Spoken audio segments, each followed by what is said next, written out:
It's another gorgeous afternoon in upstate New York, and these hallowed grounds where the best of the best come to shine. Today it's the second annual New York Thoroughbred Aftercare Day, highlighting the work of the state's aftercare community.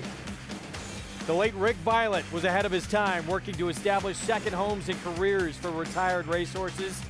Today's feature will honor the late great trainer, and in that race, Dakota Gold will be a commanding presence. He has done little wrong in his brief turf career, including winning his comeback race as a 3-year-old. He's 4 to 5 in the morning line.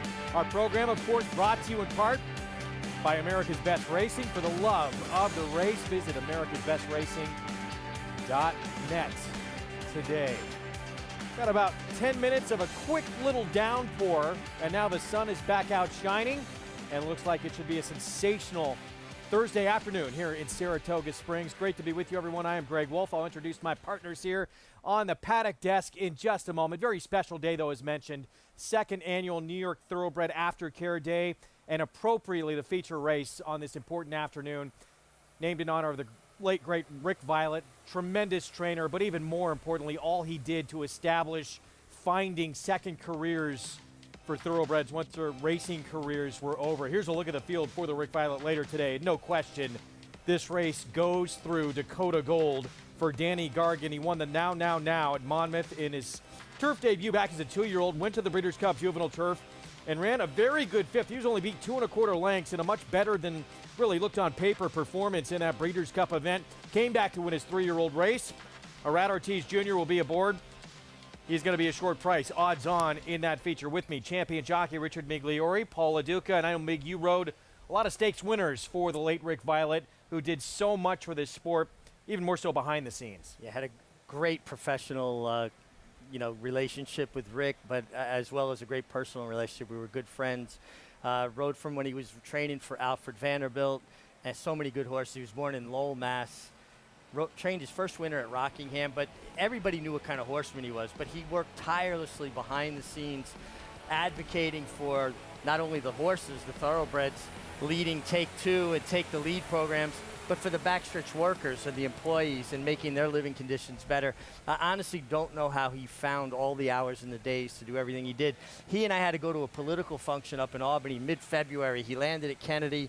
We took the train up, went to the political function, all the way back downstate. He got on a plane to go back and train his horse in Florida. He was selfless when it came to everybody else, and certainly for the horses. Well, it always seemed like he always tried to take the lead when no one else really wanted to, and I think Rick always embodied that. I mean, he's just a wonderful human being, and I always liked the way he told you. He told you how he felt and like it was, and he did so much for the New York program. And I'm wearing the wristband, the Thoroughbred Aftercare. What they could do after their racing career, they can do so much. We've seen Lava Man, a champion, be a great pony horse. We've seen Funny Side was a pony horse. They can do so much after their career. I know we're getting close to the post time, but I got a wonderful story about a horse that I owned that really warmed my heart. One of my greatest MLB, I would think, probably memories I've ever had. You got to share that story later. I mean, it's really good. He told me, and it got me going. Yeah, we'll get it in. And appropriate words, too, that you said, take the lead, because that's one of the programs Rick Violette helped jumpstart to find second careers and homes for these retired racehorses. We're going to talk more about that program a little later on in the show. Here's a look at today's action, presented by Claiborne Farm. We're going to begin things with that early pick 5 at a maiden special weight, 6 furlongs. For 3-year-olds in this group, we're going to hear from Acacia Clement shortly on the field. Pick 6 begins in the 5th, and that feature, the Rick Violette Stakes, on the turf is race 9 on the card. That quick little downpour. We do have some early action taken off the grass. Rick Violette will remain on the turf. Races 3 and 10 are off the turf today. Feature remains on. New members, play with Naira Bets, Toga 200, that code to punch in, and get that $200 deposit sign-up bonus offer at NairaBets.com or on the Naira Bets app to get involved. This first race of the day. Again, maiden special weight, 6 furlong sprint to begin things, and even money on a Todd Pletcher first-time starter for Rapoli Stable in St. Elias. Arad Ortiz Jr. will ride up to the mark. Odds on right now. For more, let's check in with Acacia Clement. Hi, Acacia. Todd Pletcher, first-time starter, does go to the outside, Greg, taking a lot of money and looks to be the goods in here. I will say, as this is a 6-furlong race, looking at this horse in the flesh, looks like Up to the Mark could actually appreciate a little bit more distance, but has just been so professional, really a striking individual. The second dam was actually a very talented runner, won the Grade 1 test, of course, sprinting here at Saratoga, horse named Capote Bell. You can actually watch the workout back on XBTV from the gate, where this horse did show some speed in company with another Todd Pletcher runner. Chad Brown sends out a firster as well. The 2 Frat Pack, a little cold on the board right now, dropping down to 9-2. Just so laid back for a dirt sprint. He looks athletic enough. He certainly looks fit enough coming in for Chad Brown here, an expensive son of Upstart who sold as a yearling for $410,000. But typically for a sprint race, you like to see them have a little bit more intensity, a little bit more energy. He's perked up a little bit on track, but he's another one that I really think could appreciate more ground. Of the ones that have run, I do prefer the 1 Drink the Wind, Joel Rosario aboard. This one who has shown some speed in his couple of races with Wayne Catalano. He has a really sharp, he's on his toes, he's on the muscle today. Intriguing new face, as he does have that experience coming in from Kentucky, Greg. All right, Acacia, thank you. About to load here in a moment. I want to remind everyone watching from wherever you may be, follow along, get the stats on the horses, trainers, and jockeys with free Equibase past performances. Go to NYRA.com/TV schedule to download those and follow along. So odds on 4 to 5 here quickly, guys, on Up to the Mark for Todd Pletcher, the 6th. First time starter taking all the money means that this horse has been showing something in the morning, Paul. Yeah, I would think so. I mean, when Todd's horses open up 6 to 5, it's really tough to tell how Frat Pack, the 2, and Upstart, Cole, because Upstart was actually a pretty good horse that liked actually a wet surface, and the 1 has the bottom underneath him, and has been at Churchill Downs where the horses have run well. I think the 1's going to be very, very tough in here unless the 6 is something special. Meanwhile, the 3 stablemate to the Pletcher favorite from that same barn as well. Insomniac, Jose Lezcano will ride. He just stepped in. Be There coming in from Oaklawn for Nick Zito. He's the biggest price on the board. We're set, the opener on our Thursday card on New York Thoroughbred Aftercare Day. Let's go upstairs. John Imbrial. And we are set for Thursday's opener.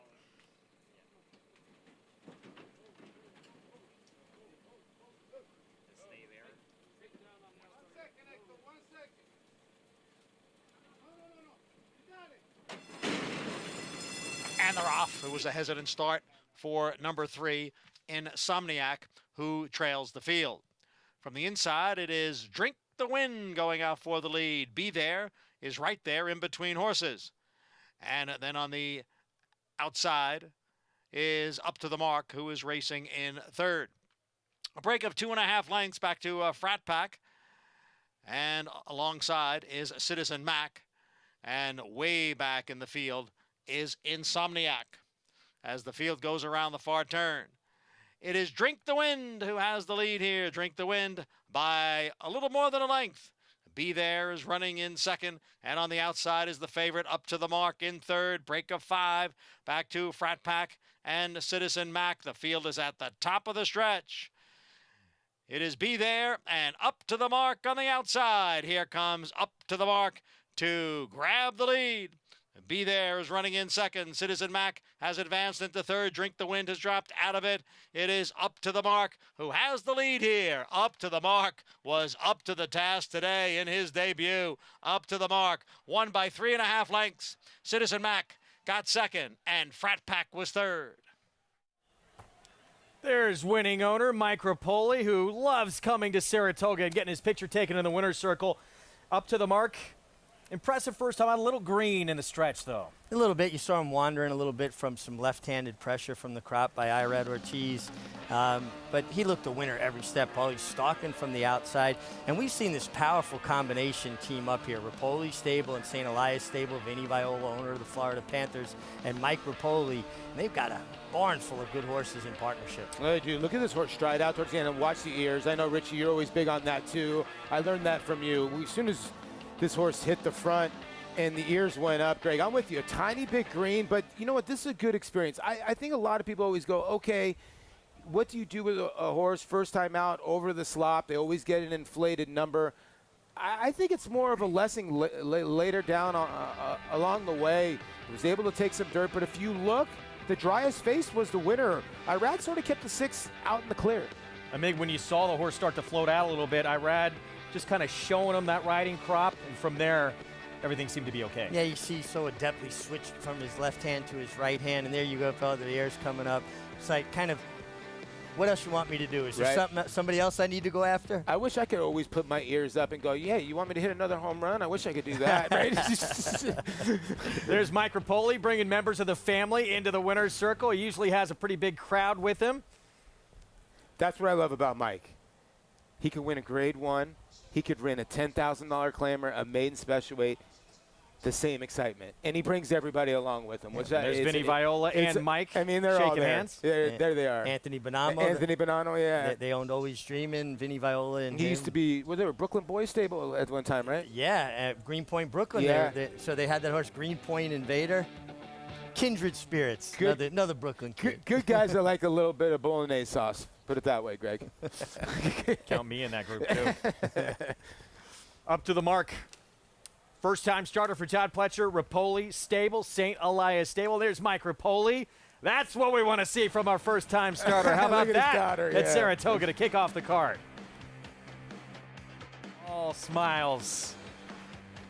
We're going to take a timeout with the prices from the opener when we return, and we'll have a preview of that Rick Violette Stakes, Dakota Gold and Coinage. It's a rematch of these two who lined up in the Breeders' Cup Juvenile Turf.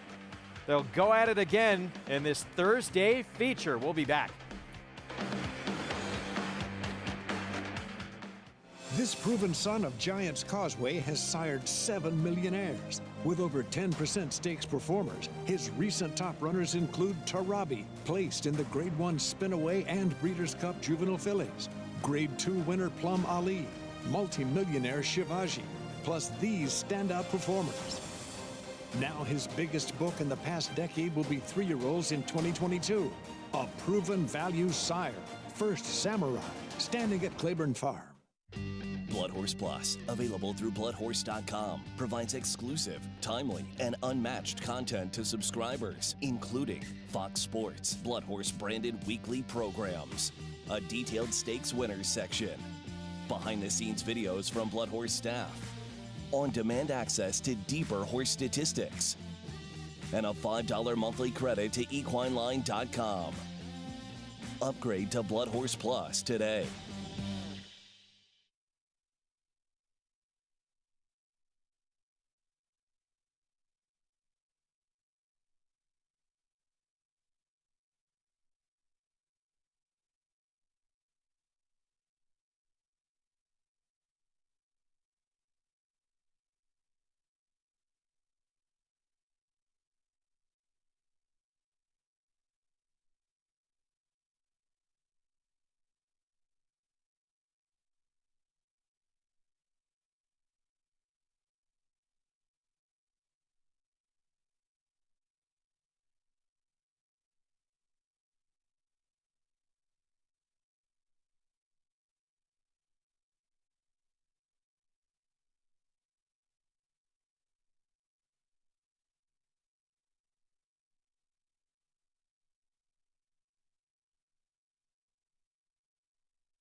Back on Saratoga Live on FS2. Good to have you with us on this Thursday afternoon.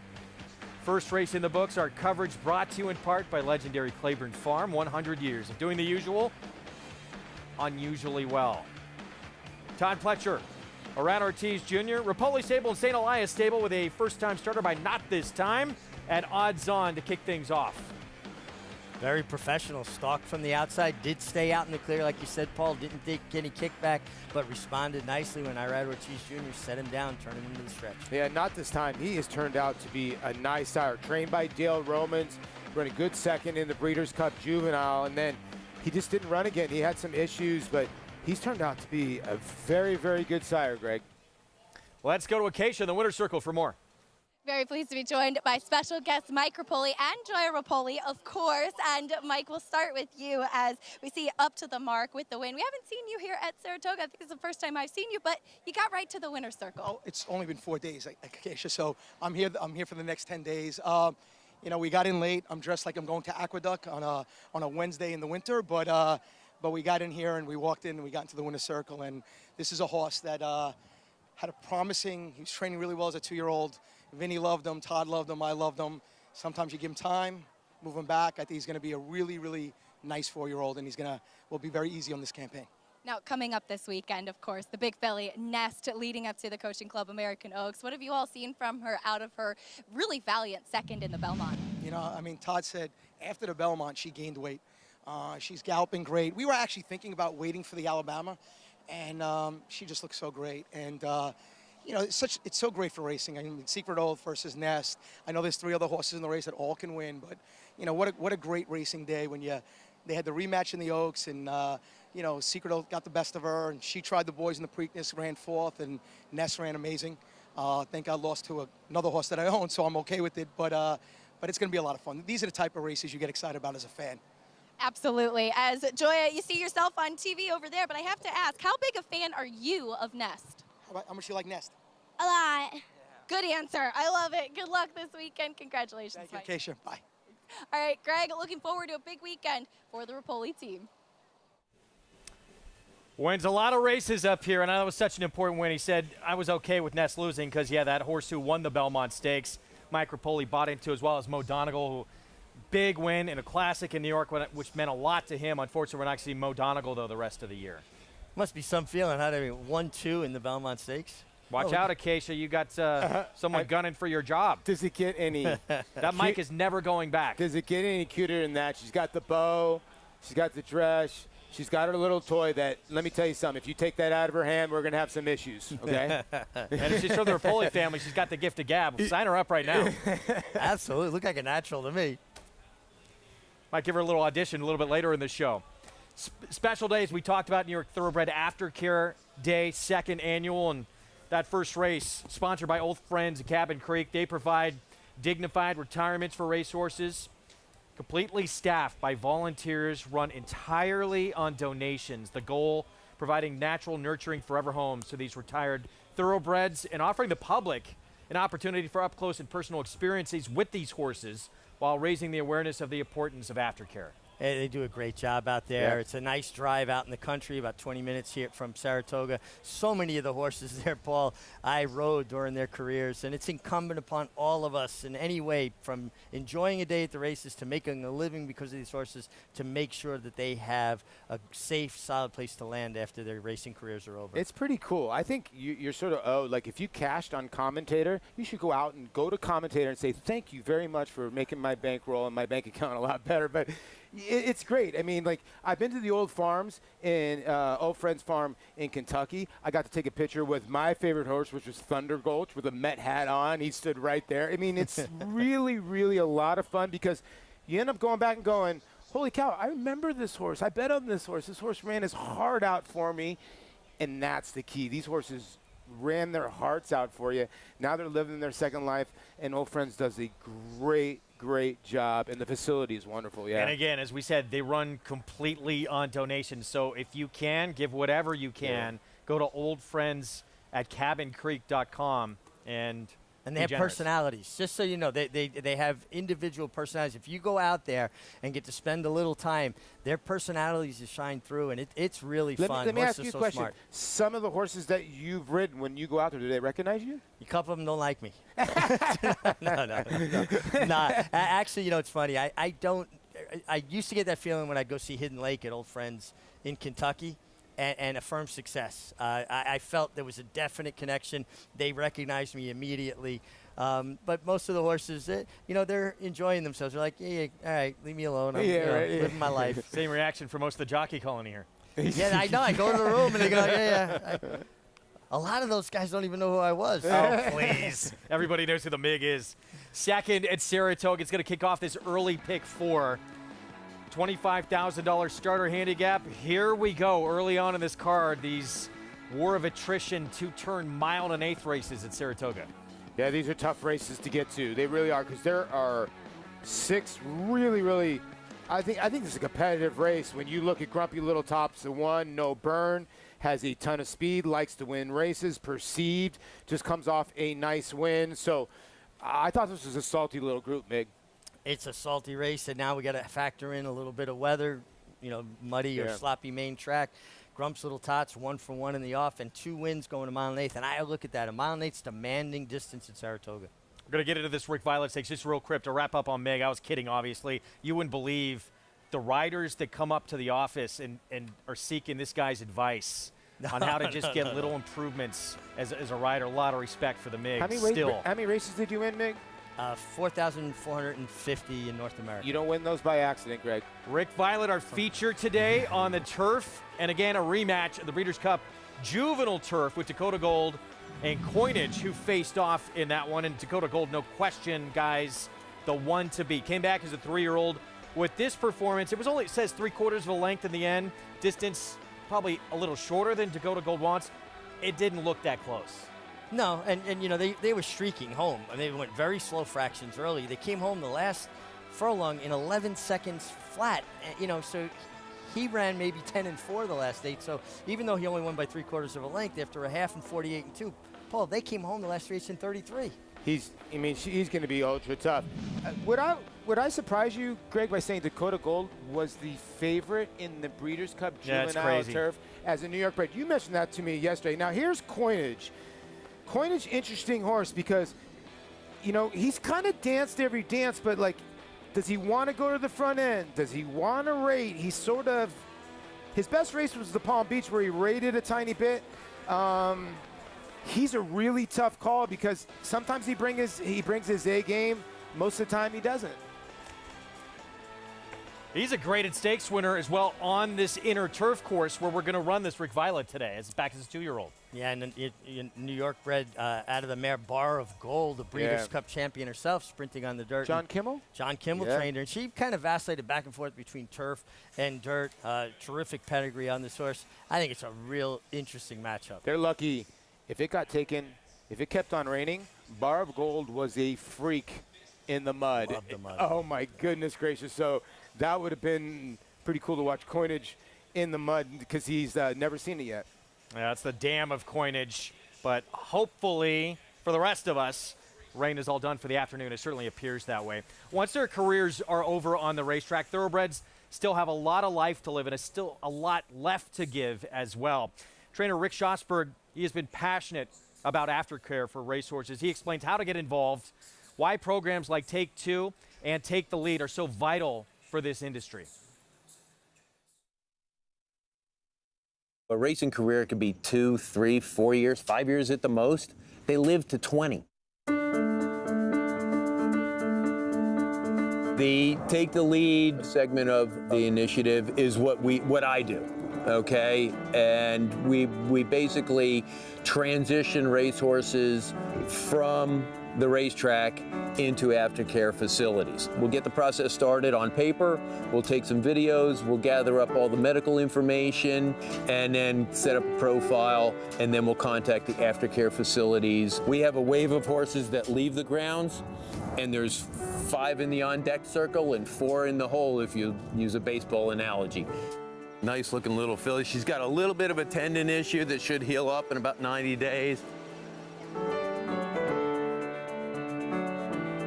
One of our older horses, Saul the Freud, who actually everybody trained him. He was a New York bred. He's been through up and down the claiming ranks and always put in a great effort. He's a candidate for Warhorse now.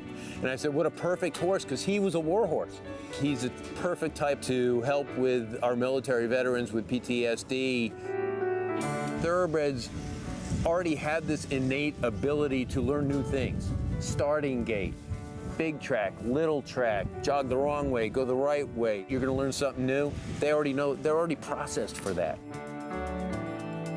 Take two part of our initiative is a hunter and jumper thoroughbreds only league, if you will.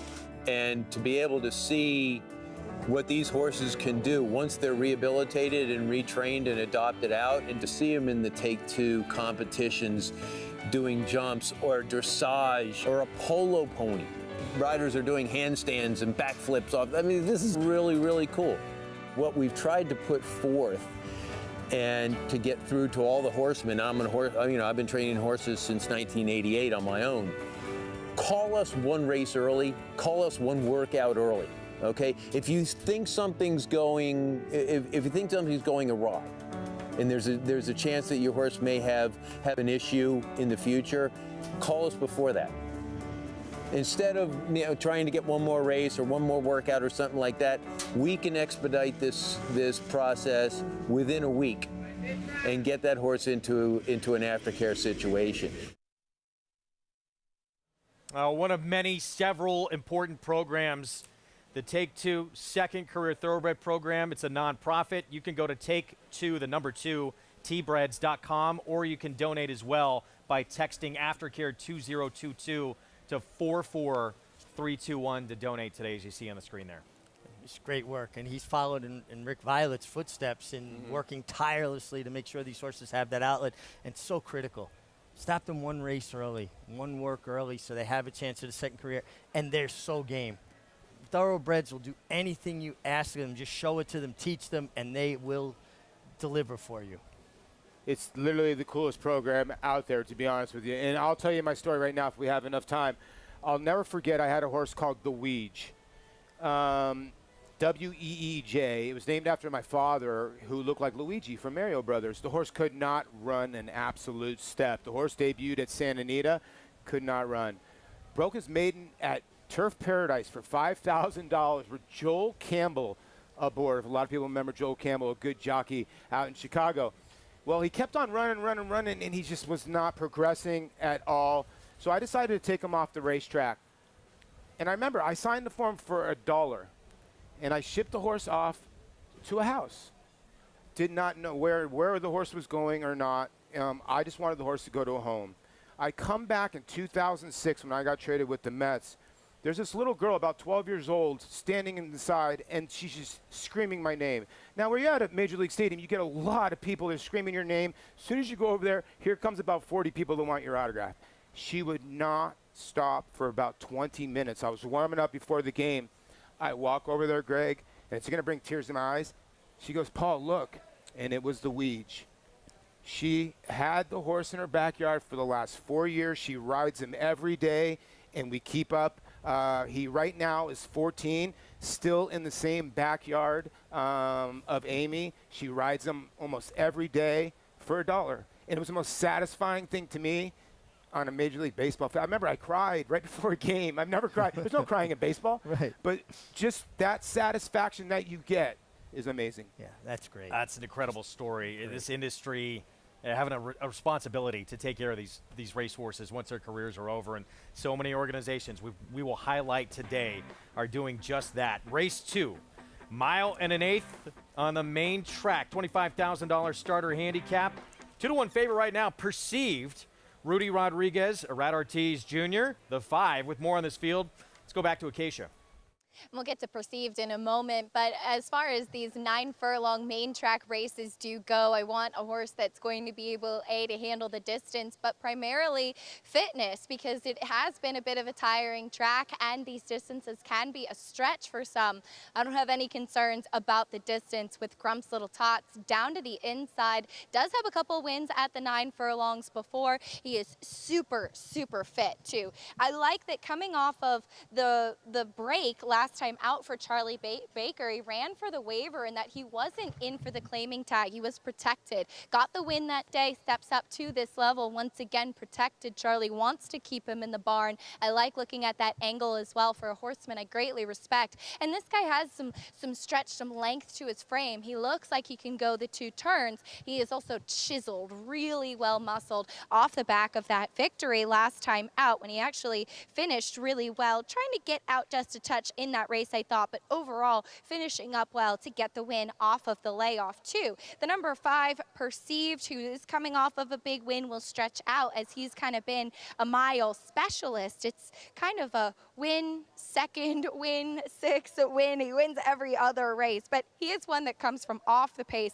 if things do heat up a little bit on the front end. He is a 6-year-old that just carries himself so well from race to race. You have to respect horses like this too. Really well muscled in his hindquarters. He carries good condition from race to race. He's been alert but has been composed. The distance will be the question in here, as he has been, again, more of a mile specialist, but he looks really, really fit, which is something that I want to see on this trying track. The 6, Palace Coupe to the outside, is first off the claim for Joe Sharp. Now, watching his race last time out, where he also broke from the outside post, he kind of threw his head up a little bit at the break from the outside post and then trying to get up to the lead. So he has an interesting piece of equipment on today, and I haven't seen him in quite some time, so I don't know if this was used previously, but he has a bar on the right side of his cheek, which basically applies a little bit more pressure on the right side of the cheek to give the rider a little bit more control if a horse tries to duck out or bear out, especially, I would think, breaking from the outside with the speed that he has, given what he did last time out. So watch the break, watch what Luis Saez does with Palace Coupe to the outside, as he will have that extra pressure on his cheek to keep him on a straight course. Greg? Acacia, thank you. 7 minutes to post. We'll have the post parade coming up in just a moment. Week by week, it gets more competitive here and bigger stakes on the line this weekend. Grade 1 Coaching Club, American Oaks, our ABR race of the week in that 3-year-old filly division. This provided one of the biggest upsets of all of last summer here at Saratoga, with Maracuja upstaging Malathot. This year's edition, top 2 finishers in a rematch of the Kentucky Oaks with the winner Secret Oath and Nest. Nest, of course, coming back to run second against the boys behind her stablemate Mo Donegal. Yeah, and, you know, Secret Oath, Paul, she made a long, extended run while wide. Now, Nest was waiting for room, but she got to save all the ground. And if you look at the 2 trips, Secret Oath had a much tougher trip, having to circle the field and make that extended run. I don't think Nest had any excuse. I think she was second best to Secret Oath on this particular day. No, she was. The thing I do like, Richie, is that, okay, right now, Secret Oath is basically home. Nest is basically battling for the minor awards. But I like how she keeps on striding, keeps trying, and if you look at the end of this race, she starts to move forward towards Secret Oath. Now, I know Secret Oath is actually wrapped up, but she continues to in between horses, so I thought that was kind of impressive. Now, Secret Oath, like you said, made that just devastating move, went on to the Preakness. Now, she's worked well since, and there you can see 80 some odd years old, still getting on horseback. Yeah, D-Wayne's going to turn 88, I believe, September 2nd. Oh, still gets up on the horses, gets up at 3 a.m. every morning and is overseeing it. And, you know, we've talked a lot about him, Mig, being back with a big presence for the first time here since 2019. But he's back with some serious star power led by this filly. Absolutely, and I think that's fantastic. Seeing him on the pony every day makes me feel good. Right? The coach. And we're hoping this is the first of 2 matchups, at least, between these 2 at this meet. Going to meet up here and then hopefully in the Alabama at 1.25 miles. Here's our post parade for race 2. Grump's Little Tots went by. Grump's Little Tots winner last time out protected for Charlie Baker. He took this one off for Carl Broberg. That's a tough trainer to take off. Should see pace from Kumar. Yeah, Kumar could lay up close, should be part of the pace, has handled wet tracks well in the past. 15-1, Blake B. Yeah, Blake B for Eric Cancel and Jesus Romero. Another one who wants to be forward, no burn.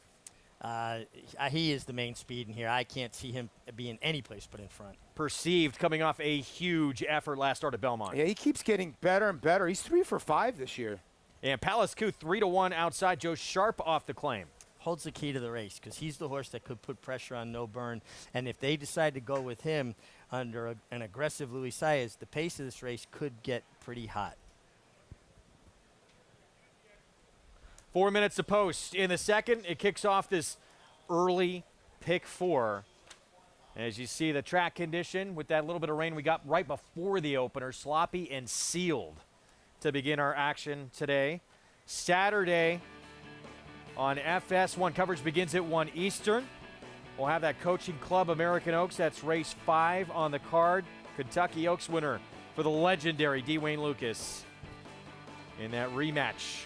Secret Oath with Ness, top 2 finishers in that race. That's going to be a fun matchup with those two. We're going to take a timeout, pick 4, when we come back here in our continuing live Thursday coverage from Saratoga Springs. Introducing a stallion as top class as they come. In 22 career starts, he won or placed in 12 graded stakes, competing in 15 grade ones, earning over $1.7 million. His undisputed speed is evidenced by 7 100-plus buyer speed figures, a 3-time grade 1 winner, Raging Bull. Who you betting on? How about an app created specifically for horse racing? Naira Bets. We specialize in thundering hooves, fist pumping, and boosting your bankroll with robust weekly promotions. And offer betting tips from actual horse racing experts. Bet all day and night, nationwide. Get the action and thrill of horse racing with Naira Bets. Harris Farms, proudly standing Smiling Tiger, a triple grade 1 winner, defeating Breeders' Cup champions Dancing in Silks and Amazombie, a leading California sire with over $9.7 million in progeny earnings, with 94 winners in 2021 and graded stakes superstars like Spice Perfection. Spice Perfection wins the grade 1 La Brea. And Tiger Dad. Smiling Tiger, a leading California sire, standing at Harris Farms. It pays to be Cal bred.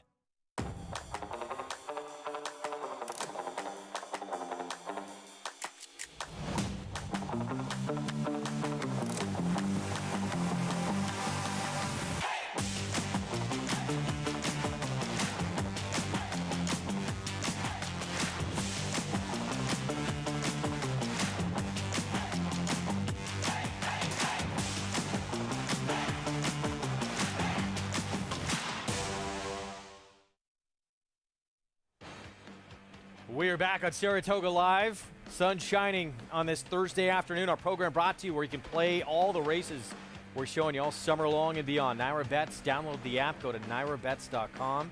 Toga 200, that code to use for new members at sign up. This second race, 1 1/8, 2 turns coming up. It is still perceived for trainer Rudy Rodriguez. The favorite is Irad Ortiz Jr. Looks to take the first 2 on the card. He came into the day, tied with Joel Rosario with 7 wins early on in this meet. Took the opener, so now he is on top early on. It's not a sprint anymore. It's a marathon. There, years ago, it was a 24-day meet.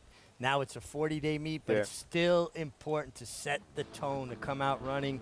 Success breeds success. Joel Rosario, Paulie, by the way, named the National Jockey of the Week with those 7 wins opening week, 3 graded stakes wins as well, but you just can't shake Irad here, can you? No, you can't. Joel got ripped at the wire in the last, I want to say second to last race with She's and Mia yesterday in the stakes race, or he'd be right there. And how about Jose Lezcano? He got out-bobbed twice yesterday, or he'd have 5 or 6 wins. And a lot of people don't even mention his name around here. It just shows you that, I mean, Lezcano's a world-class rider. It just shows you the depth here. Mig, would you say these 1 1/8 races here at Saratoga a little more taxing and a little more tiring than maybe anywhere else just because it's a deep racetrack? Yeah, you're seeing it every year. If they go a little bit too fast, they pay for it. You can't go too quick going 1 1/8 here and be around at the finish. It's always been a demanding kind of a race. I like Grump's Little Tot, Paul, the one, yes, because so do I love it. Inside Post has won twice at the distance. In fact, the only horse to actually win at 1 1/8. And some of these other horses impress me as maybe being better around one turn, like a No Burn. Yeah, and I don't know how much you play into it. It's really tough. Wow, we're really not going to put the 1 in the winner's circle, are we? A lot of weight on that 1. Yeah, right. But Rosario goes from the 5 to the 1. I don't know how much weight you put into that. I never try to because you never know. I've talked to Mig about this many times, and Gary about this. You never know who got the first call. You don't know if the horse got entered. But Perceived does like to win races. He's 5 for 15 lifetime. So I do think that's in his corner. But Grumps Little Tots, I thought ran really well last time. Now gets the inside, the 1.125. He's been there and done that before. So I do like that, and he's got a win here in a second and a third at Saratoga. So all of that added up, I do think the 1's the horse to beat. Let's go back to Acacia. And the good thing about all of the weight that we're putting on Grumps Little Tots is he's a very big horse, so hopefully he can handle the 3 of us on him. But as far as the 4 No Burn does go, Richie, I completely agree with what you said about him being a better horse around 1 turn because he looks it. He is very fit, but he lacks a little substance and muscle mass in his hindquarters. That's something that you really need, particularly for these taxing 1.125 races. I just have some concerns if he's going to be able to carry that speed around this distance, given the fact that he just lacks a little bit of strength versus some of the others, Greg. All right, Acacia, thank you. There's the last in line. Let's go to John Imbrial, race 2 from Saratoga. And they're off. Palace Coup from the extreme outside, trying to get that early lead. No Burn is there, and Kumar down at the rail as they race into the clubhouse turn. And Palace Coup has cleared the field and is in front. Kumar down on the inside and on the outside, and moving up is No Burn. It is Palace Coup who has the lead here, with No Burn running in second, then Kumar next in third. Grumps Little Tots has moved off the rail, is on the outside in fourth. And then it is Perceived. And at the back of the back is Blake B. First quarter went in 24 2/5 seconds over the sloppy and sealed track. Palace Coup is the leader midway up the backstretch. Palace Coup by a half length. No Burn on the outside runs in second, with Grumps Little Tots next in third. A break of 2 to Kumar and Perceived, and farther back is Blake B. The half went in 48 4. It is still Palace Coup, the one to catch here. Palace Coup in front, but No Burn is getting closer now on the outside as they race around the far turn. On the inside, it is Palace Coup, and on the outside, it's No Burn. They are on even terms. They've got 2.5 lengths on Grumps Little Tots in third. Then comes Perceived and Kumar. And now No Burn has taken over the lead from Palace Coup at the head of the stretch. No Burn the leader, 3/4 and 1:13. Palace Coup back running in second. And then it is Perceived in third, Grumps Little Tots, and farther back Kumar. And now there's a furlong to the finish. It is No Burn the leader. No Burn in front by 3 lengths. Perceived moving through down at the rail. Then Palace Coup and Grumps Little Tots. No Burn and Dylan Davis, and they won by 5 lengths. Palace Coup held second. A photo for third between Perceived and Grumps Little Tots. No Burn, Dylan Davis at 7-2, not able to make the lead because Luis Saez is so aggressive on Palace Coup. Did not matter. Yeah, he broke just a half a step slow, it appeared to me, Paul. And Palace Coup broke running with Luis Saez. Might have been the best thing that ever happened. He cleared him. He got to set up shop outside of second, save a little something. Gets to wandering around a bit in the stretch. I think a little bit of fatigue and a little bit of maybe losing his focus, but kept resolute to the wire by Dylan Davis, who continues to ride well, coming off a very good Belmont Park meeting. You made a great point. I got to give the 6 credit for hanging on for a second. They ran around the racetrack. But when Palace Coup went to the front end, I was like, listen, I bet this horse last time on the drop for Diodoro, and the horse did not run a step. And then today, you were saying to me, this horse is lugging out down the backside. And I think maybe Dylan goes, okay, the 6 isn't really feeling that comfortable. I'm going to play this race as I'm in front. I'm not worried about the 6 in front of me. Yeah. And I think that's what he did. Great point. He was laying second, but riding the race as though he was on the lead. On the lead, yeah. 7-2, No Burn, 6th win of this 4-year-old's career. 4-6-5-1, and Grumps Little Tots, the 9-5 favorite, winds up 4th. No excuse.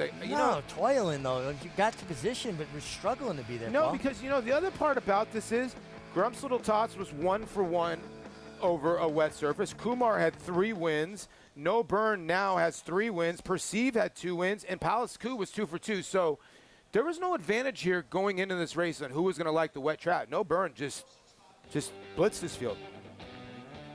So 7-2, beating a favorite here to kick off this pick 4. We'll have the prices when we return, and we'll look ahead to next weekend and the traditional prep for the Travers, the Jim Dandy star-studded field. Third place finisher from the Derby, Zandon, making his first start back. This is that first Saturday in May. Early voting, maybe the best 3-year-old in the country right now. For Chad Brown, the Preakness winner, going to duel with Epicenter again for Steve Asmussen. Every breeder hopes to leave a lasting genetic legacy. It's one of the few true paths to immortality. The importance, permanence, and legacy of Alapa is best understood by the influence of Prince Palatine. To put Prince Palatine's significance and that of the farm into a proper perspective, every stallion at Alapa traces their parentage back to Prince Palatine. Hill and Dale at Alapa, where the obscure becomes obvious.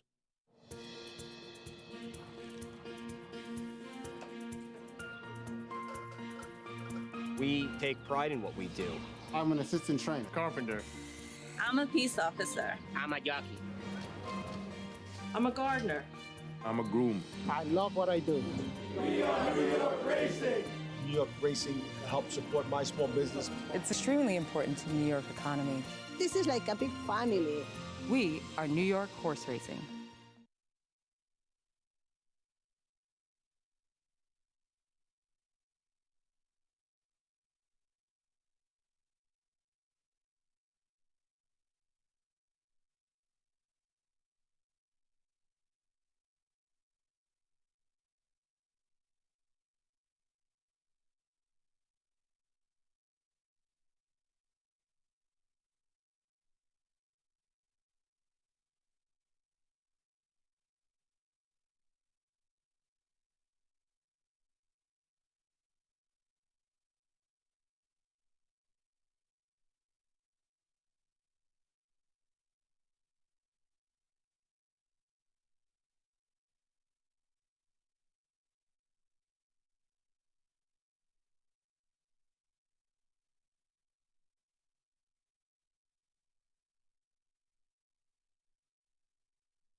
We're back on Saratoga Live, and race 2 is in the books. No Burn with the win under Dylan Davis, who joins me now. Dylan, the last time you won on this horse 2 starts back, you wired the field. A different type of tactics today with you adapting, but seems like it really worked out for him.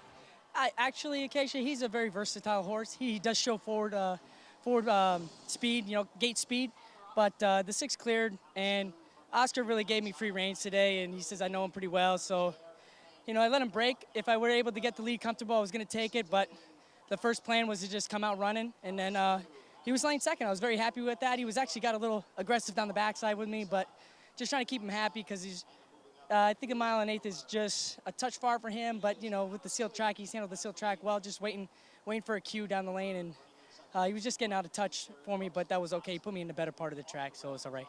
How much confidence does that give you as a rider when the trainer kind of gives you free rein in the race? Oh, a ton. It gives me 100% confidence that he gives me trust that I can get the job done. And then I just kind of put it behind me. I don't have to feel the pressure from the trainers or owners, and just be able to ride my own race and feel comfortable out there. And then it transfers to the horse, really, and they feel that. And I feel like that they gave their A game once that happens. It's got to feel good, too, when you're pulling away from the rest of the field at Saratoga. Oh, definitely, no doubt, no doubt. No other feeling than winning at Saratoga. You don't have to sweat out any photos. Dylan, congratulations. Thank you, thanks. Dylan Davis making all the right moves on No Bird, Greg. Indeed he has. You talk about, he's been one of the great stories, honestly, in this game. Talk about a rider who was injured, came back, and just changed the trajectory of his career. It's Dylan Davis. I think it gave him the opportunity to really look at what he was doing. Sometimes when you're doing something every day, you can't see the forest through the trees, right? And then also appreciating it more, saying, wow, you know what? I was on the bench. I was on the outside looking in, and when I get back, I'm going to show people how much I love this thing. I feel like he saw his desire when he came back. I'm with you. I just think the confidence has grown to a certain extent. He made a great point there, as in his preparation is the same. So, like, when he has a trainer basically tell him, like Oscar saying, okay, just let me just go ahead and do your thing. That's the most ultimate thing for an athlete. When a manager comes up to you or a trainer comes up to you and has the confidence and goes, hey, you're the catcher, you're the rider, do your thing. And then you don't get micromanaged, and you don't, more times than not, I always used to tell everybody, you put yourselves in slumps because of the moves that you make. As a baseball player, you swing at bad pitches. People are like, you're in a slump. No, you're not. You're swinging at bad pitches. If you're a jockey, you're in a slump. No, you're just picking the wrong hole at this time, or you're getting shut off here and there. Dylan has the confidence right now. That's not happening. I'm going through that hole. I'm sitting in the right spot every time. It just took him a little while to get there, but now he's reaching his potential. They gave out a Most Improved Rider award. Hands down will be Dylan Davis from last year. We're going to move on to race 3. Race that was scheduled to be on the grass. Races 3 and 10 have come off. And we're going to use that Wilson chute, one of the reasons that was installed this year. We have those 1 mile races back now at Saratoga. So with that, the 5 to 6 and the 8 and 9 were already out early, unfortunately, who are main track onlys. Yeah, unfortunately, the main track onlys had a scratch earlier. I'm sure they're disappointed they didn't get an opportunity to compete. We didn't really foresee that much of a rainstorm coming through here. I like the new chute. I think Glenn Kozak and his crew did a great job with it. I've been back there for both races that we ran on it, and it was quiet. No yelling, no hollering, guys crowding each other. There's plenty of space, plenty of time to make that bend. I like it a lot. It's played fair. We've had one horse come from barely off the pace that won it to Robbie. Then we had another horse that was a little bit off the pace. So you can close, you can get to the front end. It's a cool little course. I like it. We're going to see it again here in race 3 coming up, in this third taken off the grass. Next up, start 3-year-olds. Again, we're going to see him in the Jim Dandy, that Travers Prep, Zandon. Third place finisher in the Kentucky Derby, Preakness winner early voting, and Preakness runner-up Epicenter. Stay with us, we'll preview it.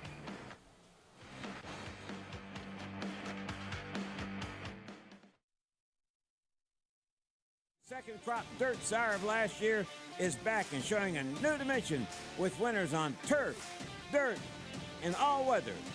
A record-breaking sprint champion, Run Happy is also showing winners at all distances, from 7 furlongs to 1.25 miles. A sire whose runners can carry his speed over all distances and all surfaces. Run Happy, price for value, and standing strong at Claiborne Farm. The Jersey Shore's biggest race is the TVG.com Haskell Stakes, Saturday, July 23rd. Join us at Monmouth Park or watch and wager nationwide as the country's top 3-year-olds battle it out in the race where champions prove their greatness. Play our $400,000 guaranteed pick 4, $200,000 guaranteed pick 5. It's all TVG.com Haskell Day, Saturday, July 23rd, Monmouth Park Racetrack. Daredevil, returning to stud on U.S. soil. The only first-crop sire to see 2 offspring win the Grade 1 Kentucky Oaks and the Grade 1 Preakness Stakes in the same year. She dares the devil, taking the Kentucky Oaks and the Grade 2 Azeri Stakes, and champion Swiss Skydiver, winning the Preakness and the Grade 1 Beholder Mile Stakes. With more exciting prospects on the track and multiple 6-figure sales in the ring, Daredevil's career is just getting started, only at Lane's End. Racetrack Television Network brings you every race, from every track, on every screen, every day.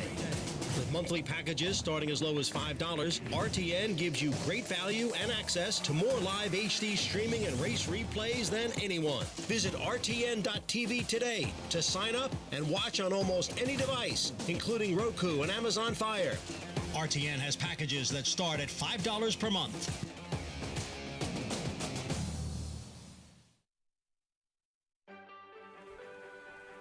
We're back on Saratoga Live. We're going to be on Big Fox with a Jim Dandy, that traditional Travers prep featuring the Preakness winner early voting, the runner-up Epicenter, third place finisher from the Kentucky Derby Zandon, all in action July 30th, 4:30 Eastern start time again on Big Fox. We hope to see you then from right here in Saratoga Springs. Look at this field that's lining up, one of the great Jim Dandies we have had in a long time with this star power. Well, you know, if early voting goes into the Derby, you have the first, second, and third choices in the Jim Dandy, basically, because Epicenter was your favorite. I want to say Zandon was your second choice in the Derby before Rich Strike ran him down. Gosh, early voting is so fast. This is going to be so interesting because of early voting's quickness. He can put himself where he wants. Epicenter in a 5-horse field shouldn't run into traffic. And then Zandon's been sitting there in the wings waiting while everybody's been racing. Epicenter, Zandon, second and third in the Derby, and early on in the stretch, it looked like Steve Asmussen finally was going to get that one big one that has eluded him. I mean, right here, if you said to Steve, you know, you got to hold off Zandon, he's feeling pretty good. And then here comes Rich Strike out of nowhere, a bolt out of the blue, got this pace to run at. And you could see Epicenter was never letting Zandon get by him. And then here comes Rich Strike, the fresh legs for that crazy fast pace. And Epicenter's more tactical than he showed in the Preakness. He wound up further back than I thought he would. Well, I mean, I think a lot of people, too, as we're looking at Zandon's work, I thought this was a tremendous work. I really do, because he's just so fresh. A lot of people don't realize in the Preakness, Happy Jack cut Epicenter off at the first turn and put Joel way behind. Now, I understand Epicenter was never really involved, but he did a good job. But this work by Zandon, I mean, he caught a workmate by accident, right? Yeah, Richie, I'm no connoisseur on works, but that looks pretty smooth to me. You don't have to be a connoisseur to know that was good. And look at the gallop out. I mean, he was tremendous. And he wound up getting a target, another horse working in front of him. The rider didn't ask him. He just kind of gave into him a little bit. And he lengthened his stride, rolled by that horse. Looks awful. Part of that three-headed monster of three of the top, probably 4-year-olds in the country right now for trainer Chad Brown, including the Preakness winner, who he can make a case right now as being the best 3-year-old in the country, probably with his stablemate Jack Christopher. Preakness winner, and he did it sitting off the pace, which I think a lot of people didn't expect. Yeah, I kind of did, though, going into the race, the way he worked him. I thought they were going to just lay off it. And listen, lightly raced horse, win the Preakness, in his fourth start of his life? I mean, this was a big run. And I know a lot of people are like, well, Epicenter was getting to him. Where? I mean, Epicenter is usually not that far back. 100%. We're going to see him place differently. But that's the ability that early voting has of being in front. Epicenter can get put behind the 8-ball. But again, this horse is so tactically fast. And this race course here at Saratoga, I think he's going to absolutely love it. I really do. Showing that dimension, though, I mean, does this put this horse in a different category, showing his versatility? Well, that's it. Versatility is the key. The fact that he's fast enough, if nobody goes, he can make the running. If someone wants to go crazy and put pressure on, he can stalk from the outside. Gives the jockey options, and those are the horses that are jockeys' dreams to ride. You're not stuck with one particular trip. It's going to be very interesting because, like, if early voting goes to the front end, does Epicenter show that speed he had before, lay off of him? Zandon raced third. It's going to be a fun day. July 30th, again, on Big Fox, 4:30 Eastern start time. You do not want to miss it. We're going to take a timeout. Loaded, as usual, at a 4-win day on Saturday. Chad Brown eyeing the Lake George next. Grade 3 on Friday. Looking for a 4th straight win in that race, while Flavian Pratt on eminent victory, coming off a stakes win at Belmont back in late June.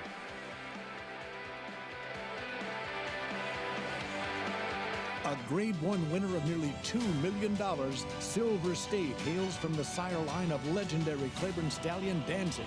And his second dam is full sister to Kentucky Derby winner Monarchos. After winning the Oaklawn Handicap, Silver State defeated Knicks Go in the Grade 1 Metropolitan Handicap. On the board in 12 of 14 starts from ages 2 to 4, his career included a 6-race winning streak. Grade 1 winner Silver State, standing at Claiborne Farm. For over a century, success starts at Saratoga. As America's #1 ranked yearling sale by percentage of Grade 1 and graded stakes winners, Saratoga is the can't-miss event of the summer. One catalog of selected yearlings offered over 2 electrifying evenings. Recent Grade 1 winners include the brilliant Flightline, Bleecker Street, Maracuja, and Queen Goddess, plus new Hall of Fame inductee Tepin. The Fasig-Tipton Saratoga sale, August 8th and 9th in Saratoga Springs, New York. Where will you be?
Nothing quite like it. Trip to Saratoga. Got to get it on your bucket list if you have not been here.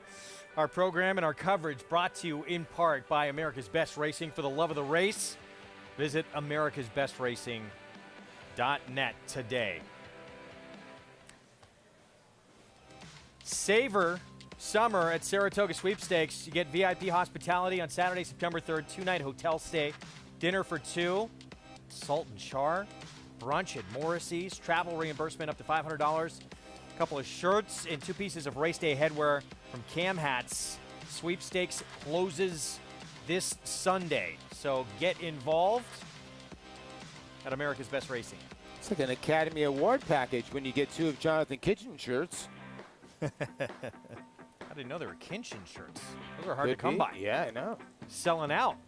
3rd at Saratoga. This was meant for the grass. Moved to the main track. Again, if you're just tuning in, races 3 and 10 taken off the turf. Feature remains on the grass, as does race number 7 as well. With a surface switch right now, I Am the Law. John Terranova. Joel Rosario is favored at 2-1, coming off a win on a race that was taken off the turf last out. Similar conditions to last time. Worked out a perfect trip. Was drawn outside of horses at Belmont. 1 turn, you gallop down the middle of that big main track. Little different scenario. Post 1 out of the chute today, Paul. Yeah, it was a good win. I think a lot of people are looking at that last win, and it stands out. It really does. You look at some other horses in here that are benefiting from the race being off the turf. It's the 2 Hatch. Blinkers will go on. You know, the horse 2 starts back ran a bang-up race. Last time had trouble. The other horse, this is really tough. But they're going to test this Wilton Shoot for the 3rd time. And again, Mig, you wrote it, but back in 1992, it really wasn't a true shoot. It was just placed at a very difficult angle along the turn, much more fair beginning where they have it now. Yeah, this is a true shoot with a straight run before you got to make the bend. And no, I did not ride with any of these guys. I thought those were pictures of Mig from back in the day. So there it is. And in this field, shouldn't really be any, we got a 5-horse field, shouldn't be any traffic issues, or should we see? No, I really think it should be a cleanly run race out of that chute. Just shy of what, about an eighth of a mile to that first turn? Yeah, but just about 180 yards, a little bit shy of an eighth of a mile before they got to make the bend. I will say this. Guys have been mindful of taking care of each other out of that chute. You know, guys aren't, crowding in immediately. Yeah. That might change when they get a little more comfortability with it. But right now, I still think guys are really looking out for each other. Here's the other part, Mig. As we're going to go to Casey here in a little bit, real quick, Mig, the racetrack's starting to dry out with the sun if we don't get any more rain. And it looks like we could be headed towards maybe muddy or, I would say, good. Do you think it's going to get deeper, or what ends up happening in that? Well, it could, and then at some point they'll have to open it up, harrow it, to get more air in it to help it continue to dry out. Riders up, important day here in this New York Thoroughbred Aftercare Day with a great crowd on hand. And I know, Acacia, you're involved with an organization as well.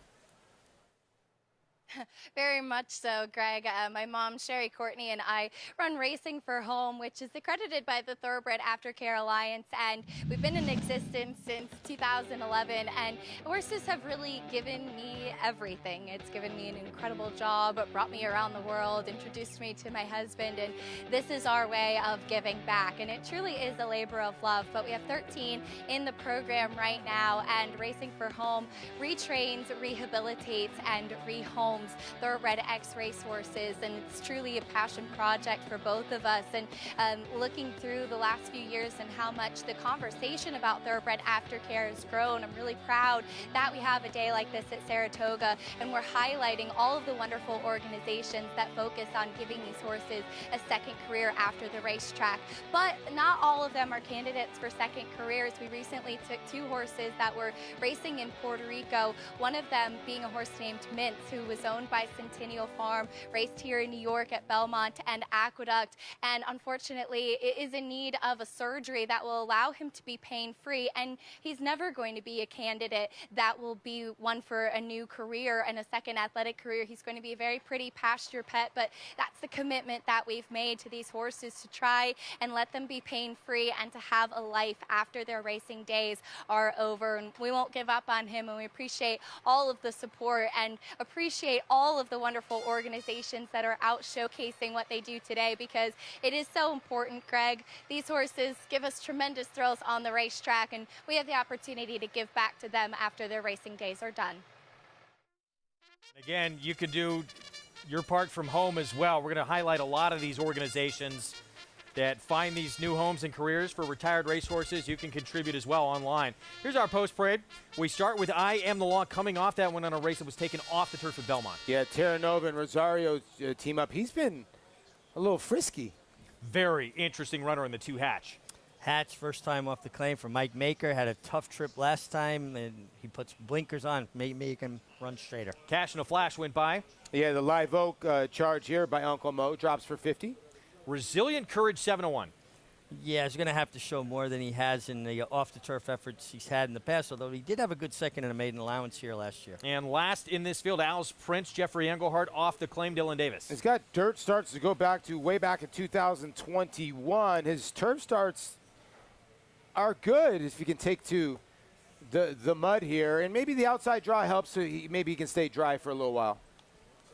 So, wow, Cash and a Flash to 3, 5-2, has never been on dirt, but taking a ton of attention right now. Everyone very closely bunched with the exception of the 4 on the tote board, 9-5 and 5-2 between the rest of those runners here. And this 3rd on the card, again, gets signed up, started with Naira Betts. A couple of races away from the pick 6 that begins in the 5th and the late pick 5 beginning in race number 6 on today's card. Toga 200 again.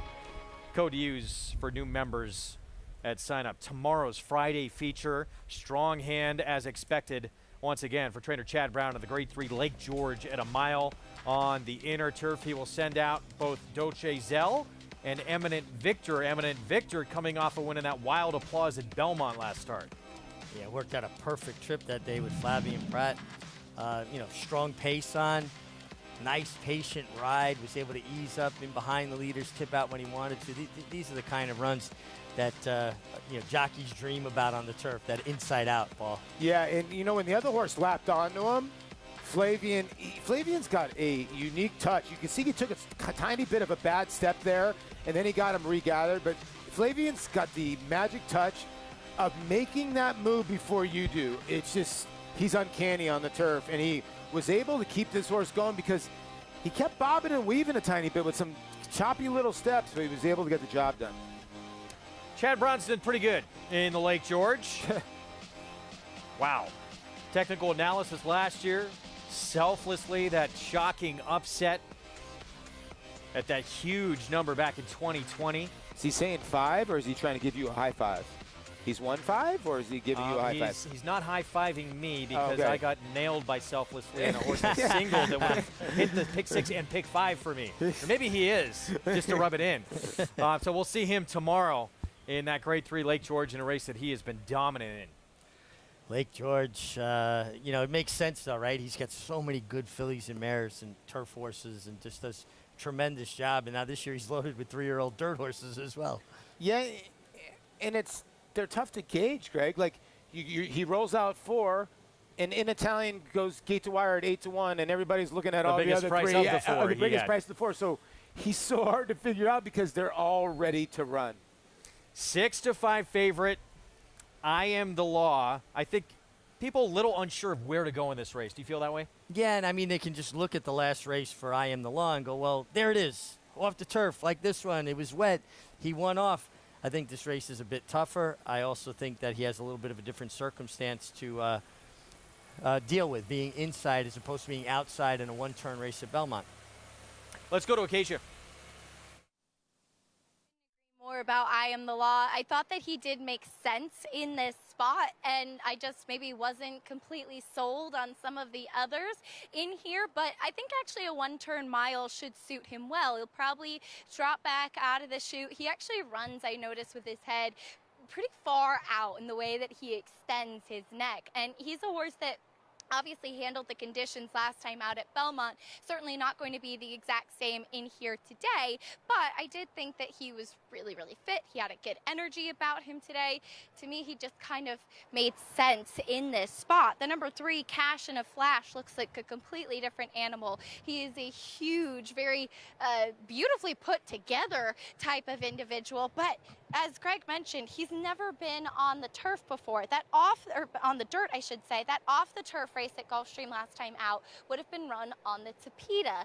And looking at his pedigree, it actually is a largely turf and synthetic pedigree. I'll be intrigued when he does have the opportunity to get on the grass for the first time. But he's very tall, he's very long in his frame, he's very stretchy. It actually looks like a horse that would handle a synthetic track best of all, and could run on the turf too. Certainly Hatch an intriguing prospect, but I thought I Am the Law just kind of makes sense in here, Greg. Still, even money is getting a little bit over bet with I Am the Law, I would think. Let's go back to Hatch, the 2. First of all, I can't wait to see this horse, hopefully later on in the meet, get on the grass. The Dam was a graded stakes winner on the turf. The Grand Dam, graded stakes winner on the turf as well, and was grade 1 place. But the last start on dirt, and Mig, I know you saw it, looked like he was going to win that race coming down the stretch, and then just severely shifted down to the fence. Brutal trip, and then just totally backed out of it. Yeah, I mean, basically the race was over at that point. You're losing all momentum, swerving the way he did. Now he gets blinkers. I love the workout on July 14th here, a minute flat. That's essentially 12 seconds to every 1/8 of a mile. That's a horse coming into a race in good order. Yeah, you guys turned me on to this horse. Obviously, I looked at this horse, but whenever Mike Maker trains, makes blinkers go on, this horse has got 2 pretty good dirt starts that aren't that bad. Never seen a wet track. Fort Larned actually won a Breeders' Cup Classic, actually, for Ian Wilkes. And then Mike Maker now taking over the training. Tyler Gaffalione, I think, is the key here at 3-1. And let's look. We're talking about the 2 there, by the way, and 3-1 on the board as we take a look at Johnny V on the 3 Cash in a Flash. That's 7 horse, 4-1. Al's Prince. Last 3 starts he's been on turf. You look at how he started his career. He's actually got a bigger number in a straight maiden race on dirt than I Am the Law did, winning that race coming off the turf last time out. And before that, he faced Weyburn, who was, for a moment, was on the Triple Crown Trail. Yeah. Very talented runner. Al's Prince is interesting at 4-1. I think he's very interesting, and I think that's too big a price for Al's Prince. He does have dirt races that make him very interesting. 100%. And I can't believe he's that priced. You make a great point, Greg. And he did not have a good beginning in his first start against Weyburn. And then Inspiration Point was a main track only, but this race got taken off so late that the main track onlys couldn't get in the 8 and the 9. No, that's a great point. So 4-1 on Al's Prince. Dylan Davis will ride. Going to have that outside post again. Another look here at this newly installed Wilson chute, allowing these 1 mile races. And you see they start with these post positions, small field mig, very far out to make it a little more room to that bend. They're actually past the middle of the starting gate at that point, and then they put that little temporary rail to kind of guide them in. Let's go to John Embrial for the call. And they're off. Hatch away well, along with Cash in a Flash. And those two are right together in the early going as they leave the chute and go on to the sloppy main track. Cash in a Flash goes on with it, leads by a length and a half. Hatch is next in second, a break of 2. Al's Prince and I Am the Law, they are right together. Resilient Courage is the trailer in 5th. And the field is racing up the backstretch. And the leader is Cash in a Flash, 3 parts of a length over Hatch the Gray in second through a quarter in 24 and 4/5 seconds. And then comes I Am the Law, who is down at the rail. Followed next by Al's Prince, and farther back is Resilient Courage, who continues to trail. The quarter 24 and 4, the half mile in 48 and 1. Cash in a Flash leads here by a half length as Hatch moves a bit closer on the outside in second. And then it's a break of 2 lengths to I Am the Law. And on the outside, Al's Prince. Up front, Cash in a Flash and Hatch. They are right together with a quarter mile to the finish. It's Cash in a Flash and Hatch as I Am the Law looks to advance down at the rail, and Al's Prince looks to move up on the outside. They're heading for the 8th pole. I Am the Law down at the rail. Cash in a Flash is there, and Hatch, and Al's Prince on the extreme outside. 4 of them across inside the 16th pole. Now it's between I Am the Law and Al's Prince. Al's Prince, I Am the Law. It is Al's Prince, and it's a double for Dylan. 2 in a row for Dylan Davis. Al's Prince narrowly over I Am the Law. Al's Prince, Jeffrey Englehart, Dylan Davis, and this horse almost broke to the outward rail in the early stages of this race. Had a lot of ground to make up early. Interesting beginning. I want you to focus, Mig. Let's focus on the 1 and the 2 first, and now the 7. 7 breaks outward. Tyler Gaffalione kind of puts Joel Rosario in a hurt locker. Watch the 2, the Gray. Oh, you know what? You're not getting the rail here, Joel. You're going to have to get behind me. That's not taking care of you. No, he took care of him in a different way there. Basically, almost like left the course there into where the main track joined that chute. A little bit of race riding going on here. Hatch was his own worst enemy in the stretch, Paul. Wouldn't change leads, was hanging on that inside lead, and then lugged in a little bit. Dylan wants to get over close to I Am the Law with Al's Prince to make sure his horse sees that horse. Nice ride from him. Joel Rosario did everything right after kind of getting forced back at the break. Good call by you, Gregor. You found this horse late. And, you know, sometimes you got to go back to a horse that has 2-year-old numbers. I know it's in 2021. As you can see down the lane, Hatch his head's high because he's gasping for air. That's just the bottom line.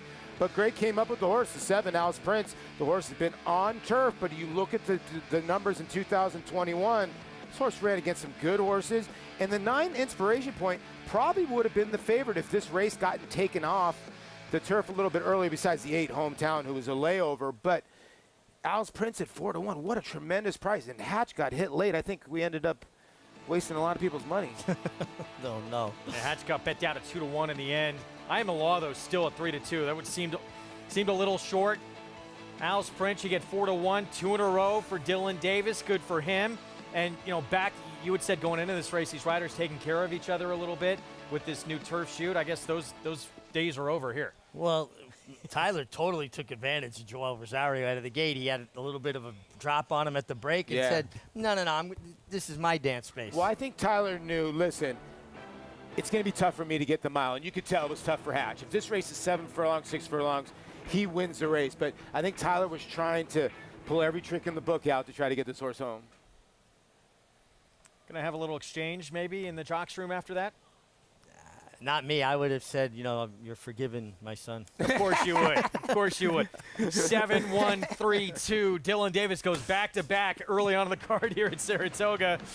Caravel, coming off a Grade 3 win at Belmont, has drawn the rail for the Grade 3 Caress on our Saturday program. Brad Cox, Tyler Gaffleone's going to have the inside post. We'll be back. The breeding industry is governed by one principle: performance determines success. And Constitution has won! Now, he's earning his stripes by siring stars. Independence Hall wins the Hagyard Bayette. Law Professor just in front, and Law Professor. American Revolution, fireworks in the stretch here in the Cigar Mile. Constitution, a natural-born leader. Who you betting on? How about an app created specifically for horse racing? Naira Bets. We specialize in thundering hooves, fist pumping, and boosting your bankroll with robust weekly promotions.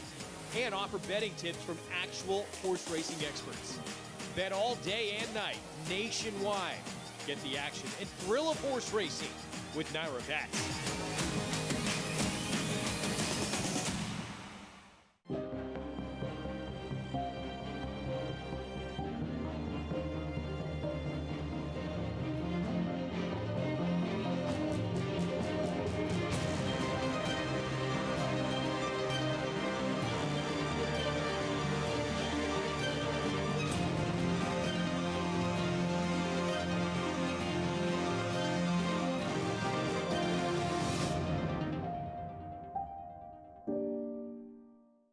It's America's original sport, and no one covers it better than America'sBestRacing.net. From the sport to the lifestyle, the best races, horses, and destination venues, cocktails, gambling, fashion, and more. America'sBestRacing.net is a sport for you. Live it, love it, bet it.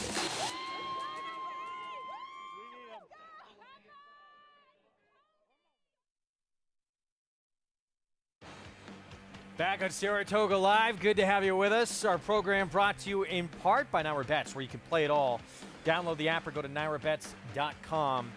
Play all the action all summer long here at the premier meet in the country. Al's Prince in a 5-horse field goes off at 4-1. Dylan Davis, 2 for 2. He's got 1 mount remaining today. That's coming up later on this afternoon in the 6th. Al's Prince at 10:40, and you picked up on something Dylan said the last race. I was out in the good part of the track, and here he came down the middle of the track again. 4-1 on Al's Prince. Let's go to Acacia.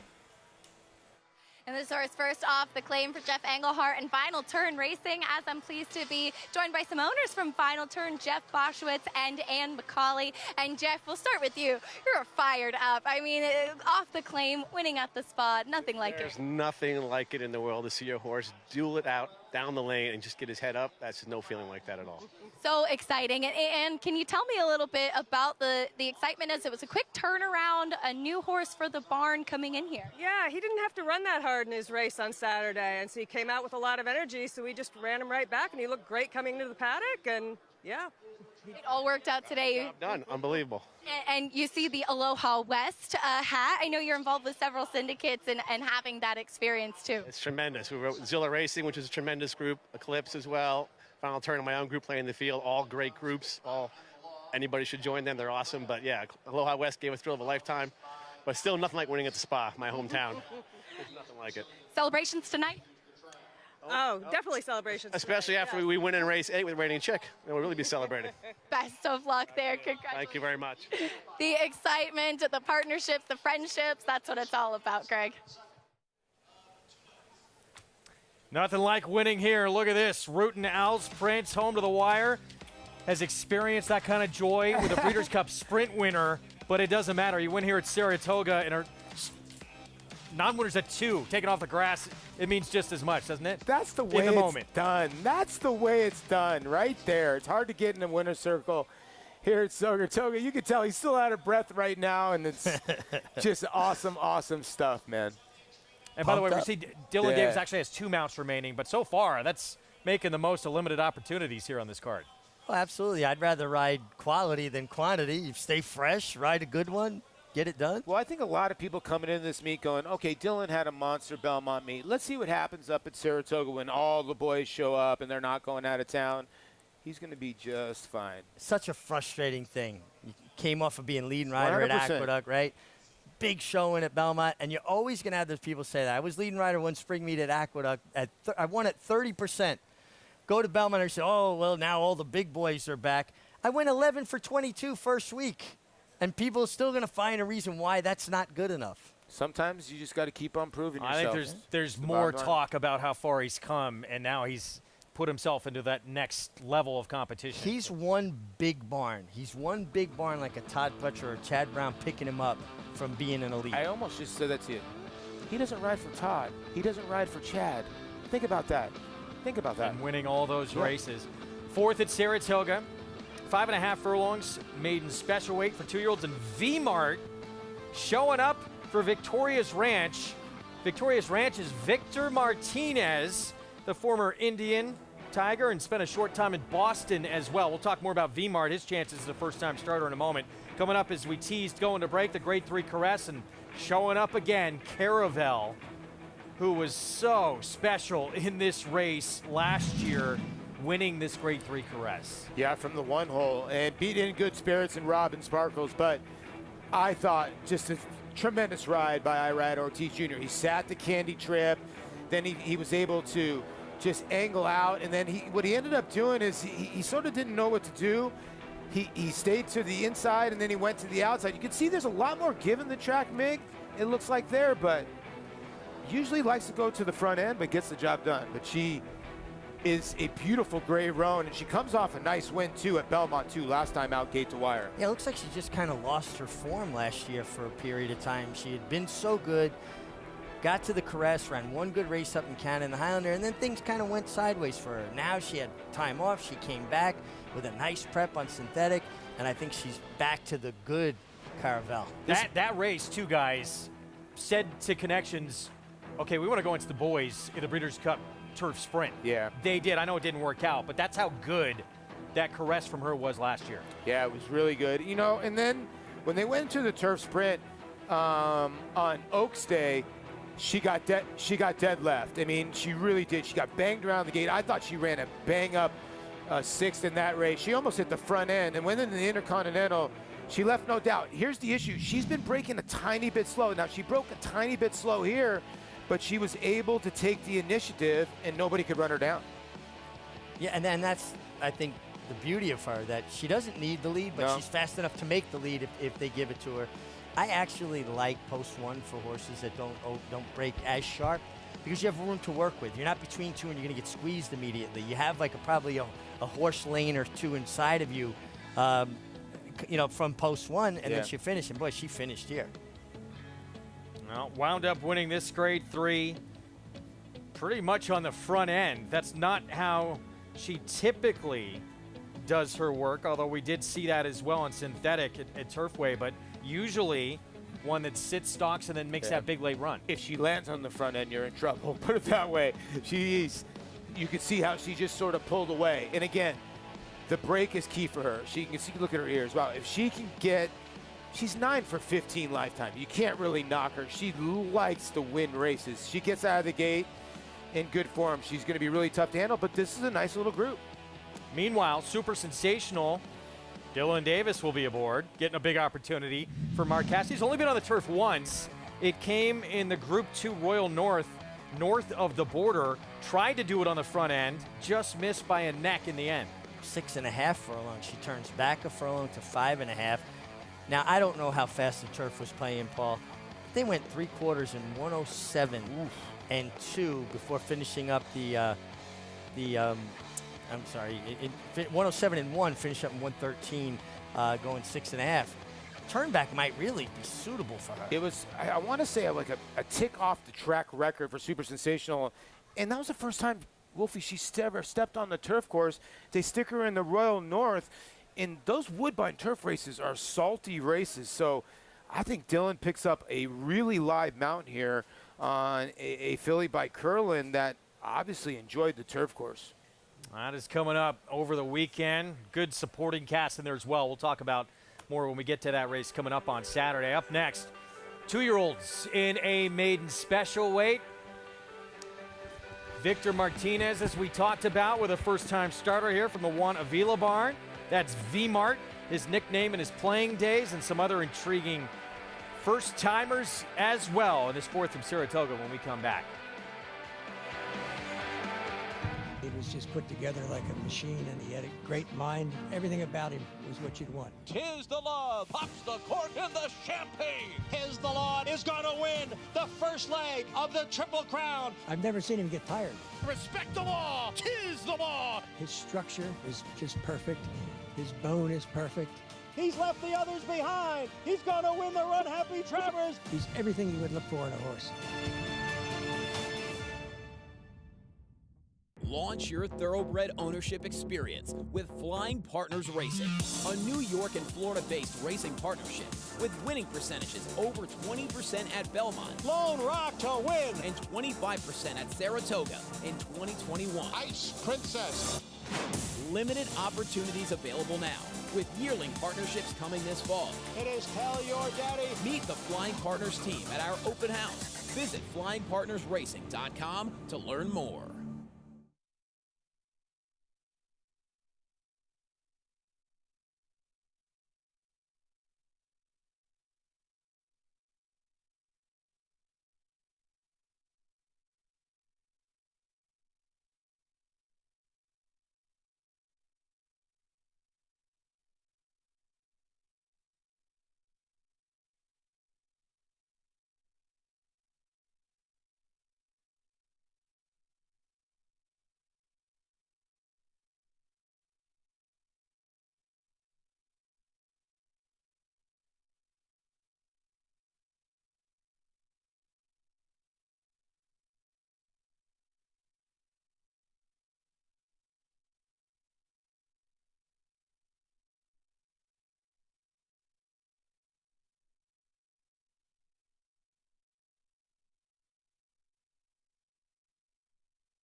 Back on Saratoga Live here on FS2 is our Thursday coverage continuing. Our program brought to you by one of the great sprinters we've seen in a long, long time. Run Happy never lost in his career while sprinting. Now standing in legendary stall number 1 at Claiborne Farm. We have a son of Run Happy who's going to break from the rail here in this fourth from Saratoga. This maiden special weight, 5.5 furlong sprint for 2-year-olds. And it'll be start number 2 for Run Poppy. Tyler Gaffleone will ride for trainer Steve Asmussen. And again, a son of the Claiborne Stallion Run Happy. was a 4-5 favorite. First time out when he ran second against Proof Right, who we saw in the Sanford. He came back and ran 8th of 12 in that grade 3 Sanford. It's the 9-5 favorite again here coming up. Let's go to Maggie Wolfendale. We welcome her to the program for the first time today with a special guest. And Greg, as everyone knows, it is all about aftercare today, and I'm so pleased to be joined by Deanna Mancuso of Lucky Orphans Horse Rescue. And Deanna, as you were just telling me, you got the name from a former racehorse to name your rescue after. Yes, our rescue is named after Lucky Orphan, who raced for 7 years, and originally we started as Lucky Orphans Horse Rescue, but it's really about retirement. The horses that we're seeing come off the track are not in need of rescue. It's really just retirement and giving them a new career, working with people. Our mission is people helping horses heal people. So full circle, taking these athletes and letting them work with veterans and first responders and healing each other and really just overcoming amazing challenges for the people. You have a great website too, and I was looking that you have kind of riding programs as well for young people. We do. It's all about education. We're actually bringing our youth development program here on the 31st to learn more about racing and thoroughbreds in general, and we're just so excited to do so many great programs with 20% of our population is thoroughbreds. So excited to do the education, the riding, the therapy, all of it. Well, thank you for sponsoring this race, and thank you for all the hard work that you put in with Lucky Orphans. Thank you so much, Maggie. It's great to be here. Deanna Mancuso doing great work in Dutchess County, one of the most horse-populated counties in New York, Greg. Great that Saratoga is, again, for the second year, showcasing this New York Thoroughbred Aftercare Day. As we get a look again at the favorite here, the Subtle Run Happy Run Poppy for Steve Asmussen. I love it. Run Poppy. I used to call my grandfather Poppy. By Run Happy. He ran great first time. Should improve. I always root for Alex and Joanne Lieblong. They always do well. And Steve's got this runner for them. They have a few different trainers. Yeah, this horse did break well on debut and sort of made a really wide move. Now, the racetrack kind of was not playing towards that because we're not getting rain at this time. I liked right here because when he saw the other horse lap on him on the outside, he really started to accelerate. Now, he was 90 cents on the dollar. And I was told, besides Gulfport, who got a good work in today, Steve Aspen's been very, very busy. Jackie's Warrior worked, Gulfport worked, all of his major horses, Epicenter. And I have a feeling Run Poppy is one of his better two-year-olds. But again, I keep going back to what Dylan's saying. Is the rail the place not to be today? We shall see as this card continues to play out. Run Poppy, a couple of workouts over the Saratoga training track. The 9-5 favorite. Let's go back to Maggie. Yeah, we'll start with him, this son of Run Happy, Greg. Run Poppy, as first time out, you know, I thought he set a nice trip behind the early leaders, stalking about 5 lengths off of it, and stayed on resolutely. That was going the 5.5, same distance as he's running today. And ironically, even though he is by the champion sprinter, I almost would wish that this race was a bit further. It's interesting points that you guys are bringing up with the rail position. Now, he is fairly sharp in here, and he's a big, physically mature individual, which I like. So I would think that we'd see a bit more speed from him from that rail position. You kind of have to go from there, and the fact that he has that experience just aids to his cause. And I like what I'm seeing from him, but maybe some more interesting propositions in here. We do have a few first-time starters. At number 3, Forbidden Secret is a son of Outwork. We saw in the fillies division of this restricted maiden special weight class, a daughter of Outwork won impressively. He can get horses to win early, but on the bottom side of Forbidden Secret's pedigree, it is a bit more turf. It's a bit, I shouldn't say that, because actually most of those sires were turf sires, proverbially speaking, and they were all more about going longer. And this horse is very tall, very leggy. Furthermore, he's a bit green here in the paddock, which isn't necessarily typical of Todd Pletcher first-time starters. He has been very vocal. He's a bit unsure of himself. Physically, I like what I'm seeing, but I don't know if I like it for 5.5. He presents himself as one that's going to need a bit more ground to work with. We do see former baseball player Victor Martinez here for Well, his horse that's named after him, his nickname, V-Mart, is in the paddock, making his debut for trainer Juan Avila. And this one is by Hardspun, kind of the first foal. The dam was half to a decent horse who won the Santa Anita Derby by the name Midnight Interlude. I do like this guy in this dirt sprint here. He is built more like a sprinting type, kind of a typier horse, you know, a little bit smaller, a little bit more petite. Has been very professional, though they did saddle him outside with the pony. He has minded his manners quite nicely so far. Fitness is my main concern about him. He just looks a little bit soft in here, though he does have a plethora of works coming in here from Monmouth Park. We'll see what he brings to the table, Greg. Thank you, Maggie. You got a quick look at the imposing Victor Martinez, 246 career home runs, including hitting 32 out of the park. There's Victor in 2014. Yeah, listen, he was a tremendous hitter. He was also a switch hitter, too, as well. And a lot of people don't realize that Victor was one of those guys when the chips were on the table, you did not want to face him. He's got over 1,100 RBIs. Let me repeat that. 1,100 ribeye steaks, we used to call him. That is a lot. And he's got over 2,000 hits. 295, 246 home runs, 1,100 RBIs for a switch hitting catcher. I would say top 15, top 20 all time, and that's no joke. This man was a pure hitter. And he's had some good success, too, with his horse, King Guillermo, on the Triple Crown Trail. Was very talented. We'll see what V-Mart brings first time out, the 5-horse. I think it's cool that we get guys, you know, from other sports, this crossover like yourself, like him, that, you know, are involved in our sport. It's really cool. You know, talking to Victor and then Kelvin Escobar, another trainer that follows us, watches us all the time. Eric Johnson, the hockey player, congratulations to him winning the Stanley Cup. All these guys, all these athletes getting into horse racing. We've seen Tony Parker had a horse running in Ascot. It's really cool to see all these athletes starting to get into horse racing. It's really fun. Coming down Champions Way, we're going to get to the post parade in just a moment. Want to remind you to bet Saratoga with Naira Bets. Everyone who bets today gets 6 times rewards points on all wagers here at Saratoga. No opt-in required. Go to NairaBets.com to get involved. I'm going to see Run Poppy, that son of Run Happy, in just a moment to kick things off. As soon as I say that, I get a text. You don't mention me, it's Moises Alou. Shame on you. I told you I was just in Montreal. All right, how close are you getting text from Moises Alou? Because you don't mention me? Oh. Moises, we love you, Moises. Very cool. So 9-5 favorite, Tyler Gaffleone with the inside post here on a horse with experience. Yeah, and I think the one to beat. Maybe the rail will hurt a little bit, but I think this horse will break a tiny bit better. And Steve Asmussen always noted better second time out.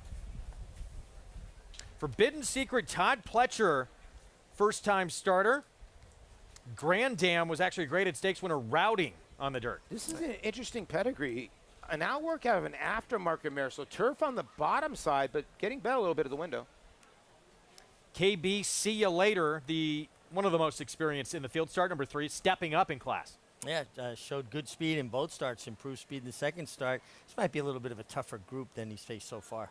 So the Victor Martinez colt, here he is, the son of Hardspun, Juan Avila trains, 4-1. Yeah, Carlos Oliveira will be in the irons, a son by Hardspun that has been working bullets at Monmouth Park. Clear the deck, Kenny McPeak, Julian Leperoux, start number 3. Major player. This horse ran through traffic in both starts at Churchill Downs, showed a lot of professionalism, took kickback, and was finishing, ran through the wire. Got beat by a 44-1 shot by Always Dreaming, who won that start last time out. 4 Faith, first-time starter from Destin, who missed by a nose in the Belmont Stakes in 2016. This is just Destin's 3rd starter. You knew you were going to get a gray. Destin was a gray, and Maria's Mon was a gray on the bottom side, so Rudy Rod owns this one, too, as well. And new sire here as well with the first-time starter, Tiver by the Lieutenant. This is the Lieutenant's 3rd starter. Yeah, out of a mare that won on debut, has had 2 winners, including the stakes winner, Fuseiichi Red. Not taking any money, so probably hasn't lit things up in the morning, but has a pedigree that says could win early. Yeah, Dam won the debut, going 5.5 of the dirt at Gulfstream, and the only dirt start of her career, so big price outside. Let's go back to Maggie. So pleased to be joined by former MLB All-Star Victor Martinez. And Victor, we've seen you at the races quite a bit. You had a horse on the Kentucky Derby Trail, King Guillermo. Now you got V-Mart, and I have to tell everybody what you just said to me. You said, hopefully, with my nickname involved, that he does run faster than I do. Well, I hope he doesn't run like me. I'm gonna be in trouble. You know, I hope. Well, talk about this horse. You told me that your trainer, Bonavilla, picked him out. And what kind of made you give him, your nickname? You'd have to think that he does have a little bit of an ability.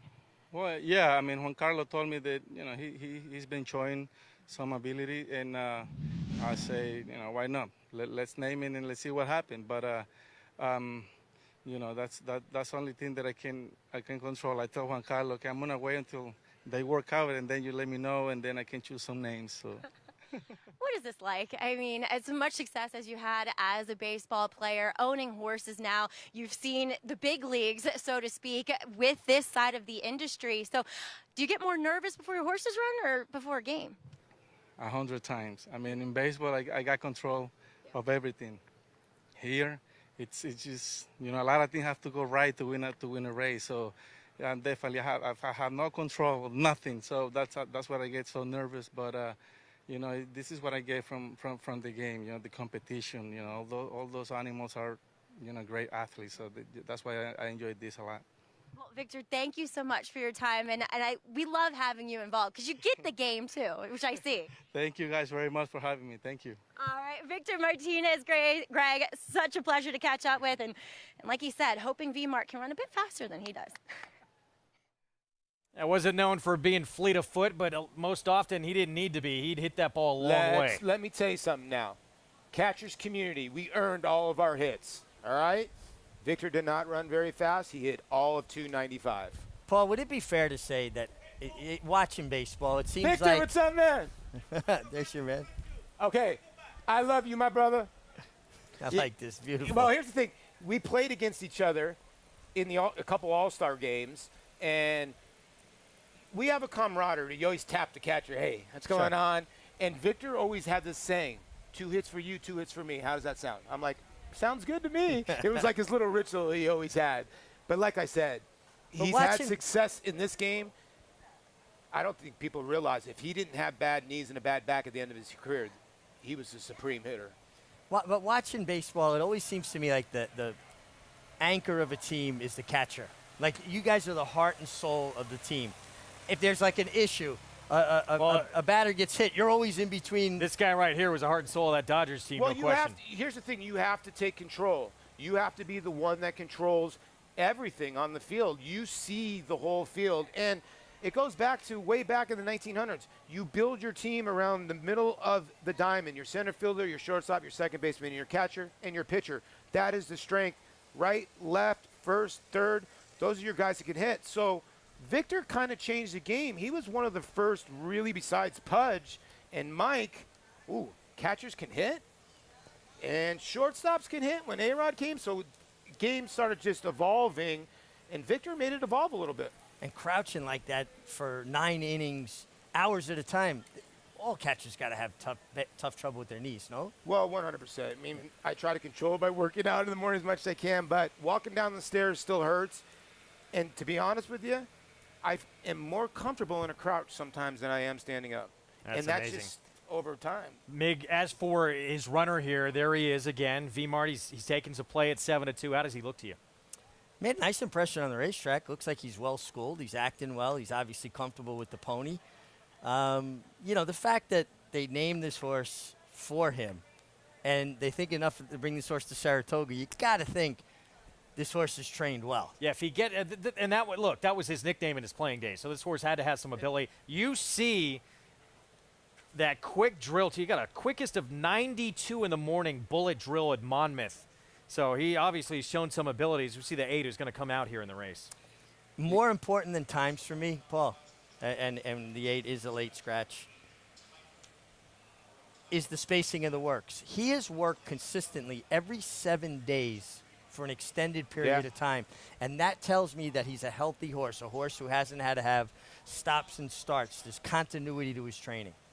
Yeah, and Victor, is the kind of guy I've gotten to know him. He's so low-key, and you could tell he's like, listen, I'm leaving everything up to Juan Avila. And what he said is so true.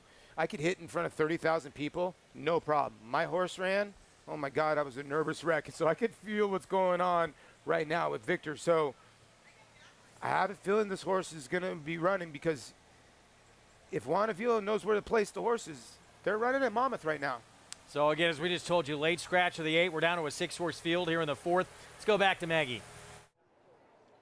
Let's talk about the horse that Richie has selected in here. That's number 6, Clear the Deck, for trainer Kenny McPeak. Now, he wasn't necessarily flattered by the fact that in his first race, the horse that finished second, John Gray, came back to finish behind your current favorite, number 1, Run Poppy, in that June 26th race, in which the divisions were split. So he ran, Run Poppy ran in the 3rd, and Clear the Deck ran in the 7th. Now, I did think he ran well, though, that day on June 26th. You know, he tracked the pace. He was in the right spot for the majority of the race. And then he had to check back, and they ran on outside again. He's a smart-looking colt. I like the way that he... Okay, we're listening to an announcement here from John Imbriel, and race 3 will be treated as an all in the early pick 5. So with that surface change, going back to race number 3 will be determined an all with regards to the early pick 5. Back to Clear the Deck.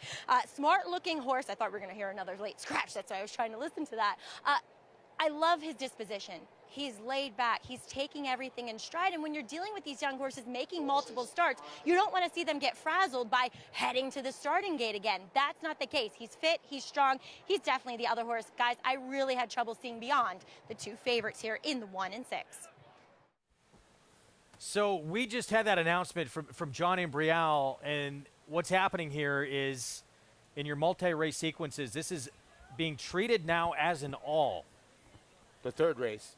The 3rd race. What happened the 3rd was race that was race taken 3 off. got taken off the turf about 10 minutes before race 1, and Naira has decided they didn't give you guys an ample enough time to make the changes. I think it's the right thing to do for the players. So recheck your tickets, because hopefully if you're on track, but at least if you're in the Naira Bets account, you're still alive. If That you didn't was have Al's the 7. Prince, yeah. Who won it 4-1. Beating a short price favorite. So that's a big announcement. If you have any multi-race wagers going. There's a 3, Forbidden Secret, Todd Pletcher, first timer, being helped into the gate. Rad Ortiz Jr. will ride. Apparently has been working pretty sharp in the morning. Yeah, and you saw But that 4-1, that's very cold on a Pletcher first timer. That is cool for a Pletcher firster. But how about the fact that the gate crew, they know these horses so well. I read Ortiz jumped off immediately. They packed the horse in the gate, and away we go. I'll tell you who's taking the sneaky money is Mig's selection, and I have a feeling that was my other horse in here. I do think Victor's horse, the 5, is going to run well, but Clear the Deck, the 6, is taking steady money. There he is, Army Mule, 2-year-old, who's making career start number 3 here, Julian Leperoux. Will ride the 7, acting up. That's a first-time starter, the Destin colt. Destin, again, just missed in the Belmont Stakes back in 2016. New York bred colt. He had a quick little move in him there. Yes, Manny he Franco did. did good to keep his seat. Right? Let's go upstairs. John Imbriel, the call, race 4, Saratoga. And the rough. K-Bye, see you later, is going out for the lead along with V-Mart. And V-Mart now takes over, steadying there, and being taken to the back of the pack was the favorite, number 1, Run Poppy. Run Poppy is now last. V-Mart is the leader here. It's V-Mart in front. K-Bye, see you later, is next in second. And down on the inside is Forbidden Secret running in 3rd, followed by Clear the Deck. Run Poppy trying to get back into it again and is now advancing. At the back is the gray, For Faith. The quarter went in 23 seconds. These 2-year-old maidens racing for the head of the stretch with V-Mart the leader. K-Bye, see you later, next in second. Then Forbidden Secret and Run Poppy. As they pass the 3/16 pole, it is still V-Mart with the lead, and V-Mart has opened up now. V-Mart in front by a half dozen lengths. Then K-Bye, see you later. And on the outside, it is Clear the Deck. It is first-time starter V-Mart, who loved the mud today, won decisively. Photo for second between the late closing Clear the Deck and K-Bye, see you later. Like Carlos Oliveira thought he just won the Travers with that finish right there when he crossed the line. Wow, this is impressive first-time starter, again owned by Victor Martinez. When V-Mart showed up, that was the first tell that this horse could probably run a little bit. This horse can run. He was quick away from the gate. He showed a lot of precocity. He cleared away from the field, turning for home. And Paul, what did I start saying here? Just stay in the middle of him. Oh. He kind of switched out from the crop there. He's going to go back to a right-handed crop. You see now the horse is thinking about going to left. And I'm yelling at him, just hold them together, stay in the middle. He showed him the stick. The horse made a move at the fence. These are green horses, get off by themselves. You just got to hold them together, take care of them. I'm just glad he didn't hit. He didn't hit him with the crop, because he showed him the crop and the horse lugged in. If he might have hit him something crazy. You could see he was all alone and he got lost out there. And he was looking for something to do. He had more in the tank. If he had a horse next to him that made him extend himself, he would have ran truer. They were never beating this horse, but Run Poppy, wow, got off to a bad start. He had to, I guess, clear the rail, and then Tyler Gaffillon backed him up to way out of it, but they were not beating this horse, and Victor Martinez came down here with a purpose. Another RBI, and he says, yeah, this is my horse, even though he lugged in 7 lanes. I'm not a fan of that. Not a fan of that. Don't flip your bat like that. Put your head down, trot around there. You hit a home run. Don't be celebrating like that. Victor Martinez with a nice young 2-year-old here, V-Mart. His nickname in his playing days, and he's got a talented debut winner right here to win at Saratoga with a 2-year-old at first asking. That is a special feeling. Big run. Have a 2-year-old win in Saratoga. That's promising. You saw the greenness there, jumping back to the inside lead. Even at this point, I would have just held them together. I forget the... He's looking at the infield board. I'm about to say, you're getting close to the rail. Maybe you should look at the rail. Rider Carlos Oliveira, not a lot of opportunities. He's only had, coming in, 13 mounts this year. This horse didn't need much. And he's got to win in Saratoga now. So I understand the young man's excited. Act like you've been there. Victor Martinez with a talented 2-year-old.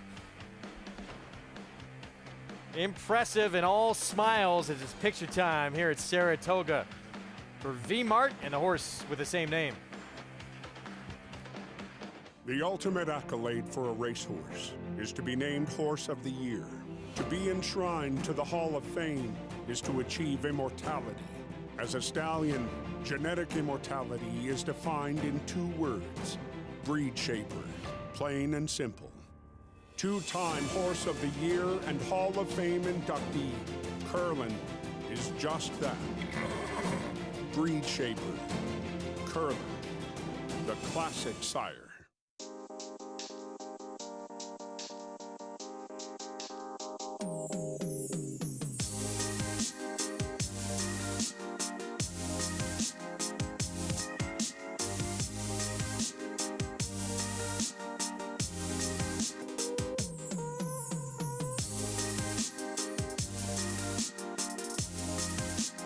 Stay fabulous.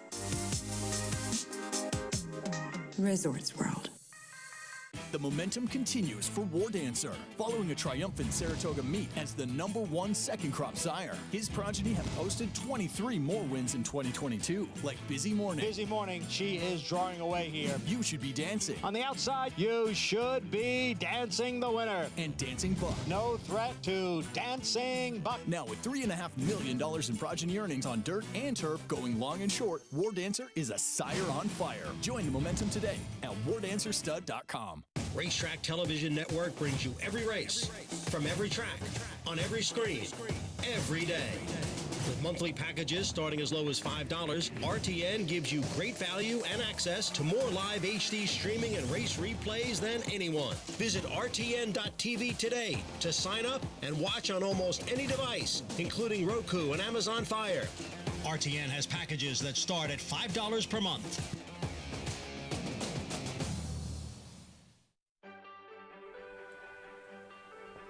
We're back on Saratoga Live. Great to have you with us. We just saw Victor Martinez, his first-time starter, V-Mart, named after his nickname in his playing days. Pretty impressive run here at first asking. That was impressive. Yeah. And to have a 2-year-old come to Saratoga and win like that, and you could just see the emotion. Paul, he looked pretty happy. Yeah, pretty pumped. And he brought his girls down there, too. And let's talk about the breeding. There's a hard spun to have a street sense mare. So, obviously, there's a ton of greenness there. But this colt has the ability to go a lot of different distances. We obviously saw the blinding speed. I'm happy for Victor. I really am. He's just a great guy. I got to know him throughout the years of playing ball. I'm glad that he's involved in racing, and he's got a nice one here. I mean, he's picking out nice ones. He was on a Derby trail with King Guillermo. Yeah. He's got this horse. He's doing very well. He's doing his studying. Big weekend coming up in that showdown everyone's talking about, Society and Butterbean this Saturday in the Coaching Club American Oaks. I'm kidding. Don't underestimate Butterbean. Secret Oath Nest, of course, top 2 finishers in the Kentucky Oaks as well. But no one's talking about these other 3 that are lining up in the race. And Society actually comes in unbeaten for Steve Asmussen. Tyler Gaffleone will ride. Could be the one leading the way in the race. We saw a big upset in this one last year. We'll talk more about it in a bit when we bring in a new audience.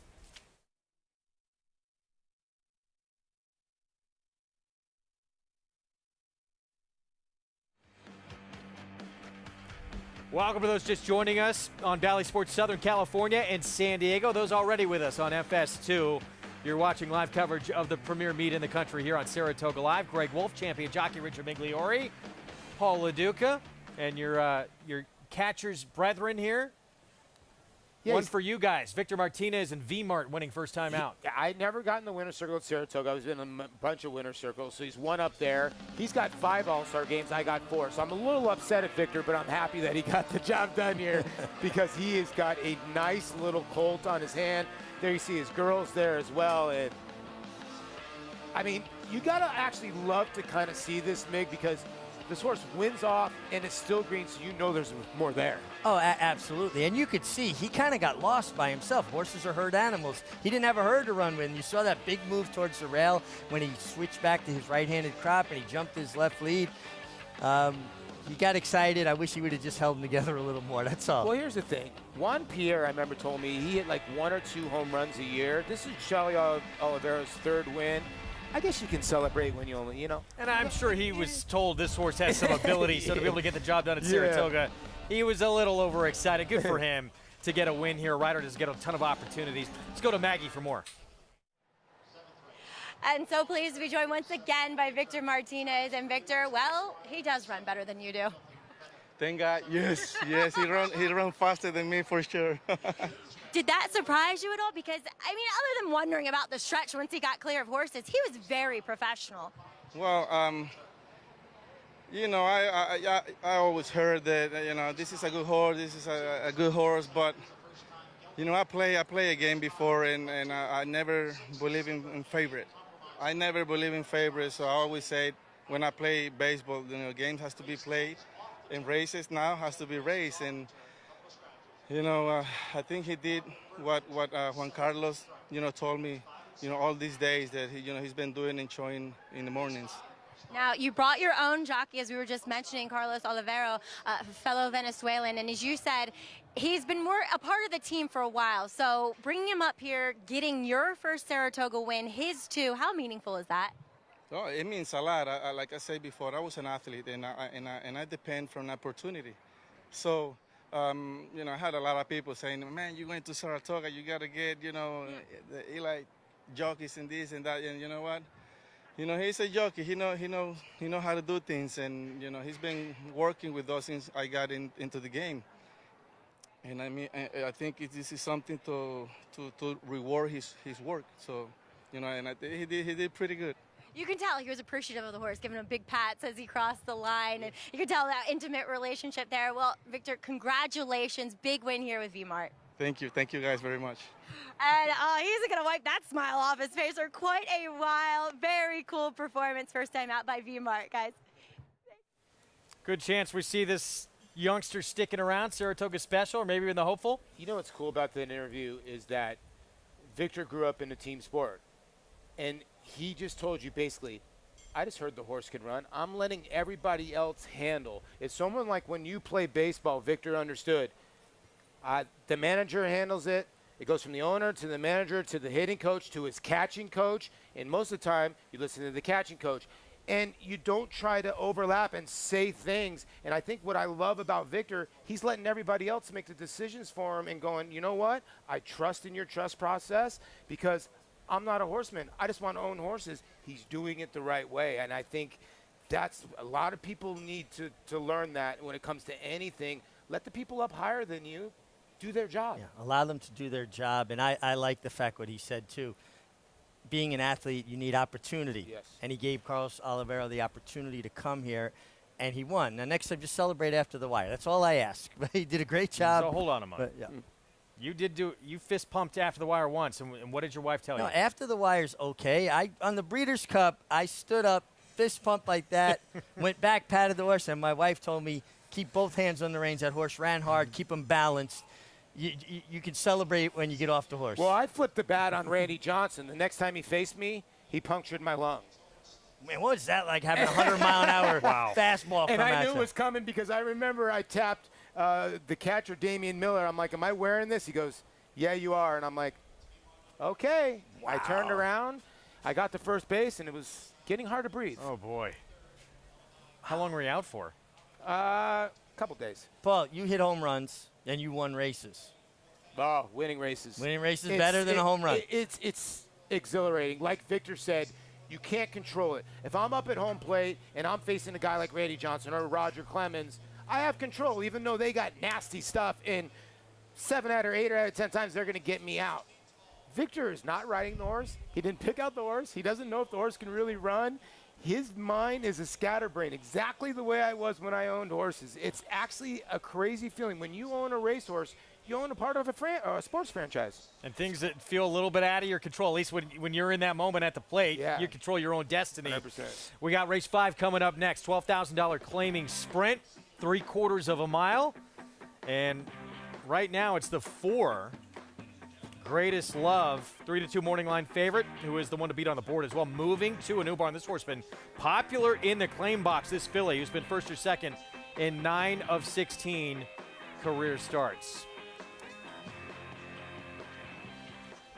Thoroughbred Aftercare Day continues, highlighting all these important organizations that do so much for these racehorses once their careers on the racetrack come to an end. They have so much still to give and so much life still left to live in the industry doing their part to make sure that they're cared for.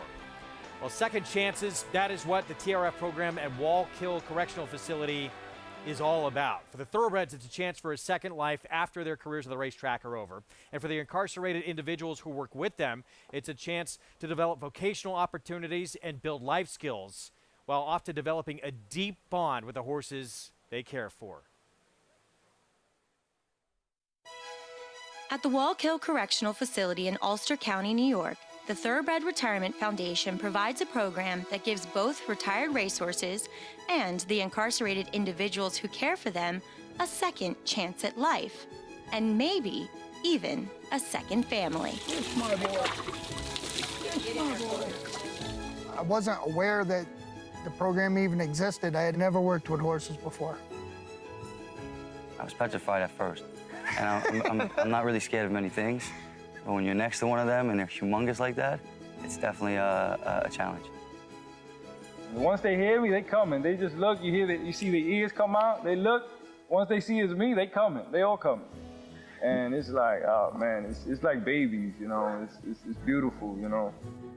They're locked in most of the time when they're not out with us from 8:30 to 2:30 every day. So those other times when they're inside, they're not themselves. But when they step foot out here at 8:30 in the morning, they change. They're totally different people. I didn't know it was gonna be such an emotional thing. And you really do kind of bond with the animals, and they look for you to be there for them. It's more love out here. It's more peace, tranquility, solace, anything you want to call it, the epitome of peace to me. It's definitely a game changer for being someone who's incarcerated and always being around grown men. different behaviors and not being able to actually express your feelings to them. You come out here, you can do that with the animals. I need that. Whatever it takes to get home to my family, I'm gonna try it. But then I got out here and I met a whole new family. How's the family? Yeah. Like you said, this is a family. This is a family between the horses, us. Like, you know, we bond a lot here. I didn't even know I could drive a tractor. I didn't know I could drive a tractor. I didn't know I could mow a lawn. Anything to make this place look better, to make it better for the horses. At the end of the day, it's all for the horses. All for the horses. It doesn't feel like work. It feels like you're home. Come on, girls. To be able to say to somebody, I have a certificate, like I was successful while I was incarcerated. I may have made a mistake, but I was able to get that second chance while I was here as well. I did get a letter of assurance saying that some people were interested in employing me, so like that's just everything I'm hoping for right now. I talk to them, I speak to them about things that I don't speak to people about in there. I can feel like they actually relate to me, and the same second chance that they're given, I feel like I'm getting.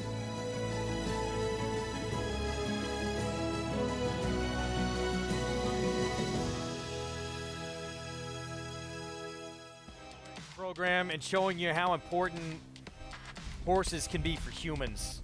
8 correctional facilities across the U.S. You see this type of program, including one juvenile justice facility, and a chance for graduates to get a new chance upon release.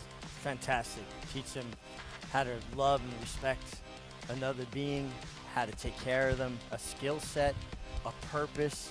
And in the immortal words of Winston Churchill, there's something about the outside of a horse that's good for the inside of a man. I mean, it's the same thing as crying is good for your soul. And I truly believe that horses can bring that out in people. And this program is living proof of it. Thoroughbred Retirement Foundation doing great work. We talk about them a lot on this program, but a day to highlight all these organizations helping Thoroughbred Aftercare on our second annual day, highlighting this here in New York State. We're going to take a timeout. We have more coming up. Pick 6 when we return. First leg is next. This claiming race, 6 furlong sprint ahead, and that right there, the one to beat. Greatest love for New Barn, Gustavo Rodriguez, dropping from 25 down to 12 this afternoon. Pick 6 is next.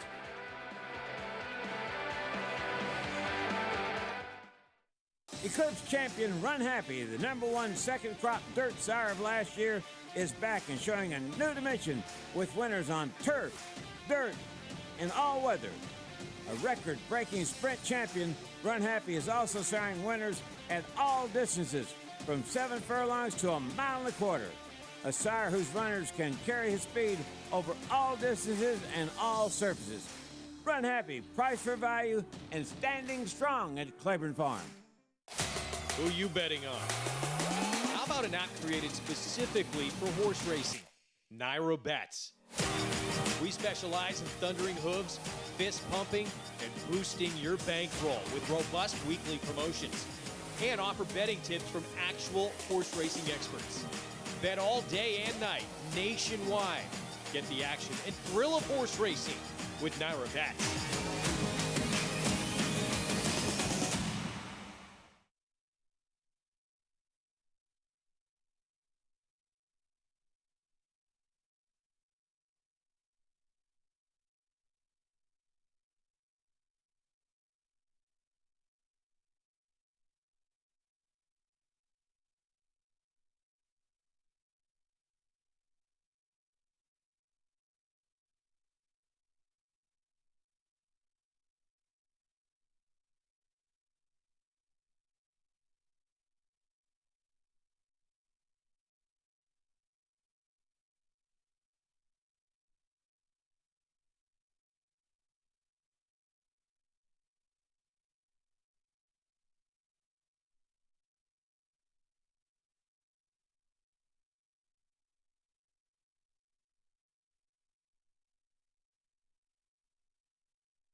Back on Saratoga Live, such a special part of the country. Here in upstate New York, the racetrack just a part of it. This entire town obviously comes to life during race season, but incredible place to be. Have you ever been in a smaller town that has more landmarks or more places to see? Honestly. So much history here. It's incredible. It really is. I mean, you have SPAC, the Performing Arts Center. You have the Dance Hall of Fame. You have Saratoga. I mean, you can just go on and on what goes on around here within 3 to 4 or 5 miles of each other. A lot of that we owe to the late, great Mary Lou Whitney. Mrs. Whitney, yeah. This town, you wouldn't recognize this town from the late 70s to now. There were homes boarded up on Union Avenue in the late 70s. Crazy. And now they're all just beautiful, stately homes that have been restored. And a lot of the renaissance of this town directly linked to Mary Lou Whitney. This racetrack itself might not have been here if not for Mary Lou. Pick 6 coming up next, approaching the 5-minute mark to post. Let's head back to Maggie. And as we continue to celebrate Thoroughbred Aftercare on this wonderful Thursday afternoon at the spa, do want to highlight an event that started back in 2017, the brainchild of Anita Motion and Maggie Kimmett, the Real Rider Cup, as you are checking out some footage from Penelope Miller, who has been a frequent of the Real Rider Cup and really raising masses of money for the organization, for the organizations that benefit from the money raised, including New Vocations. Now, I'm going to put my hat in the ring one more time. I did it back in 2018 with the late, great Yeager. This year, I have 91 Assault, a former racehorse of my husband Tom's, and he is just a superstar. So I can't wait to take him around the show ring at Fair Hill and raise more money. But this year, it's a 2-part Real Rider Cup, and the guys and gals in Lexington already raised nearly $100,000. The entries are still open for the September 16th version in Maryland. And I know, Richie, doctor's orders might not let you ride, but Paulie, I know you've been on a horse before. Not too late to sign up. Okay, Maggie, here's the deal. I was at Sam Houston Park, and I got on a camel. And after that, I got on that camel, well, I wasn't feeling too well, okay, after that. So, I mean, I used to gallop horses when I was a little kid. I'm now 175 pounds, so I don't know. I might look like Larry Jones on a horse. I don't think it's going to happen. I'll be the coach because I can't ride. I'll get you on a horse. I'll be the coach. Teamwork makes it. Teamwork makes the dream work. Come on, we can do this. I want to see a feature of Mig teaching you to ride and you teaching Mig how to hit a 100-mile-per-hour fastball. Okay, that sounds good. I'm down with that. Tit for tat. Maybe I could bunt. Everybody says it's hard to ride. You want to go ostrich? Me and you, ostrich races? No, I can't. Lucky I can ride my bicycle. Pick 6 starts here. 6-furlong sprint. Guys, how'd you feel about this race? There's the 4, the favorite, 9-5. Did you feel like it was more wide open than just Greatest Love? Well, maybe not, maybe so. I mean, listen, she's been hot at the claim box, right? 1, 2, 3, 4, 5, 6, 7 times. She's 0 for 6 this year. She does have the best numbers, but she kind of comes from a tiny bit out of it, and I'm wondering if somebody else takes the initiative. But she does have the best numbers in here. You get Joel and Gustavo Rodriguez, who's 24% off the claim. And drops off that claim. Yeah, so that's the key. A big part of why you see this favoritism here. 25,000 last time out. Down to 12 today and ran very good against that better level. Here's the one, Big Al's Gal. Yeah, 54-1 last time on the turf. If you draw a line through that, there's some decent dirt races. 7-2 on Aiden Ike. Had a big win at Churchill last start. Claim from Steve Asmussen goes to Bonnie Lucas. Tough to improve off of Steve, but horse lands in a decent spot. 13-1 next door, Bay Jewel. Yeah, this one owned and trained by Chad Summers, son of New Year's Day. That horse was trained by Bob Baffert. Ricardo Santana Jr. aboard. 9-5 favorite. Here's Greatest Love. Drops in class off a good effort for 25 after being claimed and should get that stalking kind of inside-out trip.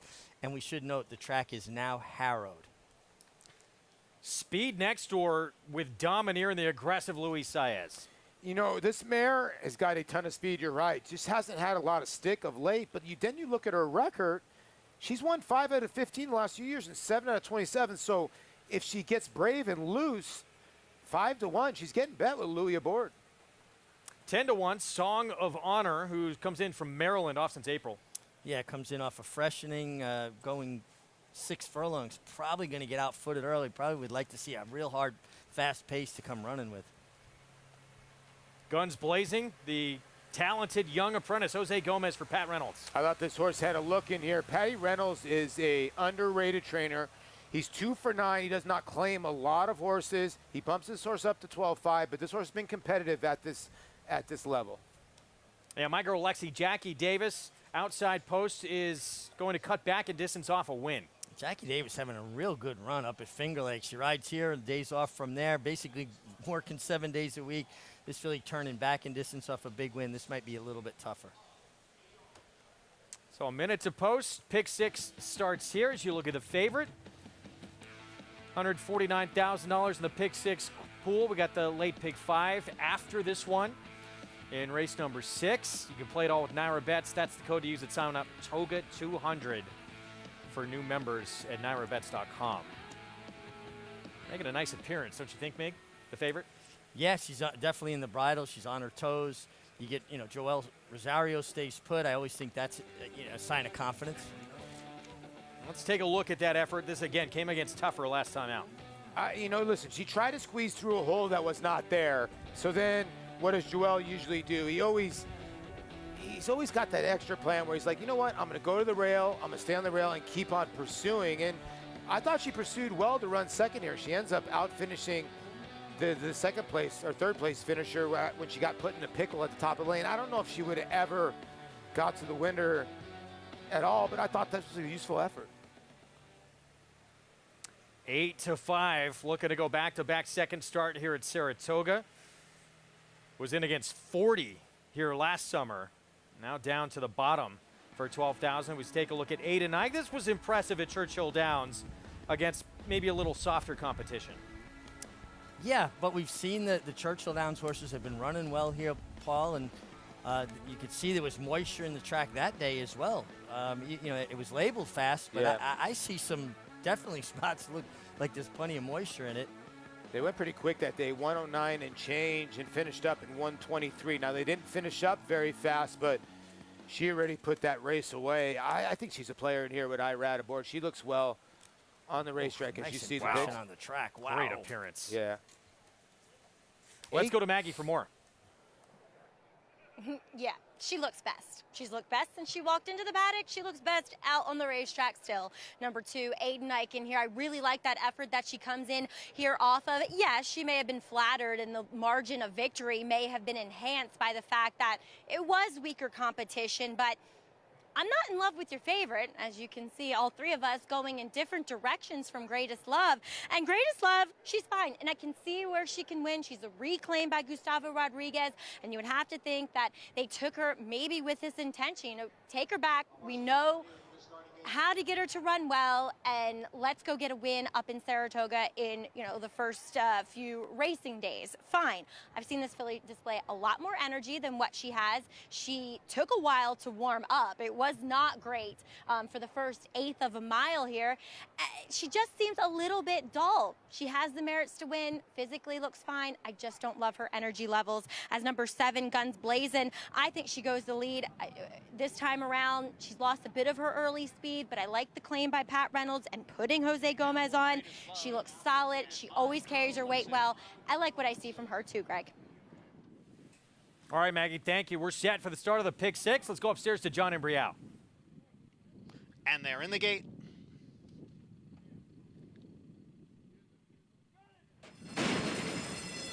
And they're off. Domineer is sent out for the early lead and quickly opens up by 2 lengths, now by 3 lengths. Bay Jewel, Aiden Ike is right there. Now moving up from the outside is Guns Blazing, along with My Girl Lexi. Those 4 are all together. Then we come back to Song of Honor, followed by Big Al's Gal, and the trailer is Greatest Love in 8th. The quarter over the off-going in 22 seconds. Domineer has a 3-length lead. Domineer's in front with Gun Blazing in pursuit in second. Adenike is down at the rail in third. Then comes My Girl Lexi in fourth, followed by Bay Jewel. And farther back it is Greatest Love, who's on the extreme outside. They're coming for the top of the stretch. Domineer has been in front right from the start, continues to lead here, but they are closing in on Domineer. On the inside it is Adenike, and Domineer. And then comes Guns Blazing, putting in a late run here is My Girl Lexi, who's coming up in between horses as they pass the 16th pole. Drifting out is Domineer. My Girl Lexi coming on. Domineer is going to hold on for the win. Domineer got it in front-running fashion. My Girl Lexi, long shot to complete the exacta. Domineer didn't look good when the field started to catch up to her, started to drift out and able to hang on. Well, if you look at Domineer, and sometimes I go back and look, and I said if this horse gets brave, look at Domineer. Every time that she has the lead at the top of the lane, Mig, 1, 2, 3, 4, 5 victories. If she gets headed before the top of the lane, she goes home. She's like, I don't want to win. But if I'm ahead at the top of the lane, you're not going by me. So when Domineer dominates, she is brave and she drifted out through the lane, but having the lead, some horses are just front runners. As long as they get things their own way, they get it done. Certainly had the right rider to see that through in Louis Saez. 100%. Always Louis, aggressive. big white face, too. We always like the big white face. The disappointment was the four just never showed up at all. Greatest Love, I don't know if there was anything at the break. I couldn't really see anything at all, Greg. And we'll try and get a look at it again when we can. 4-1 on a mare who had not been finishing things the last few starts. But you talked about, Paulie, how dangerous she is when she is in front. She's shown the ability before in South Florida. Now she proves it here in New York. Now 8 for 28 lifetime. So sometimes when you look at a racing form, you go, oh, guys, this horse has thrown in 3 really bad clunkers. But now she's going to be the lone speed in here. And I look down, wow, she's won 5 out of 15. She likes to win, and she showed it today at a price. She did indeed. 8th win from 28 career starts, and this is why Louis Saez was so successful winning the riding title here last year. Well, even in the stretch when she's trying to drift, he wasn't worried so much about correcting her. He didn't have anybody outside him, so he didn't have to worry about fouling anybody.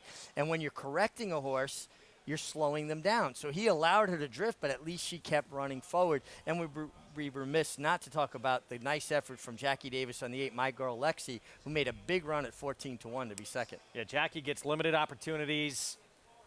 She rides really well when she does get those opportunities. Usually on horses with speed, you can count on her to be in front. This horse comes from off it. You are going to get 100%. Jackie Davis tries hard on everything. And I will give you something. I've been paying attention to Finger Lakes. She's gotten a lot better from coming from off the pace. She knows how to rate a horse and get a horse to finish. And she got the 8 to finish there. I heard you rooting for My Girl Lexi down the lane, and she was getting that horse to go. Jackie's gotten better and better and better. I think the experience at Finger Lakes has helped her out. 5-8-2-1. 4-1 to kick off this pick 6. Late pick 5 is next. That is it for us. Next crew coming up with the second half of this card, including the feature that Rick Violette, who is so important in establishing programs for aftercare, as the second annual New York Thoroughbred Aftercare Day continues here at the spa in Saratoga Springs.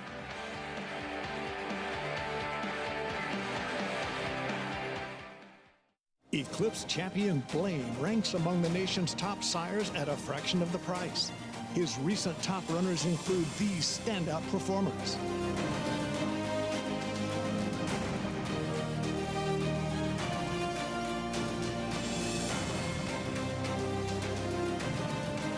With success on the track and success in the ring, this proven son of Arch annually ranks among America's top value sires.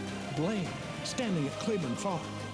If you're looking into racing partnerships, you should know they're not all the same. When you partner with Bond Racing Stables, you become a member of a growing family of racing enthusiasts, all guided by 3 generations of experience in thoroughbred breeding, training, and racing. Sharing the excitement at Saratoga and Belmont Park, where we've graced a winner's circle with winners like Giacosa, who was bred, born, and raised here at our Song Hill Farm. Get more than just a partnership. Become a member of the Bond Racing family. 3 generations of thoroughbred excellence. Spun to Run. In the Breeders' Cup Dirt Mile, he defeated a loaded field that included multiple Grade 1 winners Omaha Beach and Improbable. His brilliant speed figures were among the fastest of any 3-year-old at a mile or more. And he hails from the legendary Danzig sire line. Multiple graded stakes winner, millionaire, Breeders' Cup champion, spun to run, standing at Gainesway.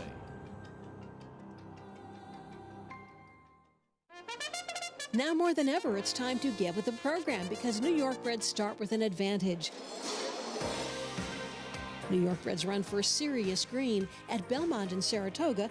New York bred maidens run for up to $75,000 and allowance horses for up to $85,000. And serious New York bred owners can collect awards of up to $20,000 per horse per race in open company. So get back with the program. Seriously.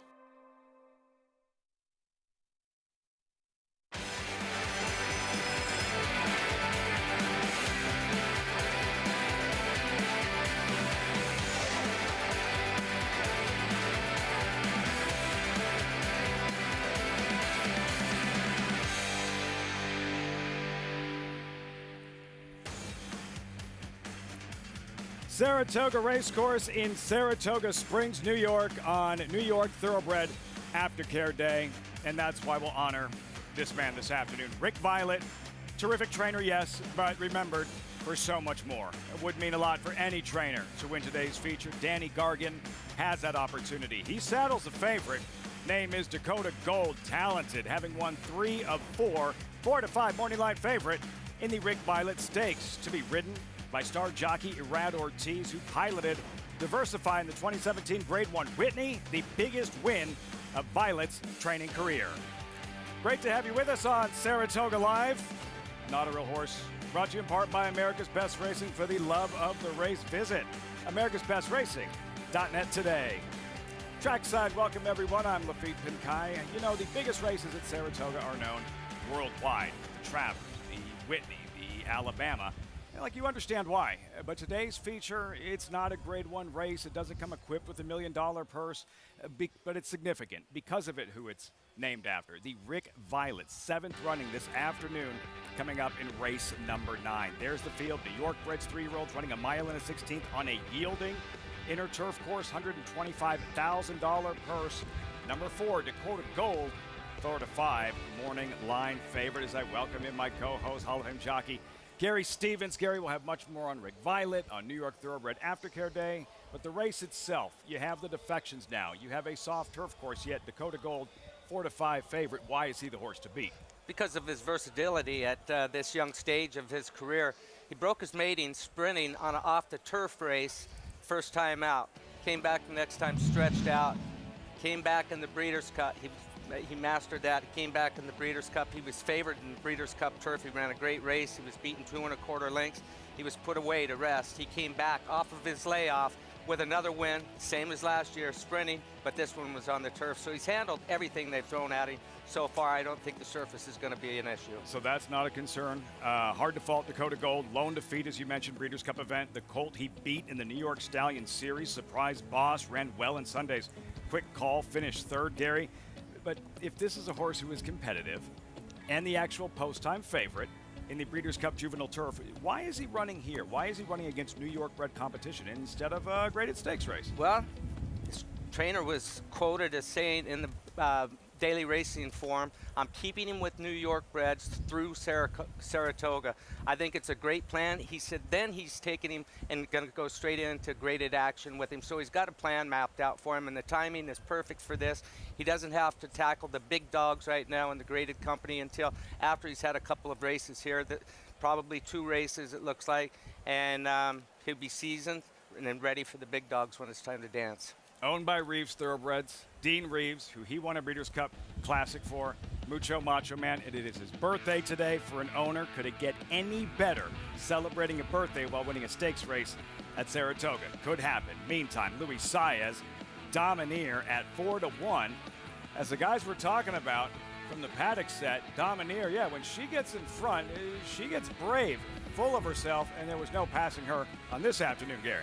No, and this was her 8th lifetime victory in 27 starts, so 28 starts now. Consistent, drifting out through the lane, but she stayed hard at it. A lot of times when horses are disattached from those two that are down inside, those two down inside will carry each other. She saw him out the corner of her eye and re-engaged in the last 50 yards or so. 10:40, Domineer. Jackie Davis with My Girl Lexi completing the exact at 14-1, 5, 8, 2 in the 5th at Saratoga. Time for the late pick 5. And up next, Spendthrift Farm 2-year-old race of the day.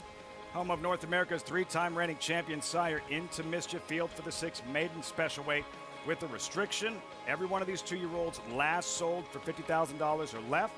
Keeps these races more competitive. No $1 million babies allowed. Jeremy's Jet towards the bottom, 2-1 with 20 minutes to post as we welcome in our handicappers, Andy Serling, Jonathan Kinchin. Gentlemen, good afternoon. Good afternoon. I want to say that I'm a lot shorter than Jonathan, but I think it's really the hair. What do you think? I think if I had hair and Jonathan didn't have whatever's going on in his head, I think we'd be sort of normal. All kidding aside, I particularly like today, not only because we're talking about the thoroughbreds so much and caring for the horses, but remembering our friend Rick Violette. And Rick was a guy who, Rick and I met by having an argument here about 20 plus years ago, and that's how we became friends. And that was Rick, because Rick would fight for the people in horse racing, the people on the backstretch, and for the horses to the bitter end, because that's what Rick was about, doing what he could to make the game better. And he was a very successful, excellent trainer, but he'll be more remembered for the effect that he had on the game and the number of people that he had an effect on. And he's somebody that basically dedicated his life to that. And horse racing is a lot better off, was a lot better off when he was alive, and it's better off today. We're sorry he's gone, but I'm so happy that we have this race at Saratoga. Remember him. And, you know, one of his last huge wins was winning the Whitney with Diversify. But he had a lot of big wins, but his wins were for the kind of person he was and what he did for horse racing. So I'm thrilled we're running that race, and I'm thrilled to bet against the favorite in that race as well. But there's Rick, and Rick's somebody that so many of us remember fondly. We miss him. And it was great to have him here. I like having him here because I always knew as long as Rick was around, there was somebody I could fight with. And you know, I'm always looking to fight with anyone I can. And Rick was ready for a fight, and he never held a grudge. I just feel looking at this race, it's funny because I was talking to Danny Gargan, who trains Dakota Gold, and he sort of said to me, he said, I'm surprised that I'm such a heavy favorite in the morning line. He thought it was much closer between these two horses as well. And I said, you know, I picked coinage because the morning line is the horse a much better price. I'll give you a better price. And as you know, John and David Aragona is usually pretty accurate with those morning lines. And I just don't know that there's that much separation between these two, if any at all. My hope with Dakota Gold is that Dakota Gold did run a fast figure as a 2-year-old. And I felt like the last race was kind of a comeback race, kind of a prep race. And I felt like, you know, kind of pointing to winning a race here at Saratoga. So what's happened so far, yes, I do feel like they're very evenly matched. I have a feeling Dakota Gold could take another step more forward. upside, and that coinage is a horse who's a little more exposed. Absolutely. I think that's very, very fair. I think the real question with the 6th race is whether you feel that it was Barzini all along. Yeah. Little pick 5 action. It was a Godfather reference, which you apparently didn't get at all. Well, I was thinking about the pick 5, that the pick 5 was coming. This is what I have to deal with. It's so wrong. Look, I got a cheap ticket for you today, and it's basically because I'm running out of money because I can't cash a ticket here at Saratoga. I'm kidding. This is just my opinion. I'm going to use the 3 and the 8 to get started here. The 3 Barzini and the 8 Jeremy's Jet. A lot of speed from the 8 Jeremy's Jet. In the second leg, race 7, I'm going to single the 2 Principal Standard. I thought this horse ran extremely fast early last time. I think the slight cutback's going to help. I'm going to single the 3 Carrigate in the third leg, race 8. In the stake, the Rick Violette, I'm going to use the 4 and the 7. The 4 Dakota's Gold, the 7 Practice Squad, and then to wrap it up, I just thought this race was really, really tough. I'm going to spread all over here. It's off the turf now, and there's a lot of horses that felt like they were meant for the turf. It's just basically a guess for me in the last leg. I used the 8 in the last race, Determined Jester. Practical Joke had been working well. He might be interesting throwing in, but it's a crapshoot. It was a bit of a crapshoot in the turf. It's probably even more on the dirt. See how it plays out. You singled Carrigate. You have a lot of courage to single a horse in that race. I'm rooting for you just that you have the courage. Lafitte, I know you're rooting against him, but that's the kind of guy you are. He was kidding, right? Like, you've seen Godfather, right? You know, Lafitte, I was going to let it go. But if you want to bring it up some more, we can make plenty of fun of Jonathan if you want the whole show. Confiscating your man card, JK. You haven't seen Godfather, Barzini, debuting a little bit later on here at Saratoga. We are just getting started. Late pick 5 coming up.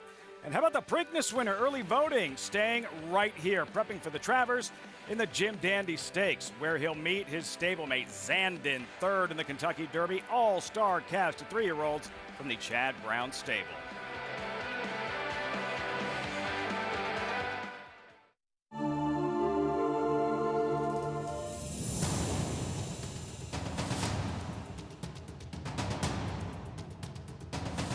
And nobody's gaining on Tyler's Pride. Tyler's Pride 6 lengths in front as they come down toward the line. And this good-looking son of Sharp Azteca will win the Prairie Gold Juvenile by distance.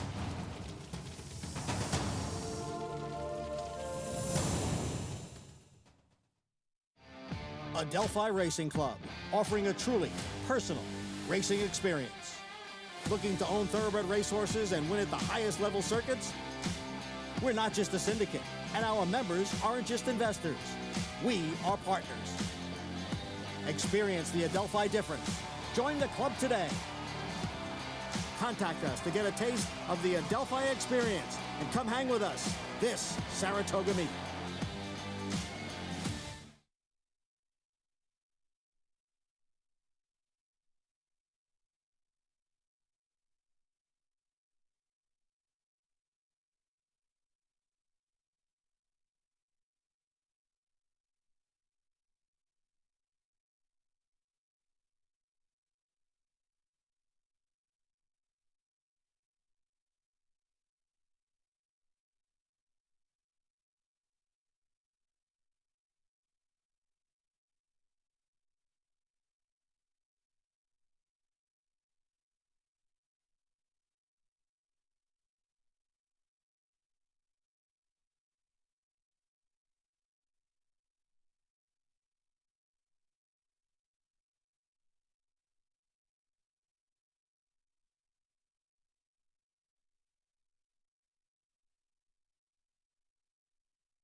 Early voting takes over. Early voting burst away with 1 furlong left to go. Epicenter, Rail Run, coming with each and every stride. Secret Oath out the center of the track. Creative Minister right there in that battle too. But it's early voting clear. Epicenter trying to gain late with a 16th to go. Early voting shifting over to the rail. It's early voting to take it from Epicenter. Early voting's Preakness, Gary, and Jose Ortiz wasn't about to get caught off guard late. No, he was well aware of what was going on around him. And huge race from early voting. Just looks superb doing it.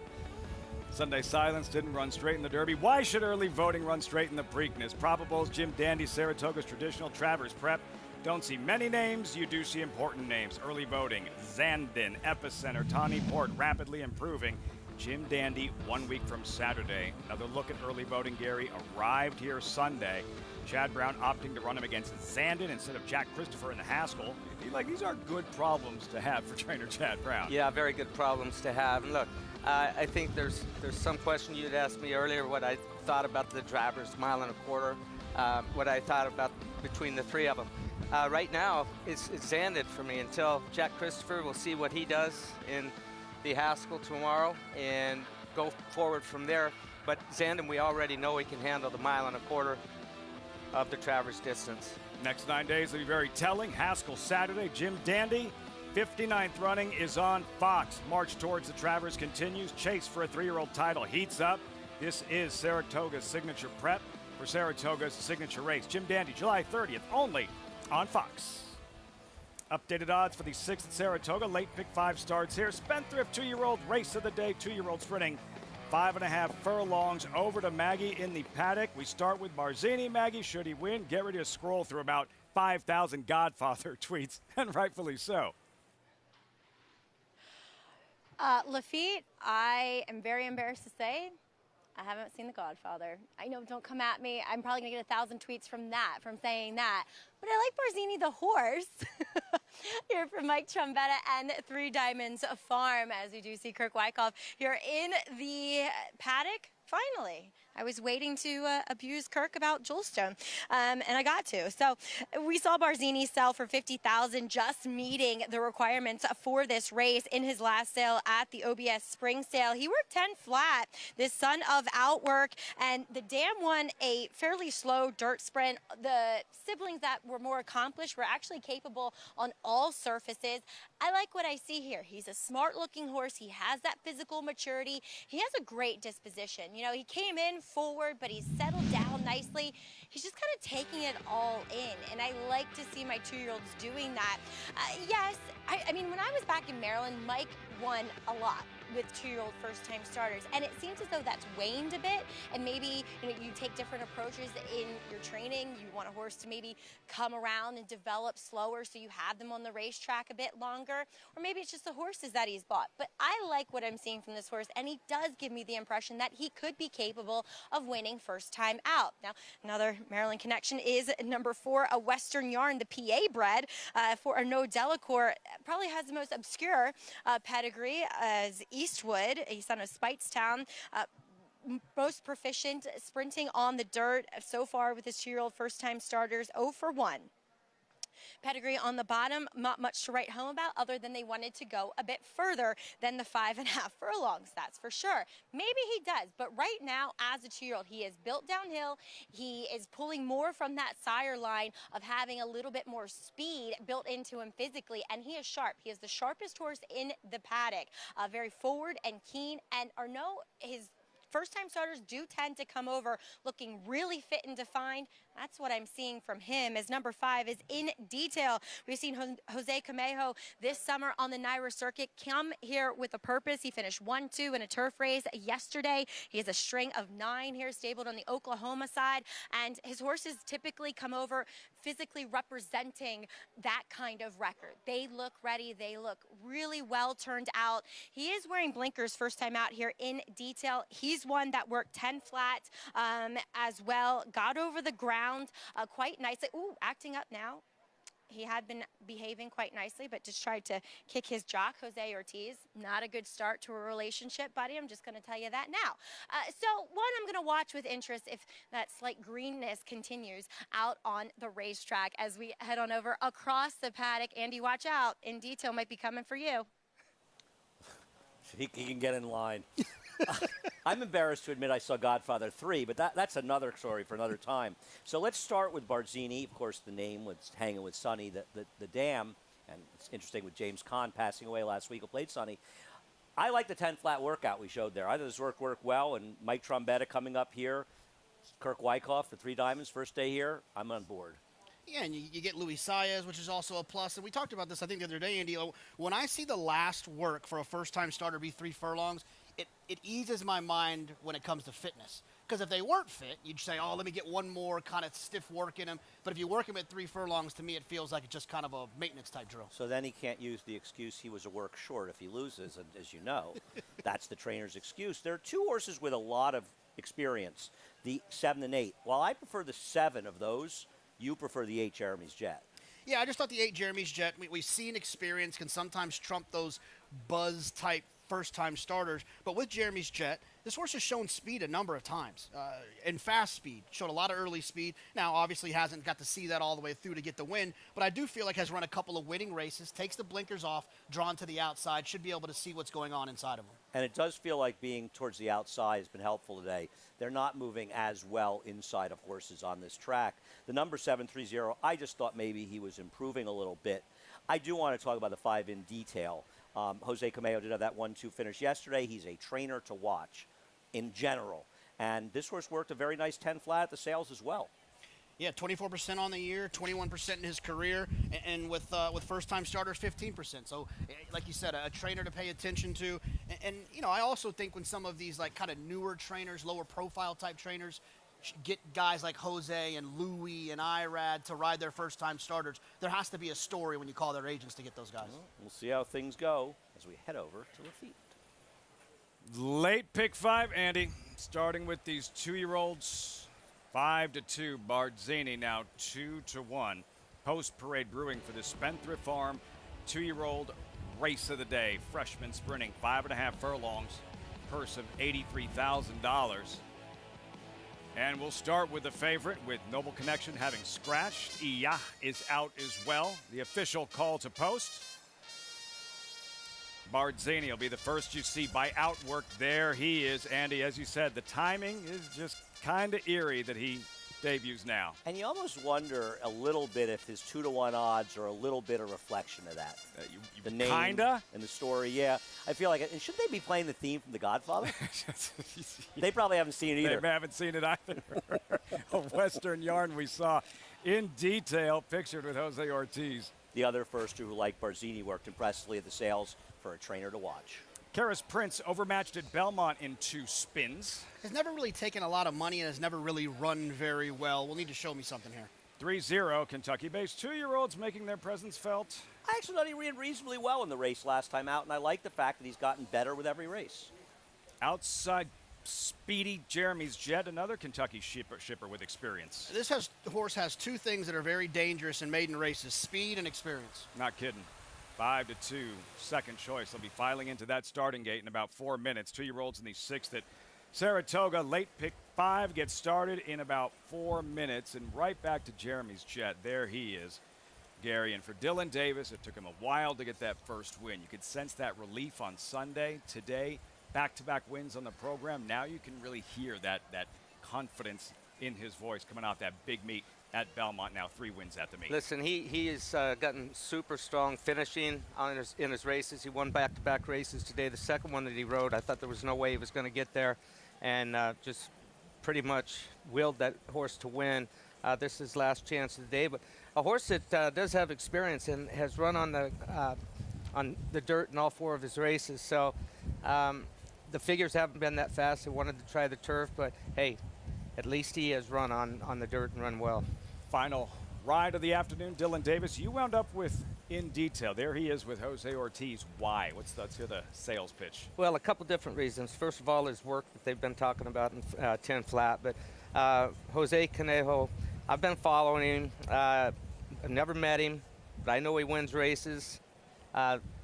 Like they were saying, he came here on this circuit with a purpose. His horses are running extremely well. Won a race the other day. But I just like the new shooter in the race. I like him on turf, but I like him on the dirt as well. Conejo running 1-2 in a race yesterday. Saratoga 3-1 here In Detail. Bardzini at 5-2 with Luis Saez. Gary, the inside draw, if you're Luis Saez, you're riding this 2-year-old, a first-time starter, how much do you find the inside post a hindrance? Is it a hindrance in your opinion? Well, Louis is a great gate rider. It seems like horses that show speed with anybody else, they show even more gate speed with him. I don't know what it is about him, but horses just fly away from there. They're very balanced early on, and you know he possesses that. So he'll let the colt break. You've got to break running with these 2-year-olds when you draw down on the inside, just for the fact we've talked about the kickback here.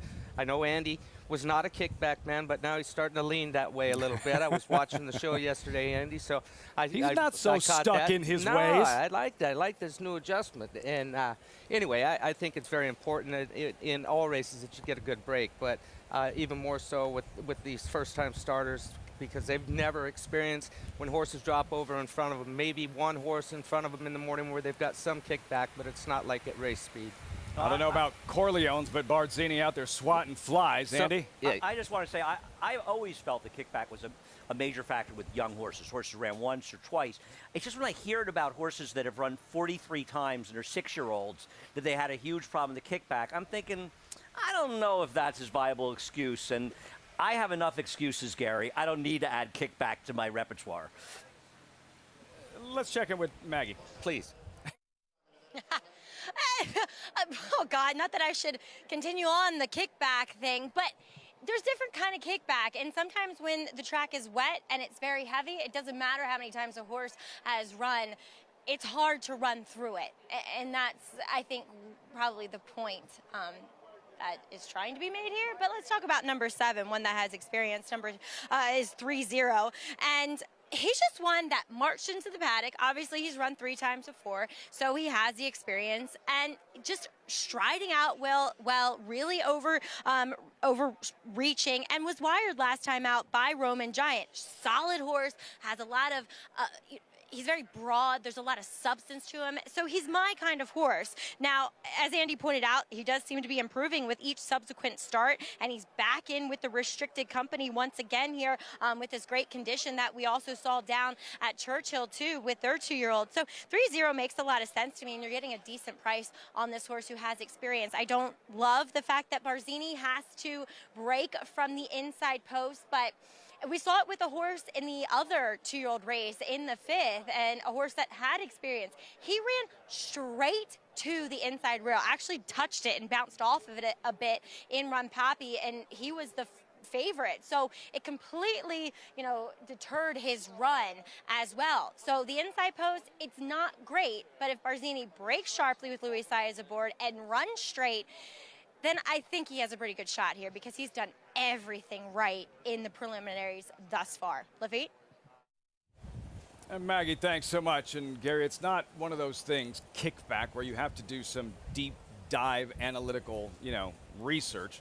Just watch the races and you can absolutely tell, which horses are running through it and which are hesitant and flinching. And Maggie said the exact same thing that I was going to respond to Andy with, is that there's different kickback on different tracks across the country, and we noticed that here the first week kickback was bad. We saw a couple of horses yesterday come from well off of the pace, so maybe the track is tightening up just a little bit or whatever, or maybe the horses just handled it better than other ones did. But there was some horses that closed ground on the main track yesterday, so I rode horses that would handle kickback fine. You take them to horses that would handle kickback at Churchill Downs 4 or 5 years ago, before they added more clay to that track.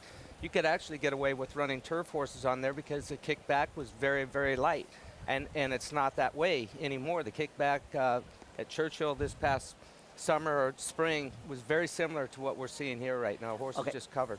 I am extraordinarily aware that kickback is different on different racetracks, and the reason the conversation came up is it was an issue here last year on the main track, which was inhibiting closers. And I think it gave people the impression that it was a speed track in a lot of cases where it wasn't. It was that closers were being inhibited. In fact, speed horses weren't running any better. It's just closers were struggling through the kickback. Right. And it seems to be a situation that's recurring again this year, but it's too early in the meet to make any conclusions. But I am extraordinarily aware that kickback is different from track to track, and sometimes day to day. The absolute difference between speed favoring track and horses reacting to all that stuff being kicked back in their face. We're ready for this late pick 5. 3-0 steps forward. Jeremy's Jet, the favorite at post time. Will Barzini handle all family business? About to find out. John Ambrial with the call post time for the 6th, live from Saratoga.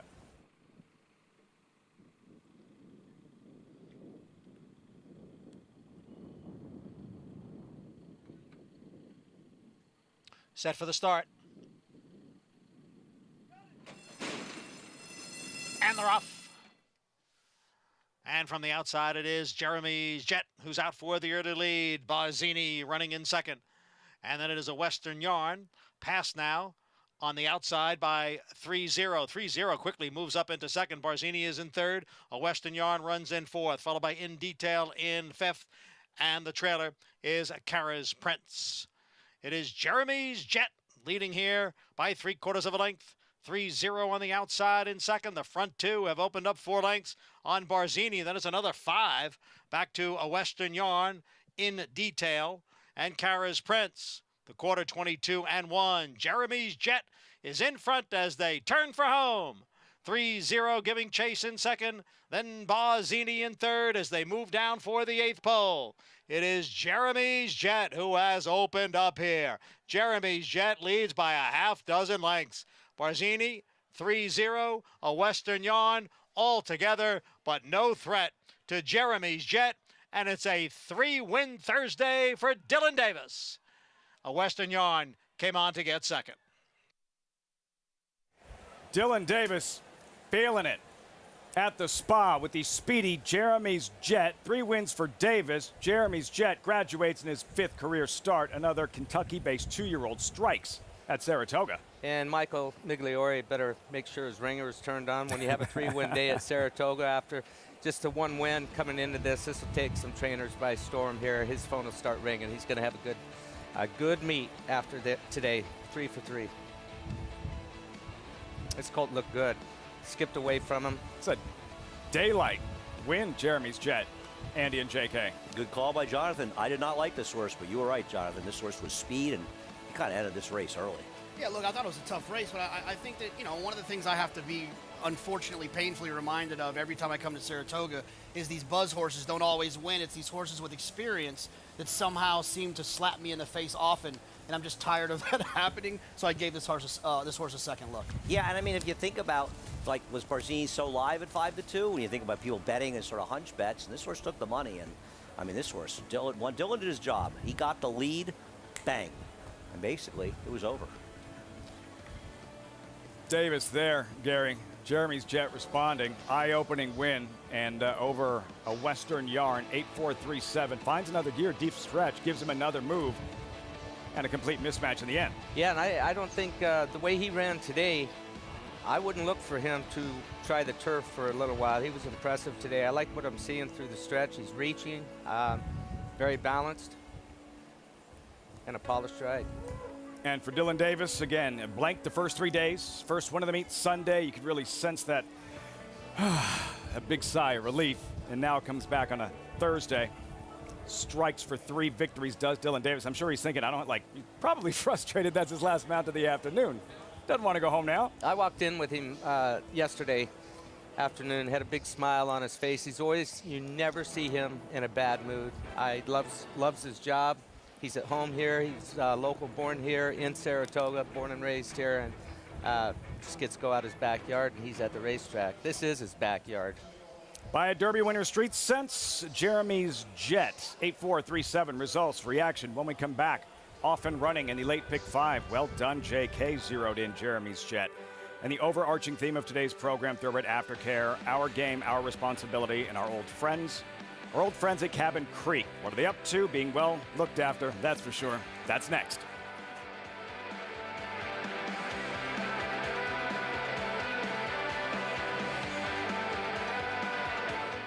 It's difficult to get a sire that can upgrade your mares like this stallion can. This horse does produce runners, very talented runners, 3-year-old runners, Derby contending runners. This horse is priced where anybody can afford to breed to him, and if you're trying to improve your mare, he's a horse that's shown he can do it. There is no younger AP Indy that moves his mares up like he does. Who you betting on? How about an app created specifically for horse racing? Nairo Bets. We specialize in thundering hooves, fist pumping, and boosting your bankroll with robust weekly promotions. And offer betting tips from actual horse racing experts. Bet all day and night, nationwide. Get the action and thrill of horse racing with Nairo Bets.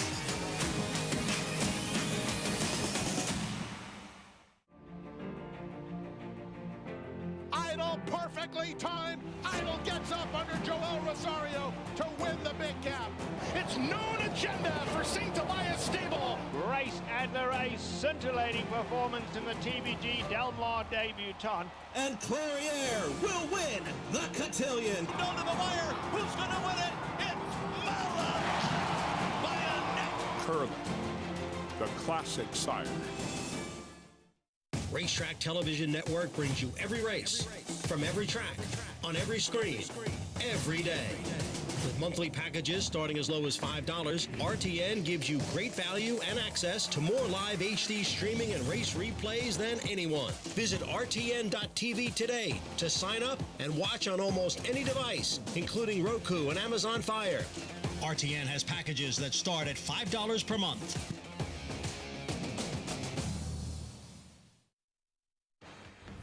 Welcome back to Saratoga Live.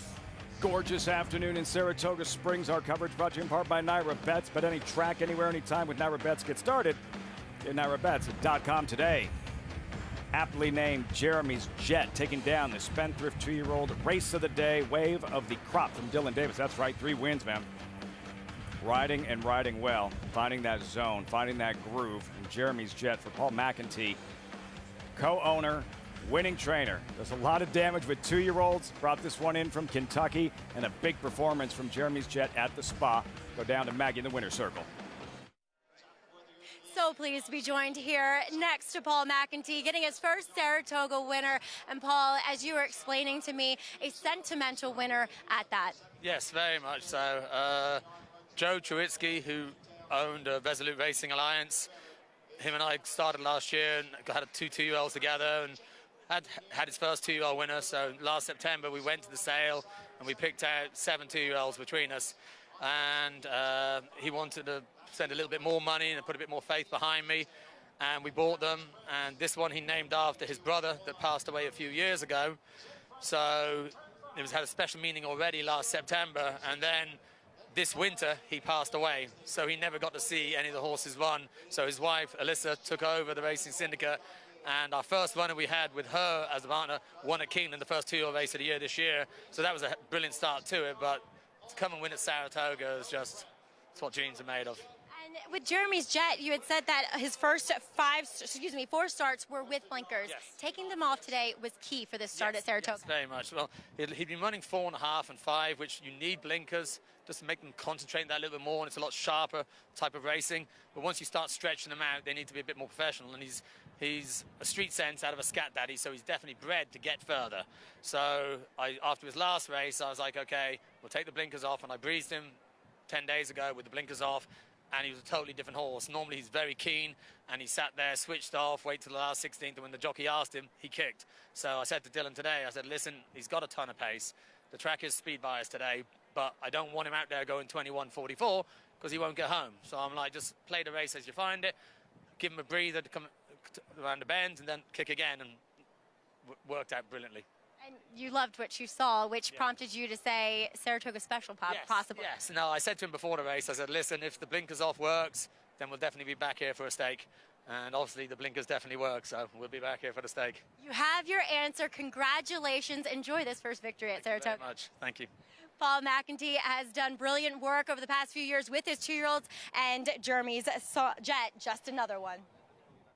Saratoga Special, Maggie, perhaps next stop en route to the Grade 1 hopeful, most prestigious race for 2-year-olds at Saratoga for Paul McEntee.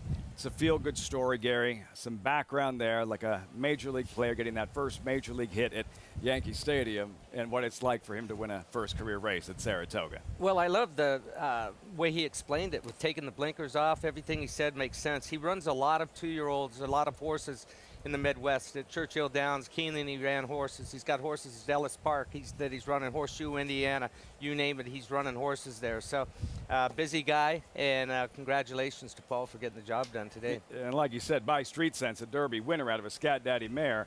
This guy, Jeremy's Jet, might just be getting started. We turn the page. Race 7, start of the late pick 4. Back to the grass, lucrative turf sprint, $125,000 purse, 5.5 furlongs. Turf course listed as yielding. Current favorite at 6-5. Big package with 21 minutes to post. When we come back, gentleman sitting to my left knows all about that guy's heart. Silver Charm, oldest living Kentucky Derby winner, now 28 years old. Think you're a fan?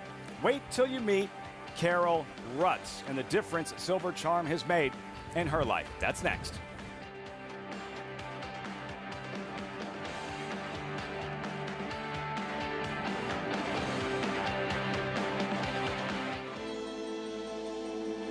level of racing that he's achieved is extremely rare. Anybody who's witnessed Matoli running sees a level of ability that doesn't come along that often. Matoli's a monster!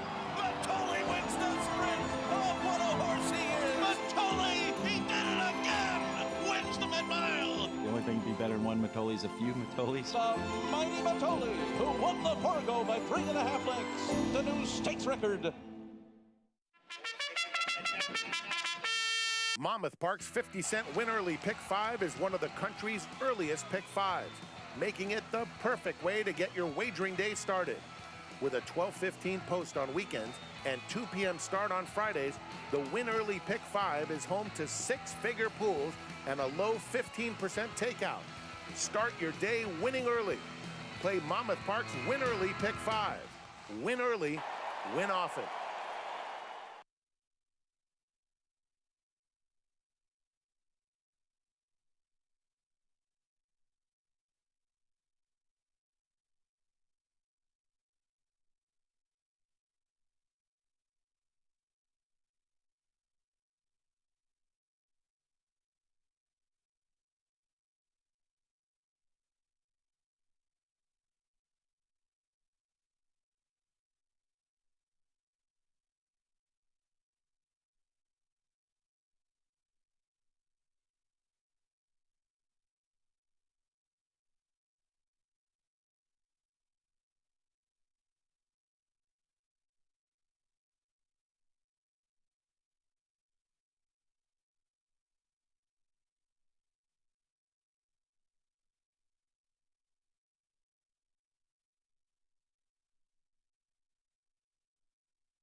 Warm day, but a beautiful one. In Saratoga Springs, you're watching Saratoga Live.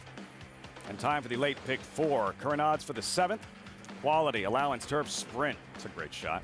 $125,000 purse, like a stakes purse. Big package, 6 to 5, 17 minutes to go. As a wise man said earlier on the show today, horses are good for the soul. And what exactly does that mean? I guess it depends on who you ask. After watching this, might change your opinion. Meet Carol Rutz, whose relationship with a retired thoroughbred literally changed her life. This is me kissing him. He kissed me first, so I kiss him back, and look, lip print, man. Mwah. This is a Silver Charm. I draw it in about 30 minutes, and I even did the little dots, right, the little shadings. This is a rosary I made with the hair of Silver Charm. I still need to figure out how to thread his mane hair because it gets stuck at times. To the oldest living Derby horse. So I have my autistic patch to myself, and of course, it had to be opinionated. Carol Rutz was captivated by racehorses as a child. The Kentucky resident's passion for thoroughbreds, however, literally saved her soul when she was introduced to Silver Charm 5 years ago at one of the lowest points in her life. After my husband died, I was so distraught, so I went to old friends. Silver Charm looked at me. I told him that my husband died and he's with the Lord. And you know what he did? He kissed me. Very sloppy kiss. That made my life much better, knowing that somebody did care and that I'll be all right. I will be okay after that. Separated from her rock during the pandemic, Rutz bided her time until she could be reunited with Silver Charm. When that moment finally arrived, all the time they had spent apart became a distant memory. And I was so happy to see him. He's like smiling, very happy to see me again after a long period of time. I can talk about about my Derby experiences, about all the pictures I have, but unless you can get up close to a horse like Silver Charm, everything is pale. Who's the greatest horse in the history of the universe? That I hardly agree. Give Carol a kiss. Kiss. Her reaction was really very special. And I think it was reciprocal because I think he sensed something in her that was completely non-threatening. There's a look that you get that both human and with these horses, it's a look of trust that I'm going to trust you. I can tell that you're worth trusting. This one here, very noble, very personable. He's a very good judge of character, and he knows how people feel. Some of my brain is overwired. Some of my parts of my brain are underwired. And sometimes there's a lot of stimulus, sometimes get to the point of anxiety. Well, good thing about Silver Charm is that in other horses like him, is that they sense our fear, our grief, our love. You don't understand every word Carol said, don't you? You are so smart. He is 1 in a million, beyond price. He's beyond money. He's platinum, and he is a blessing. Ain't that right, honey? Yeah. God bless you. That image, love that image, Carol and Silver Charm. Gary, you won a Kentucky Derby on Silver Charm. You've been back to old friends several times to visit your old friend. Yeah, and Carol hit the nail on the head. He's my best friend, equine-wise, that I've ever had, and definitely the oldest living Kentucky Derby winner. Big part of my life. I try and get back there as often as I can. The staff and Ed Blauen at Old Friends in Kentucky just do an unbelievable job. You can spend a whole afternoon out there. It's just one champion after the other, and then some that aren't champions that have just found a great home to be looked after and cared for and get sun and carrots and whatever they may need. Here, a shot of you with Silver Charm. How is he, when you visit him now, how is he different? You got to look at that picture. That is awesome. He's not. He's just getting whiter, not gray anymore. He's white. I'm getting whiter and less hair, but he's something special. Both like a fine wine. You know, what I find amazing, Gary, is the difference he made in your life 25 years ago, winning a Kentucky Derby, and now the difference he's made in Carol's life in two completely different ways. Yeah, and he makes a difference in my life every time I go out there. I have a lot of, as people know, mood swings. I'm always in a good mood when I'm around him. The Zen Master. Easy way to say it. Silver Charm, the difference that he has made, and a great, great story there. And our thanks to our production crew here at the New York Racing Association and Saratoga Live as we welcome Acacia Clement to the show.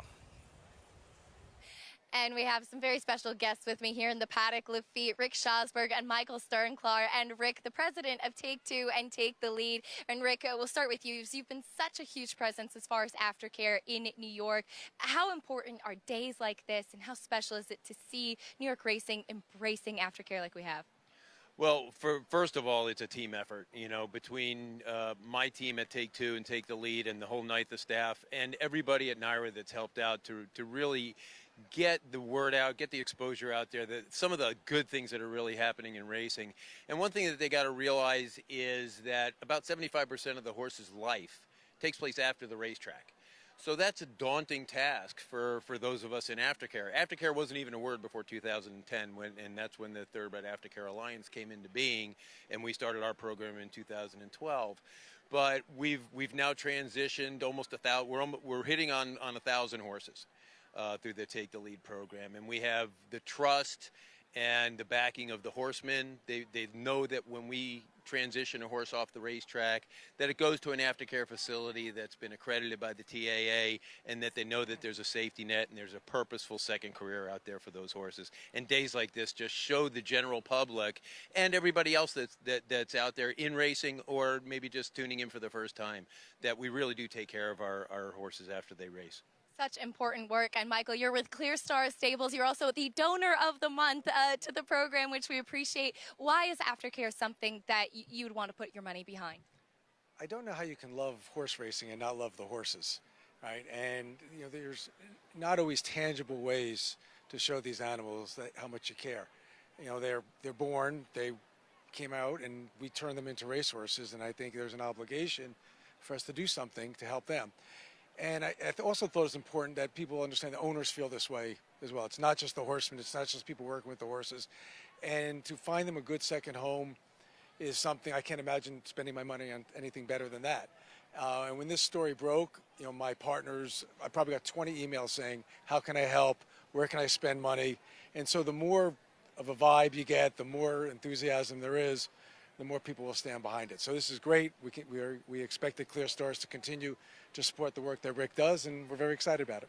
We so appreciate everything both of you do. Thank you for all that you do for the horses, and thank you for your time here today to Lafitte. Such wonderful work going on at Take Two and Take the Lead.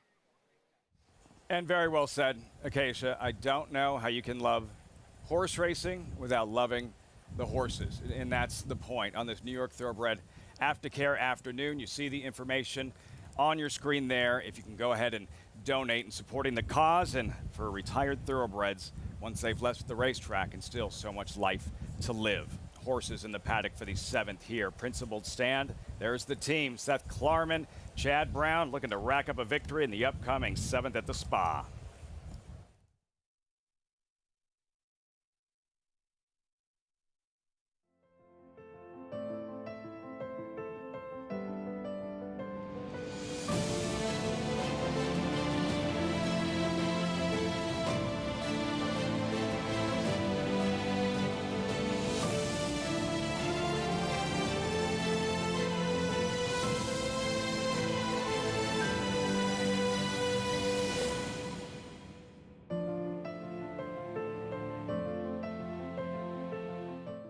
For over a century, success starts at Saratoga. As America's #1 ranked yearling sale by percentage of Grade 1 and graded stakes winners, Saratoga is the can't-miss event of the summer. One catalog of selected yearlings offered over 2 electrifying evenings. Recent Grade 1 winners include the brilliant Flightline, Bleecker Street, Maracuja, and Queen Goddess, plus new Hall of Fame inductee Tepin. The Fasig-Tipton Saratoga sale, August 8th and 9th in Saratoga Springs, New York. Where will you be? Eclipse champion Run Happy, the #1 second crop dirt sire of last year, is back and showing a new dimension with winners on turf, dirt, and all weather. A record-breaking sprint champion, Run Happy is also siring winners at all distances, from 7 furlongs to 1.25 miles. A sire whose runners can carry his speed over all distances and all surfaces. Run Happy, price for value, and standing strong at Claiborne Farm. Hello, you've reached the offices of West Point Thoroughbreds. Please leave your name and your number, and we'll get back to you as soon as we can. Okay, starting to move now. He's 4th.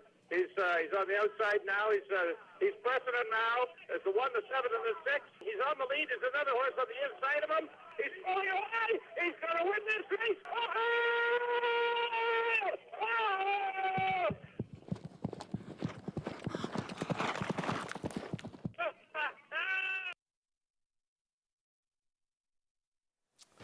As we come back to Saratoga Live, I want to thank our friends at Hillendale at Alapa.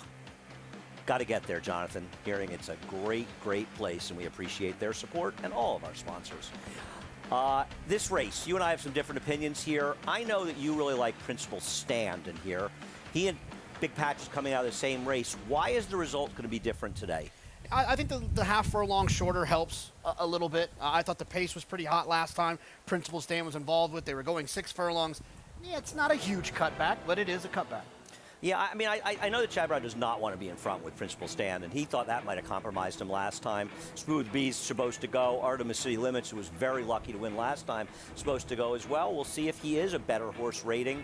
I'm skeptical, but I can certainly see it. I don't think he ran badly. I bet Big Package last time. He was 770 to 1. Today he's 3 to 2 right now. And if he didn't have to hesitate a little bit in the stretch, he might have won this race, but doesn't mean things can't be different. I don't worry about the distance. He's run well at 5.5, but I like another horse in this race. I really like the 4. It's a gamble, and I'm going to live or die with this opinion. I've always felt that he was a turf sprinter, and his best races as a 2-year-old were sprints. I understand why they stretched him out. There's many more options, more money with those races, and he ran credibly enough they kept him. This is December 4th of 2000 at Aqueduct. Look how lush the Glen Kozak course looks at Aqueduct on December 4th. No one would have guessed this was December, Jonathan. And you see the kind of run he put in here. He got a great ride from Johnny Velasquez. Joel Rosario's on today, and I've just been waiting, Jonathan, for this horse to get back into a turf sprint. Yeah, and if you look at it, the figure doesn't really grab you, but he was a 2-year-old. It was a long time ago. He's a different horse now. And like you said, he hasn't necessarily run horribly going long. This is not his thing. And the 64 figure is actually his turf debut at Saratoga, where he beat Thin White Duke at the wire, coming from dead last after getting left to win first time in the grass. I think this is a very, very interesting race, Lafitte, as they hit the racetrack. 7-2, Andy, on the Colt. You like It's a Gamble, and the turf course now listed as good. As we welcome the field front side for the 7th race, start of the late pick 4, $80,000 allowance, optional claiming sprint. 5.5 furlongs, good purse, $125,000. And again, turf course listed as good. We'll start with Smooth B. There he is, 7-year-old, 44th career start. Well, he's a talented horse, but he's never run well in his tries on turf races sprinting. We'll see if it's a different result today.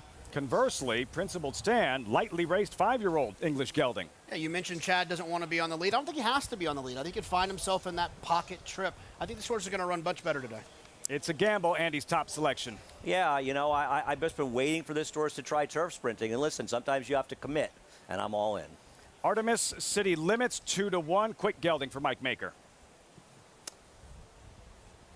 Yeah, this is a horse, Artemis City Limits, who has some speed. This is a horse I think that will make the front. Big package, late running sprinter, solid on this turf course. Yeah, this is a horse I think can pick up the pieces if they happen to go too fast. We'll see what happens. If the two Principled Stand and the 5 Artemis City Limits hook up, it's going to help Big Package quite a bit. You don't think the one's going to be the horse going in front on the inside? You don't think he's going to be speed? I think they'll send away from there. But oh, I thought he and the 5 were more likely to be involved. Everyone ready for this late pick 4? Starts in the 7th post time, 3 minutes. And a reminder, join us here at Naira Bet. You sign up using that promo code TOGA200. You're going to earn up to a $200 deposit match after your first deposit. Bet any track, anywhere, anytime. Join now at NairaBets.com to earn your $200 deposit match. Gary, the favorite, your top selection, that 3-1 looked a lot better this morning, getting crushed here, 8-5, big package. What do you like about him today? Well, I'll be honest with you. I had to pick one in here. All right. And I'm not doing this with a load of confidence because I like the 2 horse, I like the 4 horse, I like the 5 horse, and I like the 6 horse. Look, somebody's got to be the favorite here. The betting's tight right now, but big package. He's won 2 races here at Saratoga on this turf course. That's one of the reasons that I went with him. Jose Ortiz rides him back. He knows him well. He's won races on him, several races on him of his 9 wins, period, but he just shows up every time. But there's a number of them in here that do, including the 5 horse. Does his best work from off the pace, though you saw Big Package. I had a quick question on Big Package as you look at Artemis City Limits. Is it easier? Do you feel more confident as a rider on a late running sprinter on grass than you would on dirt? Is it easier to do? It depends on the horse, but yes, it's a lot more common. You see a lot more come from behind sprinters on turf than you do on dirt. And I think a lot of that is horses can just accelerate so much better on the turf, especially the ones that are bred for the turf. It's a specialty, turf sprinters. And you see a lot of them. It's very difficult to win races any distance wire to wire without a clear lead. You do each other in. If you're hooked early on, it's just difficult to do. Whereas and talking back about Artemis City Limits, he is the speed of the speed. I think Principled Stand is going to be right there, but I think that Artemis City Limits is the speed of the speed, and Saya's just got to hope that he can hang on and get his 2nd win of the day. Acacia, how does Andy's top selection look in this one? It's a Gamble, number 4. Well, I'm with Andy as far as it's a gamble. This is a horse who's more compact. He's very kind of that stout sprinter physique, and sometimes the progeny of English Channel can look that way. But it's funny comparing notes, because looking back at what I wrote from him in January of last year, which was the first time he tried a route race, I spoke to Kelly Breen that day, and he said, I really think he's more of a closing sprinter, but we're going to try him going longer and see what happens. He never went back to a sprint since then until today. So I'm really intrigued to see him do just that, and he's been sharp out on the track. Physically, I think he should prefer it. The one Smooth B, he got a big warm-up out there under Jose Lascano, and while he is a horse that has run well on the main track and has never won on the turf, he actually does have a turf hoof to him. He's flatter in his hoof as far as that kind of physical that would take to the grass slack or pasterns, and he's sharp. I don't know if this is necessarily going to be the right game plan for him, but I do think he will be aggressively handled from the inside. Andy, JK, still 8-5 on Big Package. Well, I have no argument that Big Package logical, but it's a big price last time and a much shorter price today. Artemis City Limit's taking a lot of money and is nearing favoritism right now. In my opinion, Jonathan, this is a horse that even when everything goes his own way, he rarely wins. He got very lucky to win this race. The other speed got completely left, and the horse who finished second got in traffic in the race, where he never would have won this race. And prior to that, he had one race at a short price after another where he just had the races handed to him and he still didn't seal the deal. Maybe the one doesn't show speed. Maybe, I don't know, maybe an acorn hits one of the other horses. I don't know, but I don't like this horse at all. I'll get him to winner's circle. Yeah, I just think he's going to get some pressure from these other horses, and I think he's going to have some serious horses running at him late, right? The Big Package is going to be running at him late, and even a horse like your horse, It's a Gamble, will be running at him as well. Well, I'm taking right now plus 350 on It's a Gamble. So it's a gamble for me, Lafitte. Payoff if he hits. Guys, I know this gets us into treacherous waters, trying to project what the riders are going to do right from the start. The pace on paper, again, on paper looks like a lively pace. What are you expecting to see from the start? I don't think Manny Franco is going to send on Principal Stand. There was a lot of advice or instruction given from Chad Brown prior to riders being legged up. So with Artemis City Limits to the outside of him, I'd look for him to come away quietly. Just as Jonathan said, be sitting in the pocket, not far away. Good turf course, had some rain early. Now a gorgeous late afternoon in Saratoga Springs, and all set for this late pick 4. Another look at Gary's top selection, who is the favorite. Big Package opened up at 3-1, now 8-5. How far off the pace do you expect Jose Ortiz to settle with him? Well, this is what worries me about him, is the short field. Comfort behind sprinters on turf tend to do even better with bigger fields, where there's a contested pace. There's pace in here, but if he loses touch early on, horses seem to lose a little bit of interest. But this is no pro. He knows what he's doing. Jose knows him very well.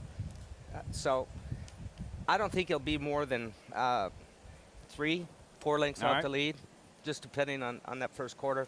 Something to watch for early. Big Package, Joel Rosario, Turf Sprint Master. Andy's top selection, It's a Gamble. Artemis City Limits, Mike Dub Colors, Luis Saez. Expect him to be in the mix early. Big Package will not be in the mix early. All set for the late pick 4 post time for the 7th. From the Spa, here's Johnny I.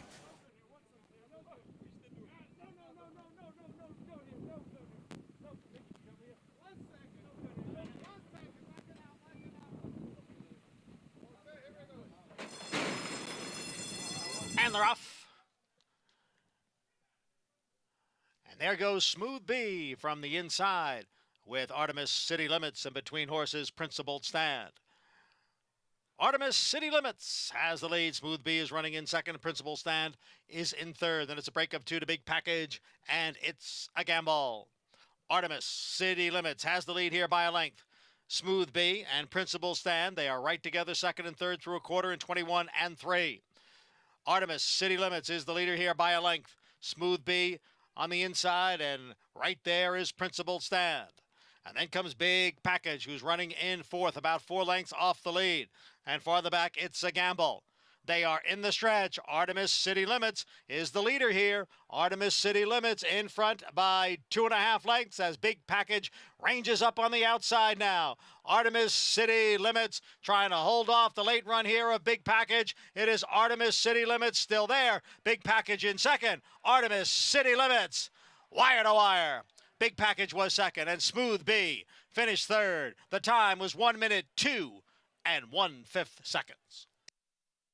Just too quick, just too fast in the end. Artemis City Limits closing at 2-1, 2 wins on the afternoon for Saratoga. Defending riding champ Louis Saez over Big Package 5-6-1-2, Gary. Yeah, and guys, they've changed the listing from yielding to good or soft to good. It is good now. And Louis Saez did a great job rationing the speed out. Didn't go overly quick. The first quarter, 21-3, 44 for these kind of horses, doled it out perfectly. And no real excuse for anybody else. Just Artemis City Limits showed up the real deal today again. Took it to him early. The son of Derby Preakness winner Big Brown. Mike Maker off to another terrific start at Saratoga. We saw it last summer, winning races in bunches. Captures the 7th race at Saratoga today, Andy. Artemis City Limits would not be caught in the lane. No doubt about it. He was much the best. I didn't like this horse at all. And to be honest, Jonathan, this is probably the best race he's run in a long time. He actually took real pressure from the one, and he just drew off. Big Package had every chance to catch him. Turf's got a little give to it. It's actually probably firm. It's just it's been so hard with no rain that I think we've gotten used to a different horse condition. Yeah, I mean, look, he deserves a lot of credit. Like you said, he did take on some pressure. I guess my one thing I would say is, did Big Package run his best race? Because he was meant to catch this horse, and he never really did. So I want to know, was Artemis City Limits still running, or did Big Package not show up? Well, I'm not going to knock Artemis City Limits because the horse I said before the race that I didn't like at all. So I'm not going to come up here and say, he won, but he wasn't good enough. I don't know. They went 21-3. I know Smooth B finished third, but he got beaten 5 lengths in Principal Stand. He was hopeless. My horse couldn't run at all. I mean, I don't know if he's just lost all his speed. He ran so badly, who knows? I think Big Package has run races better than the one he ran today, but I think Artemis City Limits ran the best race. Is that fair? No, I would agree with you. Yeah, and Gary, look, he was dishing heat. He was taking heat. That wasn't a stroll in the park, the first part of it. He had to work for it. And for Mike Dubb, another trip to the Saratoga Winner's Circle. Yeah, and I don't think you could make a lot of excuses for, I mean, visually what I saw during the race, Big Package had no excuse. Like I said prior to the race, bigger field sizes might have helped him a little bit, but nobody could stay with Artemis City Limits today. The pace was legit, it was fast, and he just showed up on the day. No excuses for anybody else. The best horse won. You're not going to see those jubilant celebrations for trainer Mike Maker. Stoic as always. Keeps it close to the vest, but man, what a trainer, and one of the very best with turf runners in the country. You ever try and interview him? Yeah. He's a great Couple interview, times. yep. You know what? You better be good at your job. You better be good at your job to get what you can out of him. That's all. We need to get him on Cart Talk. JK, you're up for it. Mike Maker, Cart Talk. Have 6 weeks left. When we come back, getting closer to the Rick Violette Dakota Gold. What's not to like? His only loss in a Breeders' Cup race, but he has to tangle with that colt. Coinage, unlike Dakota Gold, he's won on this turf course. He's won at this distance. You're watching Saratoga Live.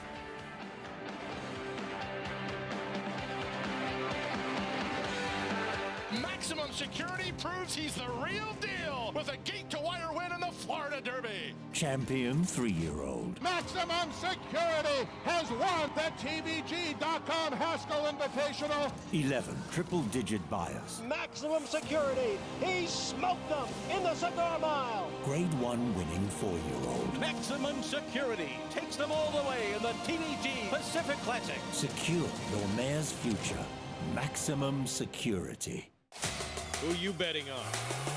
How about an app created specifically for horse racing? Nairo Bets.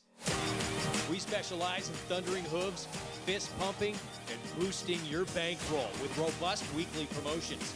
And offer betting tips from actual horse racing experts. Bet all day and night, nationwide.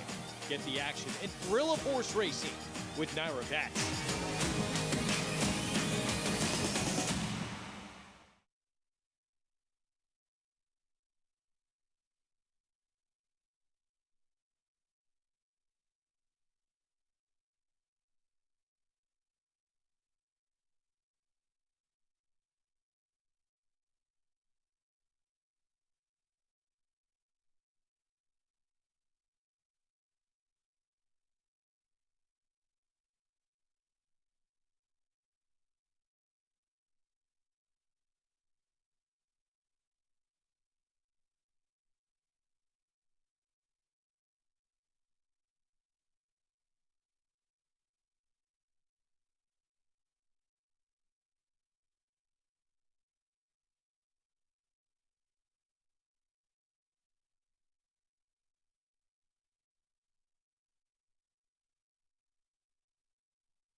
So much excitement this time of year, and you can enter to win a trip to upstate New York with Savor Summer at Saratoga, presented by America's Best Racing. Labor Day weekend, you and a guest will be treated to an expenses-paid trip to Saratoga, VIP day at the races, luxury dining in the city, valued at $2,800. Gary Stevens chaperones. Enter at www.americasbestracing.net/Saratoga Sweeps. Man of the people. I was surprised when I read that. I didn't get that note yet. I'll do it. Refresh your inbox. Artemis City Limits, back-to-back wins, showing his quicks today and some moxie in the stretch. 6th lifetime win for trainer Mike Maker. You saw Mike Dubb in the winner's circle. Another win, Louis Saez. Artemis City Limits in the 7th at the Spa. We check in with Acacia in the winner's circle. As I'm pleased to be joined by Peter Proscia, Paradise Farms, and Michael Dubb as well, partners on Artemis City Limits. And Peter, we'll start with you. 9 in the money finishes and now 2 wins in a row. Has to be really gratifying to see this horse turn things around. For sure. I mean, we picked up this horse a couple of months back, and he did have second-itis. Louis brought him home last time, and I think it built his confidence up, and he showed it today with 2 in a row, and very pleased about that. So I'm not sure where we go next, but Mike was asking me. I'm sure we'll leave it up to Mike Maker, and he'll find the right spot for us. And Mike, you were saying in the break there that Louis Saez, one of the great things you know about him, he will send a horse, and he really seems to fit this horse quite well. Yeah, he does, and Louis is what the horse needed. You know, we use him a lot when we have speed jockeys, and as Peter was saying, the second-itis is what we had to get over, and now this horse has his confidence, and hopefully, you know, we'll continue to move forward. Now, winning up here at the Spa, nothing like it. But I know, and I hear so many people say, it's always that much more special when you get to share it with partnerships and with friends. We have certainly a big crowd here today. I'm happy that we got here today with all our friends, not all our friends, but many of our friends were here. And my first, I think my first partnership with Michael here in Saratoga. So it is special. Hopefully there's more to come. Here's to many more, right? Well, we're both native Long Islanders, and we know each other well. And Peter's one of the easiest guys to be around, so it's a pleasure. Gentlemen, congratulations. I'm sure we'll see more wins from these two pairing up soon. Woofy? Good company, good friends, good times in the Saratoga winner's circle. Doesn't get better. Artemis City Limits, as I think the interview's continuing. Their first partnership together, first horse, and they get to celebrate a victory here at the Spa. It's awesome. Does Mike Dubb ever have a bad day? Always smiling. Always smiling. Always smiling. And he's given so much back to the industry as well, and the people at the backside here in New York racing.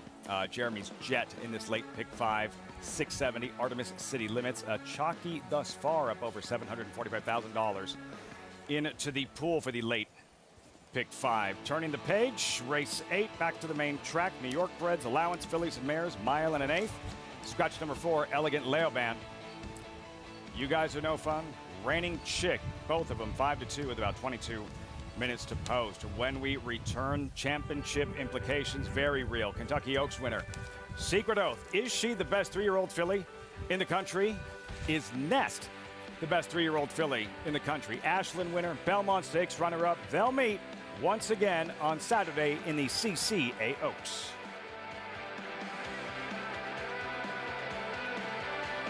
Irish Hill and Duchess View Stallions, proudly standing the ultra-fast, multiple stakes winning son of Uncle Mo, King for a Day, the only horse to defeat 2019 3-year-old champion Maximum Security. Well, King for a Day was basically a clone of Uncle Mo. I mean, good speed, the ability to carry it over distance of ground, real professional horse and a really cool horse to train. Sire maker extraordinaire Uncle Mo, represented in New York by King for a Day. Visit ihdvstallions.com to book your mare today.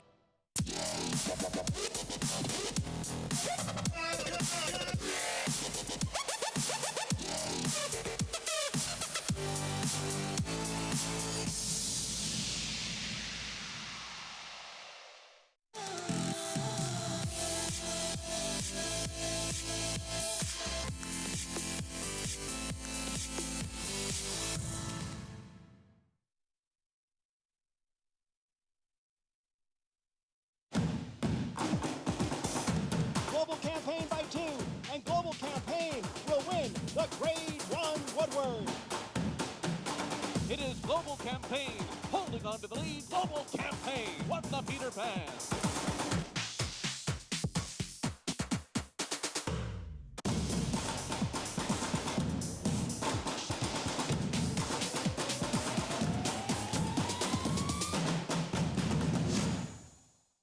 Racetrack Television Network brings you every race, from every track, on every screen, every day.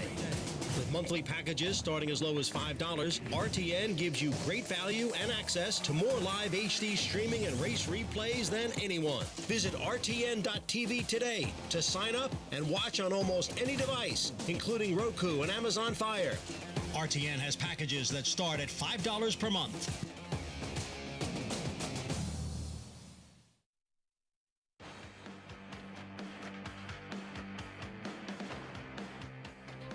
This weekend, familiar foes clash as Fillies and Mares vie for divisional honors in the Grade 1 Coaching Club American Oaks. Some of the most talented female stars in the sport will take center stage at the Spa. The Coaching Club American Oaks features a rematch between sophomore sensations Secret Oath and Nest. Secret Oath got the best of Nest in the Grade 1 Kentucky Oaks after a 4th place finish in the Grade 1 Arkansas Derby against males.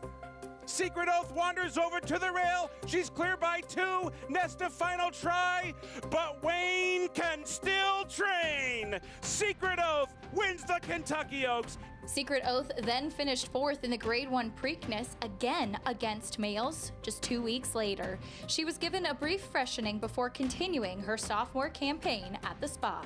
It's an 8-week break from her race, her previous race, to the one on the 23rd coming up. So this was a refreshing change. Nest also competed against males on the Triple Crown Trail. The filly was second to stablemate Mo Donegal in the Grade 1 Belmont Stakes. Mo Donegal to win the Test of the Champion, the Belmont Stakes. Mo Donegal and Erod Ortiz Jr. Nest was second, so it's Todd Pletcher, 1-2. She also won the Grade 1 Ashland Stakes before racing under the Twin Spires at Churchill Downs. Will Nest settle the score with Secret Oath? The road to divisional honors continues at Saratoga. That's the question, Acacia. And these are the heavyweights. Tail of the tape. Secret Oath has the edge in experience, wins, earnings, all-time great trainers, occupy both corners. And while Nest fared better against the boys in a Triple Crown event, Secret Oath owns the victory head-to-head. What'll happen in round 2? Roll the animation. It is the America's Best Racing's Race of the Week, 106 running of the Coaching Club American Oaks. Field drawn today, compact field of 5. Post 3 for Nest, even money morning line favorite. Interesting. Post 5, Secret Oath, 6-5. The second choice. Gary, this was Secret Oath's latest breeze. Last Friday, Oklahoma training track in the fog there. What are you noticing? The same thing that I noticed all winter and spring. Hot Springs, Arkansas, nice, long, fluid stride to her. Doing this completely on her own, not asked for speed. It was the fastest work that morning, but all the heavy lifting had already been done prior to this work. This was just a maintenance kind of drill here, sharpen her up a little bit, and I was impressed with the work once again. Something special about seeing a Kentucky Oaks winner through the mist, breezing here at Saratoga. Following day, Nest revving her engines for the Coaching Club American Oaks. Belmont runner-up, Gary.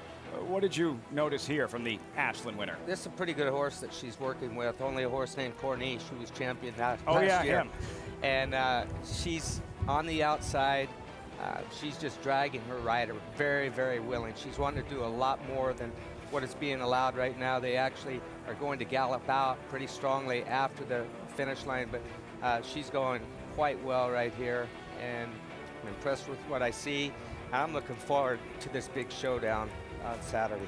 Thanks to our friends at XBTV. A little slower if you care about time. Nest, 5 furlongs, 101.44. Gentlemen, can't wait for this one. Field is drawn. The stage is set. Your thoughts on Saturday's Coaching Club American Oaks with championship implications on the line. I know Jonathan really likes Society. I'll save his reasons for liking her and for a few moments. I'm looking forward to it as well. I mean, you like to see these kind of matchups. And I thought Kenny McPeek's horse Butterbean actually ran kind of well a couple weeks ago in Iowa, but the two big gals are the big gals in here. I prefer Secret Oath. Yeah, I mean, look, her Kentucky Oaks was very impressive. My biggest concern with Secret Oath is, and it's kind of similar to what we saw last year with Malathot, is that the pace scenario. I think she can stay close enough, but she's going to have to overcome something. She's faster than Nest early, isn't she? Well, I don't know. Nest found herself pretty forward in the Belmont Stakes. Now, that's 1.5 miles, different situation. She did find herself forward, though. I do have the pace projector somewhere, but I've got a lot of things somewhere. To me, this was a definitive performance. That doesn't mean things wouldn't change from here. But Secret Oath made it a wide, aggressive, early move. I thought Irad gave Nest a perfect ride. And I don't think the margin of victory actually really shows how much better Secret Oath ran. Now, you could disagree, and that's fine. I do think Nest took a step forward. The Belmont, the question you want to ask yourself is she stumbled to start. She got a great ride though from Jose. I thought Jose did everything you could to mitigate that trouble by giving her a great ride afterwards. Did she get a little better with more distance, or is she getting better as a racehorse? That's the question, and I don't have the answer, but we will have the answer on Saturday. Is she improving? I agree with you about the Kentucky Oaks. Secret Oath ran better there. I'm just hopeful, or not hopeful, I guess I'm just assuming that Nest is going to continue to take a step forward as a racehorse. See, I think also Secret Oath's Preakness is vastly underrated. I thought she had a ridiculous trip in there. You know, if you compare her and Epicenter had less trouble really early, smidgen of trouble. Joel realized he was in a tough spot, so he put the horse over the inside and he said, I'm going to have to do something to give him his best chance because I'm already way behind the 8 ball. I felt like Secret Oath had a little trouble, and I thought Louis actually compromised it a little bit more. She wasn't winning anyway. But I think she actually ran pretty well to be 4th in there considering her trouble. I'm looking for this matchup, and I certainly don't take Nest lightly. I just prefer Secret Oath. I just think it's going to be really interesting to see from a race dynamic standpoint. And I know we joked earlier at the top, but I do think that Society is a little bit interesting just from a pace standpoint. Wire to Wire, Society? Maybe. She's this year's Maracuja. What do you think, Lafitte? Other than the fact he's nuts. I'm interested to see who's going to be favored at post time of the Coaching Club American Oaks. Major championship implications, and we'll have live coverage right here. Saratoga Live, a heads up. It's early on Saturday, race 5, post time 3:15 Eastern. Secret Oath, Nest, Coaching Club American Oaks on Fox Sports 1. Not the only stakes race for the ladies this weekend. Fillies and Mares have cornered the market tomorrow. Lake George 3-year-old fillies last Saturday, the Caress. Late Saturday, I should say, female sprinters. Sunday, Chouvy, Clairiere, Malathot, Ogden Phipps rematch, blockbuster weekend from Saratoga. What else is new? All coming your way this weekend from the Spa. We check in with Acacia, standing by with this Race 8 paddock report. Acacia. And we'll go the 1 1/8 on the main track here, Lafitte. And we'll start with the horse that I am convinced wants this distance, and that's the 3, Carragate. She is such a big, long type of physical. And she's a horse that used to get really tricky prior to her races, really revved up, particularly at the gate. So I'll be keeping my eyes on her on the racetrack. But she's been very composed, very professional here in the paddock. They got the tack on her. She's settled nicely. I like to see that. I like to see that she's conserving her energy to go the distance once again. I think the 9 furlongs is her friend. The last time she tried this distance was in the Grade 3 Gazelle, obviously much tougher company, but I've always felt that she wants to go the 2 turns, and she looks super fit in here today as well. The number 1, You Guys Are No Fun, was going 2-turn races up at the Finger Lakes. She is, though, physically a little bit more of a smaller and stout type of physical. She's not exactly built like that typical kind of 2-turn physique. One thing I've noticed about her, though, in looking at her recent races, is that getting out of the gate is when you really have to watch how she runs, and it really dictates how the race unfolds for her. She's been a little bit sluggish out of the gate, particularly breaking from the rail today. She does pick up Irad Ortiz, which certainly is a positive, and she's really well built up in those hindquarters. You would hope that Irad will be able to get her out cleanly from the inside post and get her into a good position. The number 6, meanwhile, Reigning Chick, is the one taking the money as she goes turf to dirt in here. I can see why they tried her on the turf. She is a little bit more of a angular type type of build in that she's a little bit more angular in her hindquarters, which sometimes those physicals have an easier time pushing off on the turf. I want to watch her warm up as seeing if she's going to get a little bit more fluid in her stride on the racetrack. She hasn't shown me too much in her races as of yet. I'll be curious to see what she does in her warm up on the track under Jose Ortiz as we head across the paddock to Andy and Jonathan. Thanks, Acacia. I sort of begrudgingly picked the 6 in this race, Reigning Chick, and I kind of violated a rule in my handicapping, and I know that you and I feel similar about these things, Jonathan, not to speak for you, but Reigning Chick's best race is the 1.125 race, the 73 Buyer. And that would make her very tough if she ran it. The problem is she rode a gold rail that day, and I think the figure, I don't think the figure's wrong. I think the race is totally phony.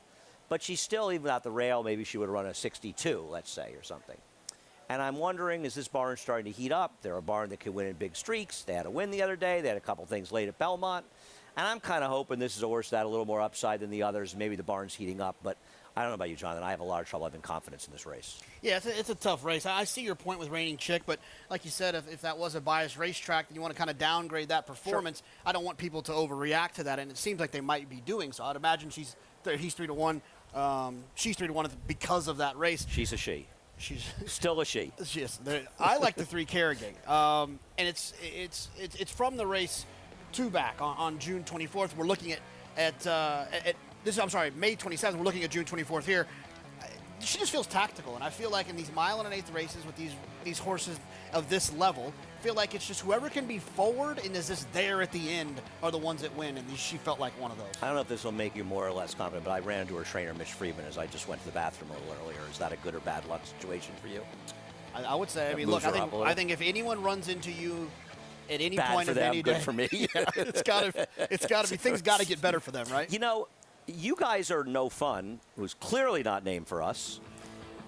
Violates every rule if you like her. She's lost at 5 cents the dollar, 20 cents the dollar, and 25 cents the dollar in 3 of her last 4 races, all at Finger Lakes.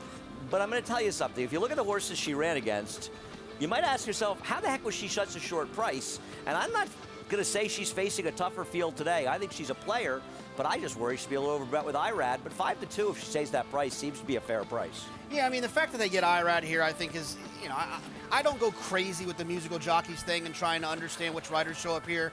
But with Irad showing up on this horse who's been running at Finger Lakes, I think is a sign that this horse is probably well minted here.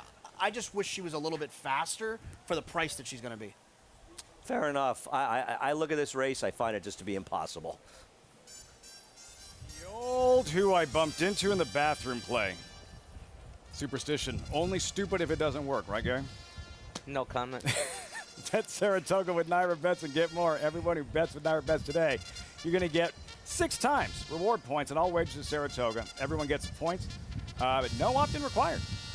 Earn more this weekend with your Naira Bets account. Get your account today at NairaBets.com. Post-parade. Andy stole my thunder with you guys who know fun. 5-2 drawn inside. There's Captain My Daughter at 6-1. Yeah, this is a horse that I just wasn't fast enough last time with the pace. Carragate, like Secret Oath by late great Arrogate. Just want to be clear. I ran to Jeremiah on the way to the bathroom. Lafitte, I ran to Jeremiah Englert in the bathroom. Details, man, whatever. Stimulus check, Finger Lakes Invader. I have a feeling like this horse could be the lone speed, and it's not nice that Jonathan didn't pick a horse owned by his friends. Reigning Chick, least experienced in the field. Just the last 2 races are hard for me to wrap my head around 5-2 on this horse. Tough race. Number 7, Mia Be a Star. 10th start this year. She's been busy. I'm going to tell you something. This horse is an overachiever. And she shows up way more often than not. And it's interesting she's taking money. And I don't think she's out of it in this race. She's got races that make her a player for sure. Look up to the heavens, maybe for a sign from above on who to wager on in this 8th race at Saratoga. New York bred fillies and mares in the 8th at Saratoga on this New York Thoroughbred Aftercare Day. And then the Rick Violette, the featured event coming up next. Gary, let's circle back to your top selection. There she is, Carragate here with Javier Castellano. 5-2 choice, 6 minutes out. Yeah, listen, this filly, I've been experimenting a little bit using my Thorough Manager app, getting numbers off of them. They've been very helpful to me the last couple of days. Picked a few winners, but they're all running well. And she had the best, most recent number coming off of her last race. She's tactical. She can be forwardly placed. I think that's also important at this longer distance. Javier Castellano, riding like a machine right now. Started off the meet excellent, and that's why I'm going with Carrigate here. 3 wins opening day, including a stakes victory, Javier Castellano. Also, You Guys Are No Fun on the rail, trained by Maya Engelhart. Start of a good meet at Saratoga, standing by with Acacia.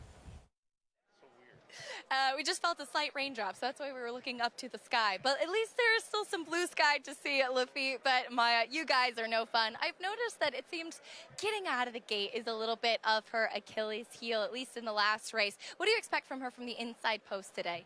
Well, I just told Irad just kind of ride his race. You know, she's a pretty honest filly. The filly that beat her up at Finger Lakes is a nice filly those 2 times. So I think if she can handle the 1 1/8 here, that she's got a good shot because she's been training very well.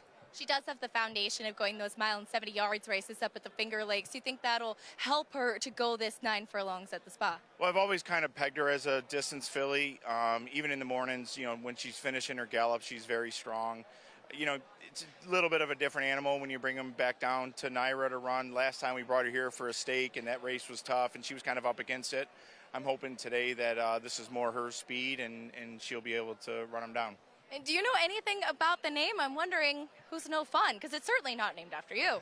The 2 guys that own the horse, they're no fun. Not at all. Chris Gary and Chris Meyer, they're no fun.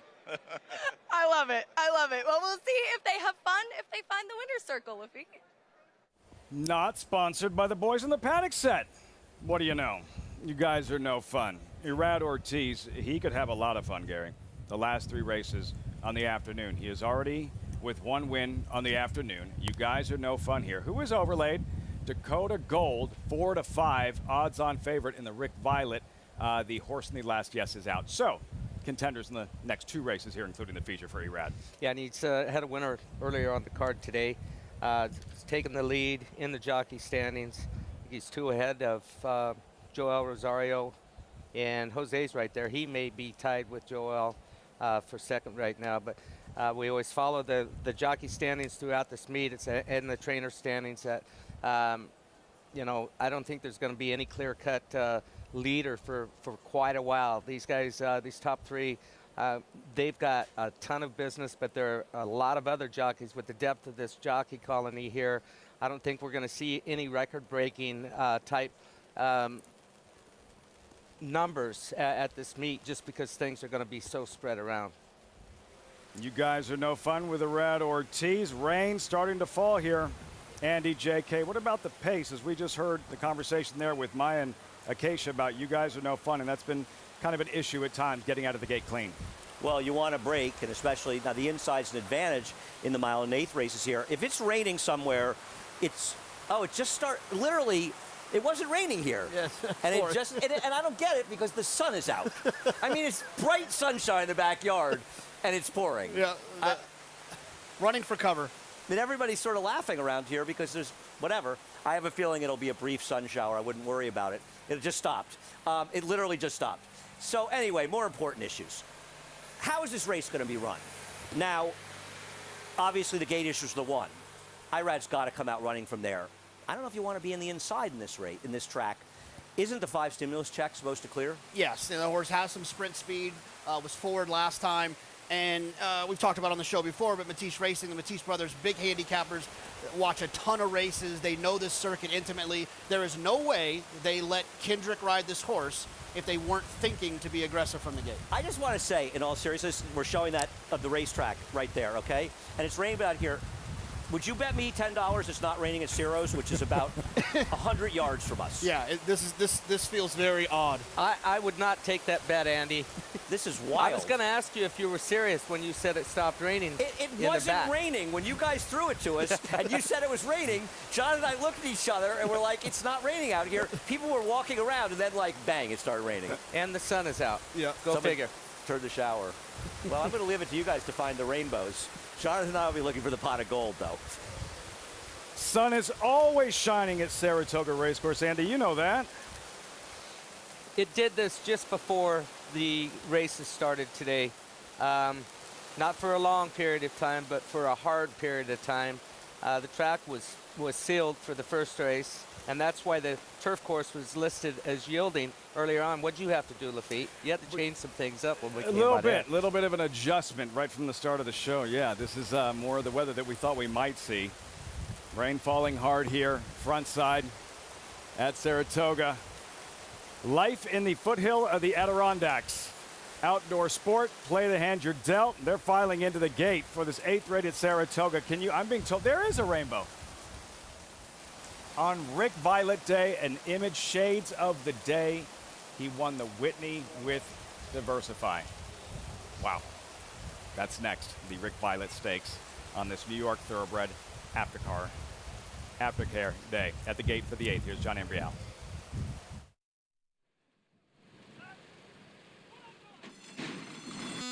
And they're off. You guys are no fun. There goes Stimulus Check, and Captain's Daughter is up close as they race into the clubhouse turn. And it will be Stimulus Check who has the lead here on the outside. You Guys Are No Fun is down at the rail. And right behind is a Carragate. Carragate's in between horses now.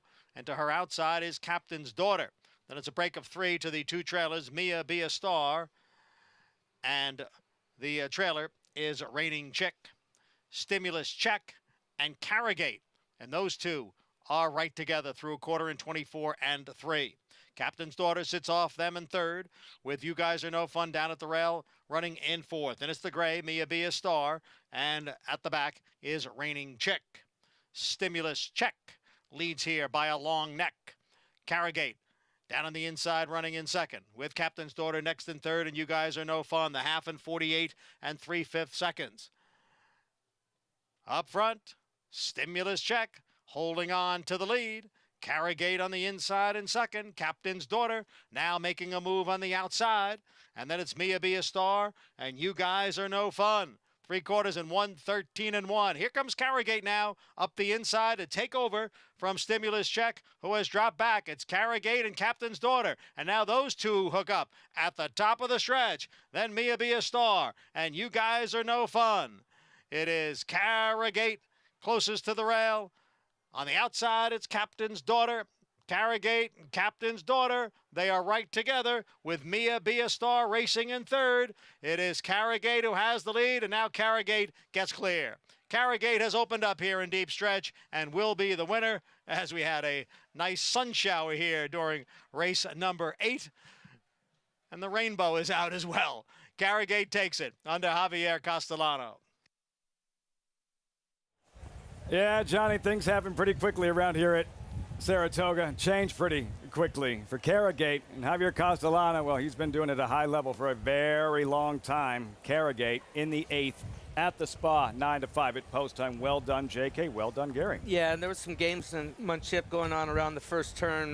Kendrick Carmouche, he went out, 4 or 5 paths wide, and it was clear that Javier wanted to be on the outside. All of a sudden, he had to swap back down into the inside. But she was much the best today. Kind of a slugfest here, Gary, through the stretch. Carragate responding for Javier Castellano. Mitchell Friedman, winning trainer. Daughter of the late, great Arrogate. Carragate's 2nd lifetime win. What'd you see right from the start here, Gary? The 5 gets a fast break. The 3 gets a fast break. Kendrick's going to gun to the lead. Watch what he does, though, going into the turn. He'll slide over a little, but now he goes straight. He's intent on making sure that he's going to control the situation as far as pace goes. You see Javier go to his outside, then he's going to shift back down inside, because at that point, Kendrick is a long ways out. He's got some company on the outside of him, Javier did, so he had to drop down on the inside, and Kendrick's quite a ways out off of the fence right now. Then he secures his position out of the kickback of the mud that's flying back, and from that point on right there, race was pretty much over with. Too much Carragate. Andy JK in the end with Javier Castellano. Well, that's the key. Running into Mitch Friedman was the key. Good call by you. on this horse. She was much the best in here. Nice to see Javi get the win. I thought Junior Alvarado just moved his tack back up here from Florida. Gave Mia Be a Star a very good ride to win second. Yeah, I mean, she looked the danger for a second there. Carrigate just cut the corner and ended up kind of having a little bit more. Captain's Daughter was sitting right outside of her. It was a thing about saving ground, I think, for Javier. I mean, she won by open lengths, but it would have been a little bit closer if he didn't give her such a good ride. Yeah, no, I don't disagree. Nice to see Javier get that win, and this is the score, Lafitte. Jonathan picked the winner. My horse was eased. Jonathan going well, very well. Winner after winner yesterday. Zeroed in on this one, Carrigate in the 8th at Saratoga, and I guess on this New York Thoroughbred aftercare day, it's almost eerie, it's almost perfect. Rick Violette in a scene reminiscent of the day that he won the biggest race of his career, Diversify, after a monsoon, the Rainbow in the Whitney, and very fitting. We salute and honor the memory of Rick Violette, terrific trainer, yes, but so much more. His story is next.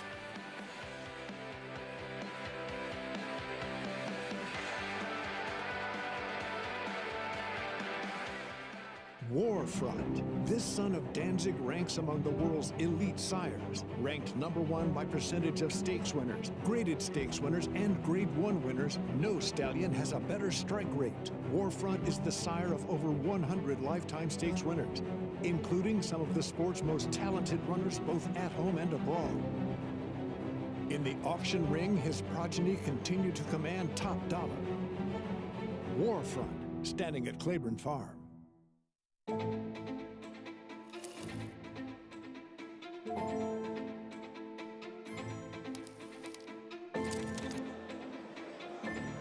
Good morning, ladies and gentlemen, and welcome to the Keeneland September yearling sale. A terrific maternal pedigree, Grade 1 winners, and champions across the board. Echo Zulu parties. Life is good. Next go, superstar. Go to the back. Good luck.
What downpour?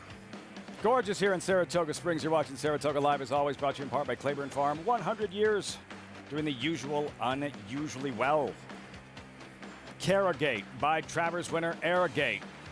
Javier Castellano, lots to smile about the first few days of the meet here at Saratoga. Acacia also pegged Carrigate on top, 560, 290, 230. Acacia with the Hall of Famer in the winner's circle. And he's making me laugh as well. Lafitte Javier Castellano with Carrigate, as she really seemed like Javier saved all the ground and she flourished going the mile in an eighth today. Absolutely. I have a beautiful, perfect dream trip. She broke a little slow. She always tended to do that. But he get a possession himself in the good spot. I like the way she did it in the first turn, save all the ground. It seemed to me the pay was very, not slow, but very, very comfortable in the good spot. I want to secure my spot, give me my possession, and take it from there.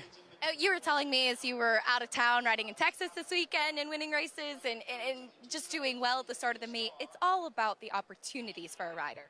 Absolutely. We had the best tough colony in the country, all the best jockey here. Everything is about in the right time, in the right place. If you have the opportunity, and I'm looking forward, and if somebody give me a lead opportunity, I think I'm going to get it done. I'm very lucky, fortunate the last couple of days. And opening day, we win 3 races. The next day, we went out of town in Texas. We went to the third class over there, 300,000 for my maker. Everything going the right direction. Thank God. I give all the credit to PJ Campo. He does a good job. Everybody support me, all the training, the owner. I think it's about opportunity. If they give me opportunity, I think I can appreciate that. And with 6 Travers wins, you said Saratoga is very special to you because of that. Absolutely, it's my favorite track. 6 Travers, yes. It's a beautiful record, and thank God, very lucky, fortunate to be here, and blessed to participate with the best jockey. And with 6 Travers Hall of Fame here in this town, it's amazing career. Thank God. And we love to continue following you, Javier. Congrats on the win here. Thanks a lot. Appreciate it. Javier Castellano, Hall of Fame rider and Hall of Fame person as well with you. He's one of the greatest, easy to root for. 6 Travers. Gary, 6. That's like your 19 Santa Anita Derbies. Way back, we all know you don't lose it as a jockey. You lose some horses, you lose some clientele. It's really sort of like when horses run through their conditions and they're not good enough to become stake horses. And they jump up in condition. Well, it affects everybody. It affects the barn. It affects the jockeys that are riding them. He went through a little bit of a lull, but it's great to see a smile on his face and winning races. Riding very well at a high level. World-class rider Javier Castellano, but it's Arad Ortiz who will ride the favorite. Look at that, Dakota Gold, 1-5 for the Rick Violette Stakes, post time in 23 minutes. So maybe you're newer to the sport, and the last few days you've heard us discussing Rick Violette, and you're wondering, who he is, what he contributed. Well, you don't have to take it from us. You just listen to those who worked with him closest, those who watched him work tirelessly to make changes to the sport on so many levels.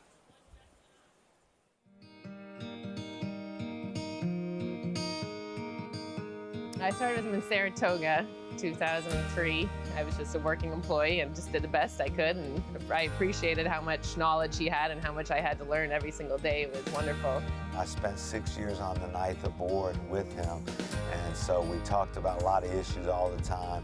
And he was married to our industry. It was just amazing the amount of hours. I didn't know how he did both, train horses and to run NYTHA, but he was great at both. When I first came on the board in 2011, I really got to see the true Rick Violette at his best, which was fighting for the rights and advocating for not only the horsemen, the trainers, the owners, but the horses and the backstretch workers. He knew what they were all going through because he'd been through it all. He was a rider, he was a trainer, he was a groom, he was the head of a huge organization. He was going to make it happen, and you were either going to get on board or get out of the way. He just was very, very passionate about our sport and medications. We talked a lot about the rules and regulations, and I would think that will stay with me forever. The stopping clenbuterol and different types of medicines, and really has brought the game to the forefront on a lot of issues. I mean, it was always on his mind, always. He'd go to bed thinking about it, he'd wake up thinking about it. It was all the problems as far as Lasix and workman's comp and just anything. I mean, it was always racking his brain, trying to fix it. He was so smart, he had so much foresight to see what was going to happen 10 or 20 years down the road. With aftercare, you see these horses here, their racing careers maybe 3-4 years. They lived at 20. So we got most of their life is going to be aftercare or a second career. So to have the foresight of that magnitude, I was just in awe because I don't have it. And I maybe have it now because I learned through him. In this wet Whitney, it is Diversify. Diversify has won the Whitney in style. Winning the Whitney is one of the most amazing moments not just for Rick. I mean, Rick was, he was thrilled, over the moon to win a race like that. But to win the Whitney for Mr. Evans, for Mr. Evans' daughter, with, his team of Melissa and Fausto and everybody that worked, like that was what was really special to him. I mean, you couldn't have drawn up Whitney Day any more perfectly. It was magic. It couldn't have been any better. I mean, it was like a fairy tale to be with the rainbow and everything. And it was all that hard work and dedication, and it finally paid off. And all the hardship that he went through with his health and everything, but he was never felt sorry for himself or never wanted anybody to feel sorry for himself. And it just showed that he still had it in him. I mean, to the very end. I mean, he still was able to get horses to the top level and get the job done. It was amazing.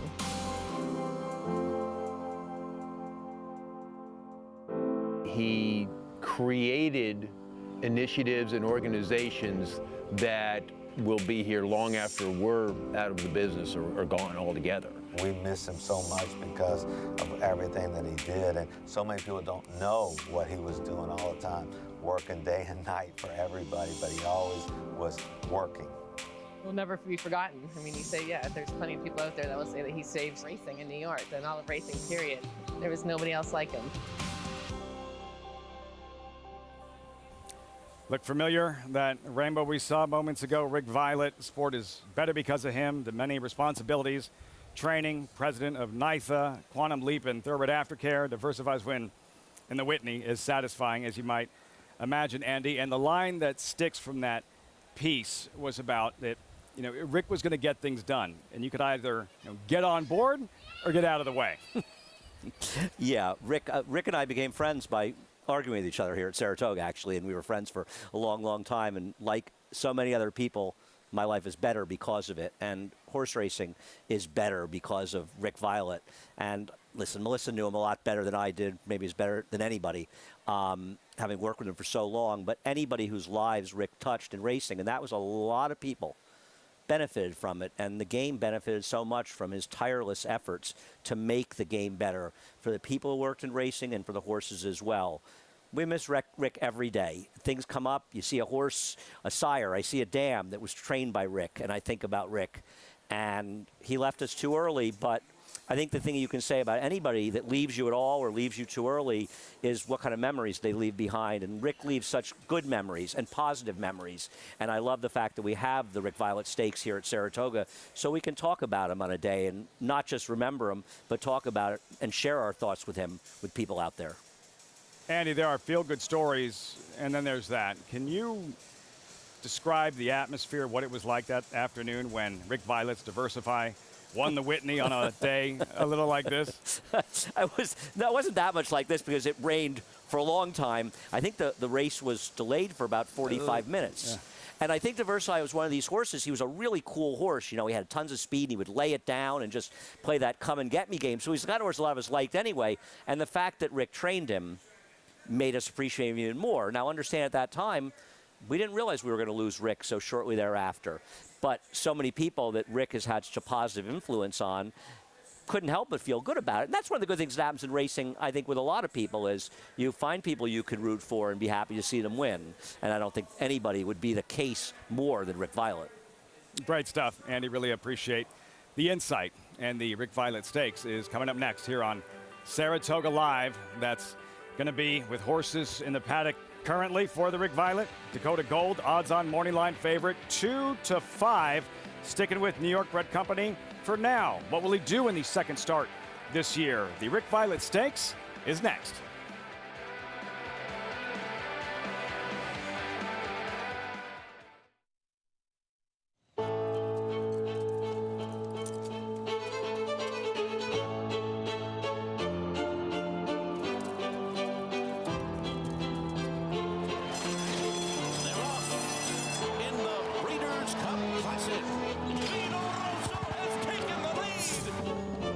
And it's a vintage performance by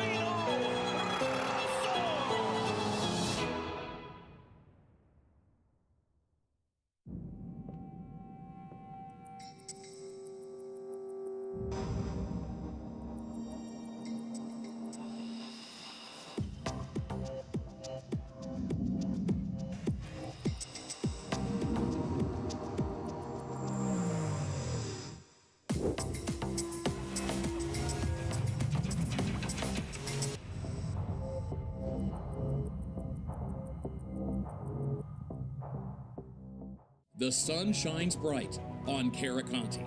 His first crops of racing age are showing brilliance on the racetrack with a high percentage of stakes winners.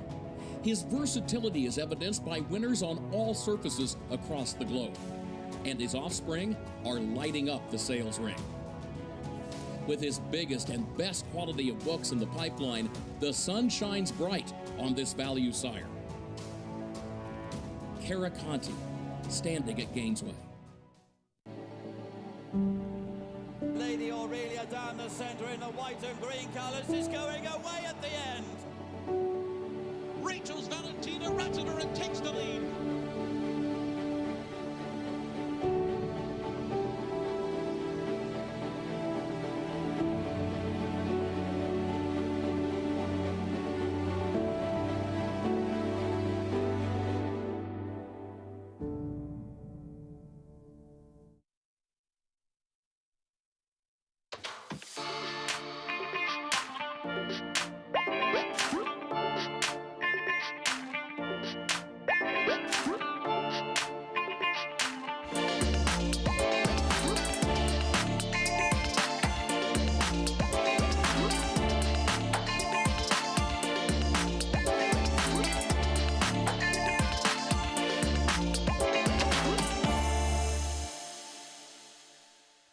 Not just about racing, some of the flavor, all part of the experience here at Saratoga Racecourse. And time now for the main event, the Rick Violette.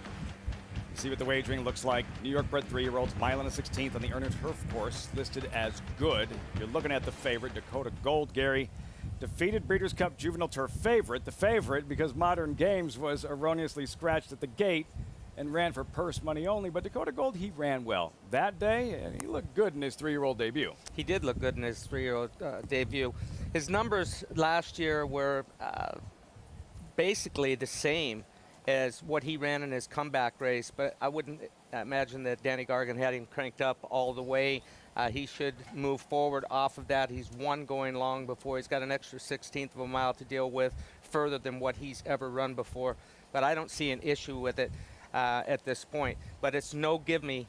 There's some other tough ones in this race. I see a horse standing still. Maggie, what do you see?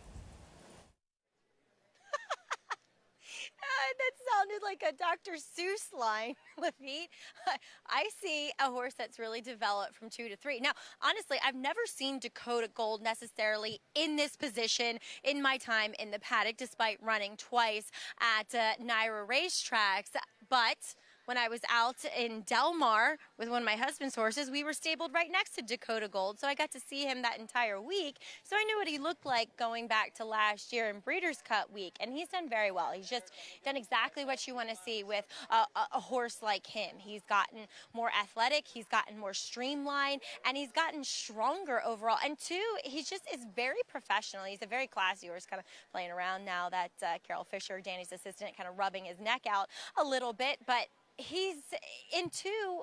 I would assume that maybe he looked a touch heavy in that comeback race in that New York Stallion Series stakes, and he looks so well defined, so fit, ready to go here. All things looking good for your heavy favorite, but I would not completely dismiss and disregard Coinage here, the son of Tappet out of Bar of Gold. And last time out in the Manila, the course was very firm. Now he's gotten getting a course that has a little bit of give. It almost didn't look as though he was that comfortable over that July 4th course at Belmont, to be completely honest. He was kind of like bobbling. He was more running up and down on the spot rather than leveling off and running forward. Now he is a forwardly placed horse, much like Dakota Gold. They somewhat have similar running styles, but he's another one that has done very well from 2 to 3. He's really well conditioned in here, and he does have a bit more foundation now as a 3-year-old, but still has yet to run consistently as fast, I should say, as Dakota Gold. So a really interesting pairing here. Guys, are you seeing this as a 1-horse race or 2-horse race as we head across the paddock? Well, we actually see it as a 3-horse race because Jonathan likes the 7 practice squad. I like Coinage, and I think this is one of the most ridiculous spreads and odds I've ever seen. I don't have a problem with Dakota Gold. He can win this race, but he shouldn't be 2 to 5 and these other horses such big prices. Coinage, I mean, you look at the Pennsylvania, right, at Keeneland. He ran a race against Dog and Grand Sonata. last time out, he was running in a very tough field. I don't understand why Coinage is less likely, really, to win the Dakota Gold. Maybe he's got more upside, but I don't know. I think Coinage is good. Yeah, I don't think there's probably a logical reason. I think that a horse like Dakota Gold, which I've been struggling to say today. You're struggling with a lot of stuff out there. It's a rough day for me. Dakota Gold, who was, favored in the Breeders' Cup. I think that's just a little bit of a hangover from that, and still people have the attention and want to kind of lean on a horse like that. Yeah, I don't have a problem with Dakota Gold. And I get what you're saying. More lightly raced, more room for upside. Ran fine here. It was sort of a slow-paced two-horse race, and he got the best of him. It's his first start of the year. I don't have any problem with him. He's fine. 2-5 is preposterous. Yeah, I agree. I do believe he's the most likely winner. I just don't think he should be 2-5. Yeah, no. I think that's the reason that I'm betting Coinage. And obviously, you're taking a shot with the number 7 practice squad. I hope he wins for my friend Jordan Wyckoff, but we'll see if he's good enough. We'll find out, Lafitte. Perhaps a little deeper than what the wagering would indicate for this Rick Violette Stakes. And there is Irad Ortiz and Dakota Gold 2-5. And Gary, we'll get into this deeper, but you rode his mother, Dakota Kid. I did, and she was a filly that had a lot of intelligence, and I felt like the further she ran, the better she was going to be. And she, she didn't go on. She went on distance-wise, but she had some hiccups. Continue that conversation. Post-parade, Rick Violette Stakes stop the spread, 22-1 outsider. Ran the turf 2 races back and did not run well. Sunday with Sandy. Jose Ortiz won this race last year with Run Curtis Run. I just couldn't find an excuse for his last race. Was close up and just really had nothing when they turned for home. Coinage Mom was a rock star bar of gold. Yeah, listen, I just think this is a talented horse that's actually getting class relief. Now, maybe still not good enough to be the favorite. More on Dakota Gold, 2-5. Here's practice squad towards the outside, JK's top selection. Yeah, yeah. Listen, I'm just excited. I can tell I'm not going to have any grandchildren unless I suddenly start having kids at 60. That I was there when Jonathan bet against the 2-5 and picked a 5-1. I don't know it's ever happened before. Maggie, can you remember it happening? That's a hard no. Andy, that's funny. But I'm so pleased to be joined by Mr. Dean Reeves, Dr. Dean Reeves, I should say, as I feel like we have something in common. We both have Saratoga birthdays. So happy birthday today. And how cool is it just to spend your birthday up here at the spa? It is. It's, last year we had a big party. And, again, here we are in Saratoga. It's the best place ever to have a birthday and spend it here. And no better way to have your horse in a stake race, too. Dakota Gold, I know you and your trainer, Danny Gargan, got fairly ambitious, but rightfully so, going to the Breeders' Cup last year. He ran valiantly. Talk about his comeback, though, as a 3-year-old in that New York Stallion Series Stakes. Yeah, I thought, in the Breeders' Cup he ran well. It was kind of a difficult day, with what went on in the paddock. But after that, we gave him a good little break and then got him back, and I thought his first race back was good. I didn't think it was as solid as performance, but I think he's coming into this race really well. So he's been a fun horse, and, we're excited to have him. I know Danny said that probably screws weren't completely tight for that comeback race, but that race probably moving him forward. Now, he's a New York bred. Obviously, he's good enough to compete against open competition, but what's the kind of roadmap for this year for this guy? Well, we want to go ahead and run these 2 New York bred races here because I tell you, the money's good. And it just makes good sense to do that and let him really get fit, grow into his 3-year-old year. And then I think we're going to jump out there to open company. And, I think the horse deserves a shot at some big-time races. Well, Dean, wishing you the best of luck. Thank you for your time and happiest of birthdays. Thank you so much. Appreciate it. Well, it would be quite a birthday present for Dean if Dakota Gold gets the win here in the Rick Violette, Lafitte. All of us, happy birthday, Dean Reeves, Patty Reeves. They put a lot into the game. Gary never has to get him a birthday present again because he won a Breeders' Cup Classic for him, Mucho Macho Man, about a decade ago. Gary, and by the way, should Dakota Gold come through today, would be Reeves' 3rd stakes win of the meet. Forbidden Apple, City Man, Big Invasion, awesome in the quick call. They've come out and done some serious damage right off the bat. They really have. He's made a huge investment into this sport over the years and continues to do so. And when you invest, you like to win. And They are great owners to ride for. Had a lot of fun with them, with Mucho Macho Man. We've continued to be good friends, great friends. And I root for them every time they lead one over there. So they're taking their time, the patience, facing New York breds today. Dakota Gold eventually back out into graded stakes company. And our viewers have a few moments as well. Maybe you want to sign up before this featured event. Rick Violette, get signed up. Use that promo code TOGA200. Earn up to a $200 deposit match after your first deposit. Bet any track, anywhere, anytime. Join now at NowRBets.com to earn your $200 deposit match. Back to Andy J.K. with 5, make it 4 minutes opposed to the Rick Violette. Well, after we've sort of settled down after the incredible excitement about Jonathan with the number 7, why do you like the 7 in this race, Jonathan? Well, look, like I said, I think Dakota Gold is the most likely winner. I'm just not crazy about the price, just entirely too short. From a speed figure standpoint, you know, Practice Squad is right there with the top 2, Dakota Gold and Coinage. So that was really it for me. I thought the race 2 back, I thought for Practice Squad was really good. Was involved in a quick pace, set a quick pace. So Flavian should have an ability with a tactical horse toward the outside to work out a good trip from out there. Not that he's far out there. I mean, just saying from the furthest one in here. And I just thought the price was going to be attractive. So it was more of a situation when I was doing multi-race wagers. I only used the 4 and the 7, and I thought from a pick standpoint, 7 a little bit more interesting than the 4. And I'll tell you what, maybe the most interesting thing in this race about Jonathan's selection, the number 7 Practice Squad. Lafitte's a half to Upstart, who was trained by the late, great Rick Violette. One of the top horses trained by Violette, Upstart. I guess my question with Practice Squad, Gary, would be he has, right when you're expecting him to find that next gear in the stretch, he often doesn't. I just wonder if he has the necessary knockout punch to deliver when the real running starts. Well, we're going to find out here in about 3 minutes if he does. Listen, I don't have this race as just strictly a one-horse race at 2 to 5 here with Dakota Gold. I mean, he's supposed to move forward today off of that prep race, if you want to call it, at Belmont Park. But I give Practice Squad a shot in here, and I give Coinage a huge chance in here. If for some reason Dakota Gold doesn't handle the extra 16th of a mile, of which I think he will, having ridden his dam and knowing what I knew about her, I think he'll be fine. But 1 to 2 now, that's too short. Maggie, Practice Squad, what do you think?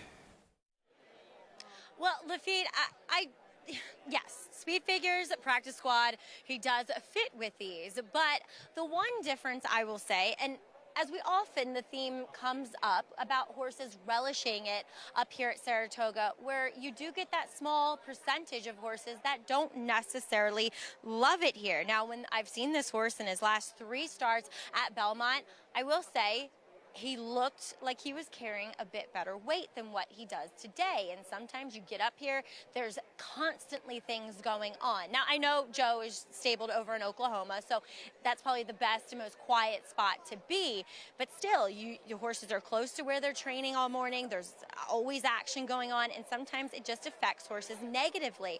Not that he looks poor, just downgraded slightly from what I had seen in his 3 efforts at Belmont. But I get it. He could win here.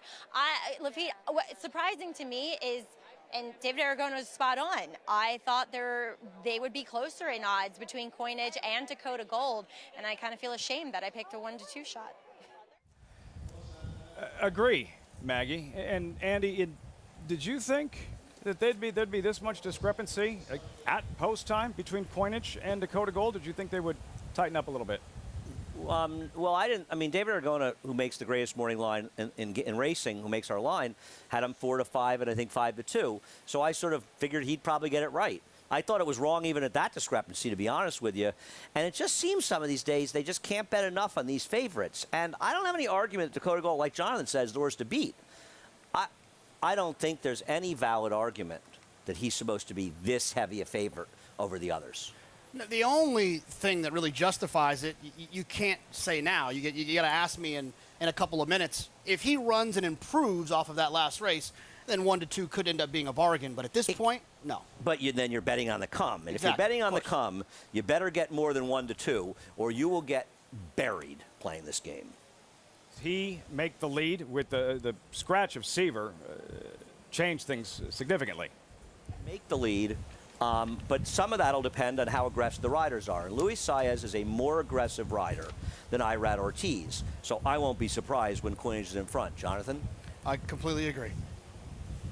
Coinage's mother won a Breeders' Cup event at 1,000 to 1. I mean, that's something like 60 to 1. Breeders' Cup Filly Mare Sprint at Del Mar Bar of Gold. All set for the Thursday feature. Post time for the 7th running of the Rick Violette. Here's John Embrial. And they're off in the Rick Violette Stakes. And Dakota Gold was away well and is up with the front runner here. Coinage is right alongside. And down at the rail is Stop the Spread. Coinage narrowly Stop the Spread, and Dakota Gold are heads apart, second and third, and then it's a 4-length gap back to Practice Squad, who races in fourth, and Sundays with Sandy, the early trailer, in fifth, as the state-bred 3-year-olds race around the clubhouse turn and head for the backstretch. It is Stop the Spread, leading here by a neck. Coinage races in second through an opening quarter in 24-2 over the good turf. Big favorite Dakota Gold sits just off the front runners in third, and then it's 2.5 lengths back to Practice Squad and Sundays with Sandy midway up the backstretch. Stop the Spread, big long shot, leads here by a 1/2 length. Coinage on the outside is second, and then it's 2.5 lengths to Dakota Gold in third. Followed by Practice Squad. At the back of the pack is Sundays with Sandy. The 1/2 mile in 50 seconds. Still Stop the Spread, leading here by 3/4 of a length. Coinage now making a move and getting closer on the outside. So it is Stop the Spread and Coinage. They are right together. And Dakota Gold is in third, 2 lengths off the front. Coinage now takes over. It is Coinage in front, coming for the head of the stretch. Dakota Gold moving up on the outside. Then Practice Squad, Stop the Spread down towards the rail. And Sundays with Sandy. Practice Squad is making a move. Practice Squad is now up to challenge for the lead. Practice Squad, Coinage, Dakota Gold on the outside now, kicking in late. Here comes Dakota Gold. Practice Squad is right there. The two of them will battle it out to the finish here, and it's going to be a head bob between Practice Squad and Dakota Gold. Thriller in the Rick Violette. Noses bobbing on the wire. Practice Squad and Flavia Pratt determined, tough as nails. Dakota Gold on the outside with Irad Ortiz. Bang, bang, finish Gary Stevens. Yeah, you know, early on in the race, I love the way that Dakota Gold was switched off, nice and relaxed, but they were walking up front, 24-3, actually 24-2, 50. They were walking early on, pace was slow. And I couldn't tell if or how much horse Irad had, and he went to work on him midway around the turn. He didn't pick up instantly, and maybe the turf is a little on the good side or soft. I don't believe it is. This is tight, but he lengthened. He didn't quicken. I was surprised when I saw those fractions come up that he was, 3 lengths off of him at that time. Practice Squad denies Dakota Gold, JK. Well done, 5-1 at post time. The guts displayed in deep stretch. Wow. Yeah, the guts to keep running from the inside. Flavian really had no choice but to dive to the inside, and I don't want to take anything away from Dakota Gold. He ran extremely well. I mean, it was a nose bob, but like I said, the figures were just too close for the price discrepancy from 1 to 5 to 5 to 1. No question about it. I'm going to say, but it's a great pick by you. 1 to 5 on Dakota Gold is so ridiculous, I don't even know where to start. And you can say he ran okay. He ran fine. But he lost, and I know it was close, but he lost. And you like the winner, I like the third horse, so I had no excuse. The idea that somebody thinks this horse was like 85% to win this race is just ridiculous. And whether you like the 7, whoever you liked, you have to bet against horses like the 4, Dakota Gold. Even Danny Gargan, his trainer, said to me earlier, I saw the 4 to 5 morning line. I can't believe I'm going to be that heavy a favorite. He went off 1 to 5. And Danny's a confident guy, as you know. And he was making the same point we are. I like my horse, but I'm not sure he's supposed to be that heavy a favorite. 1 to 5. It's a tough one for Dean Reeves on his birthday, Dakota Gold. Gary, you noticed something different in terms of the ride, and Flavia and Pratt climbing in the cockpit for the very first time. Yeah, this horse had never been ridden this patiently before. He was actually behind Dakota Gold with those slow fractions, and he was able to accelerate instantaneously coming off the bend at the head of the stretch when he found the daylight, got the perfect spread. But I think he enjoyed being ridden like that, and it definitely helped his kick at the end. Because the issue had been finishing out his races. Today, it was repelling all chargers in the run-happy photo finish. Practice squad feeling the presence of Dakota Gold, who looked like he was going to go on by, and practice squad Flavien Prat having none of it. What a finish. It was a great finish, I guess, and you can't be disappointed with Dakota Gold's race. Andy talked about it. I saw it. If I'd have known he was 1 to 5, I probably would have went somewhere else too. And practice squad and coinage were the two I was looking at. But I probably would have went with coinage over practice squad. But just he was best on the day. Big smile. You saw Flavien Prat, winner's circle lead-in, brought to you by the 101st, Fasig-Tipton Saratoga sale, offering the best of the North American yearling crop on August 8th and 9th. Where will you be? They're going to be chilling, hanging out in the winner's circle for a while after that one. Exciting edition of the Rick Violette practice squad on the inside. Flavien Prat. Look at him go to work. Arad Ortiz outside. Dakota Gold. Tough. Practice squad would not be denied by a nose. Takes down the Rick Violette.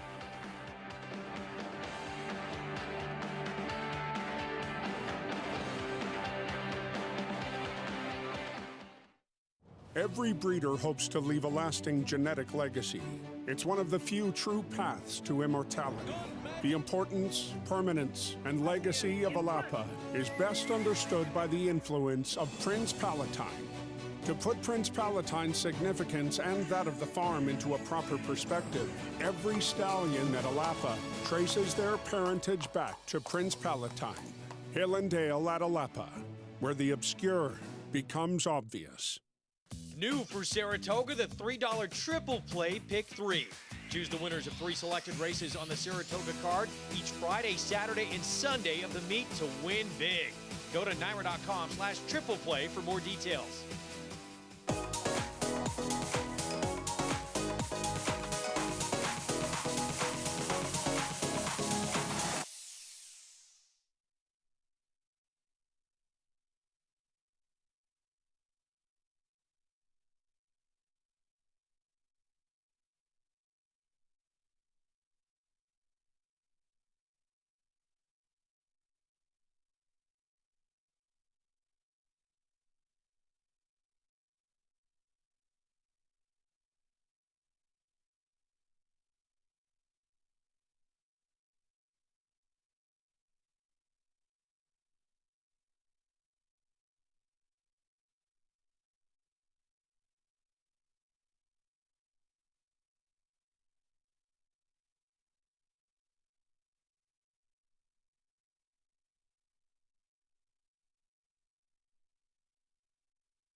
Welcome back to Saratoga Live. Featured Rick Violette Stakes for the 3-year-old New York breds goes to practice squad. And just 4 starts ago, he was claimed by this gentleman to my right, Joe Sharp, picking him up at the fairgrounds. A New York bred, Joe, that had to be kind of your first appealing thing about this guy. Yeah, I mean, honestly, Jordan called me about the horse, and we were down there, so we were happy to drop a claim on the horse. And happier to outshake your husband on the horse, I think. But You had to throw that in there. But anyway, no, he's been a fun horse that's continued to take the steps forward. We've needed him to, and he's sure taken a liking to this New York turf course, both at Belmont and then obviously here. Yeah, and a little moisture in the track today. Do you think that helped him at all?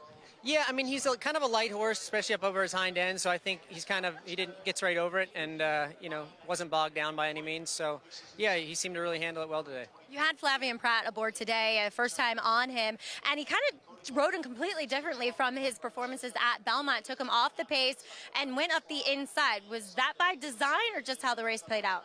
We totally left it in his hands. That's, I think, the first start he's ever ridden for me as a jock, but obviously, needs no introduction, and we were lucky to have him, so we totally trusted his decisions, and the horse seems like a pretty versatile horse as far as running style is concerned and has had trouble finding the winner's circle, so we were hoping he'd help him figure it out. He picked the right race to break through, Joe. Congratulations with this win. Thank you, Maggie. All right, Joe Sharp conditioning practice squad to a stakes-winning victory today. Liffy? I hope Tom's not watching, Maggie. Practice squad, Joe Sharp, great claim, 1260, great pick, JK. Locked in, Dakota Gold having to settle for a second-place finish in the featured event this afternoon. Rick Violette, coinage in third, 9 down, 1 left on this New York Thoroughbred Aftercare Day as they celebrate a big win that means that much more because of who the race is named after. This Rick Violette practice squad in the feature. As for that late pick 5, with up over $745,000 in the pool, toughest one to find so far, formful until practice squad strikes. 12:61 left on the Thursday program. Field for the 10th. Close the show with a very intriguing 2-year-old race. Maiden special weight 2-year-old fillies off the turf of the main track. 5.5 furlongs. American Roquette, tepid favorite, 3-1 with about 22 minutes to post. Winding things down on his New York Thoroughbred Aftercare Day, and if you've learned anything, it's how much emphasis there is for this cause, how many organizations there are out there ensuring the well-being of our thoroughbreds once retired. Case in point, New Vocations, based out of Lexington, an absolute stalwart in thoroughbred aftercare. New Vocations is the oldest and largest racehorse adoption program in the country. We started the program in 1992, and we've placed over 7,000 thoroughbreds and standardbreds into loving homes. These horses were coming from 40 different racetracks across the country. We specifically work with owners and trainers who are looking for an aftercare option for their horses retiring. We take in horses from all over the country, as far as California, Florida, New York. Our largest facility is here in Lexington, Kentucky, but we also have facilities in Ohio, Pennsylvania, New York, and Louisiana. The racehorses in general are extremely athletic. When they come into our program, we've always been amazed at how much they love to work and they love to have a job. Thoroughbreds, normally when you turn them out, the first thing they want to do when they're turned out in the field is run. It's really amazing to see how so many of them want to run the Kentucky Derby at least 10 times before they stop and start eating grass. And so when they retire from racing, it's important that we keep them active. Thoroughbreds are naturally athletes. They make tremendous competitors, even in other disciplines. We have horses go on to be successful in dressage, different Western disciplines, eventing, show jumping, you name it. Polo, we have horses who have gone on to do it. So really the sky's the limit for these guys after they're done with their careers on the track. That's really just the beginning for them. And it's a much easier transition for them than people imagine. They just take to it so readily. So what we've seen over the last 10 years is a huge growth in the number of people, owners and trainers specifically, who truly do care about where their retired racehorses are going when they leave the track. And we have some great supporters, great owners and trainers that have supported our efforts for many, many years because they really do care about their horses. Anna Ford from New Vocations, based in Lexington, nationwide organization. And had to crack up when she said, you know, the first thing these retired horses do when they get there, retired thoroughbred, you think they just want to like hang out, relax, and not do much, that all they want to do is still go out there and run. Yeah, and it warms my heart to watch these packages that are put together, and it's so great that these horses are getting new vocations to go forward and stay active, learn other disciplines. To me, and I'm biased, obviously, but the smartest animals that were created are horses. It's like they can communicate with you if you communicate with them. And it's just a beautiful thing to watch these retired racehorses go on and do something. They might not be the fastest racehorse of all time, but they go on and they can be the best at what their new vocation is going to be. So very well said. And you've seen the emphasis that in the last 10 years in so many great organizations, because the truth is, if not for the horses, just echoing Gary's sentiments, like none of us are here doing what we love, and specifically watching the great racing here at Saratoga. It's been a terrific day of racing, New York Thoroughbred Aftercare. And tomorrow it continues. Chad Brown has him surrounded once again with the Lake George Eminent Victor. Wild Applause winner at Belmont. Also Dolce Zell, the French filly, strong 1-2 punch in the Friday feature, Grade 3, Lake George.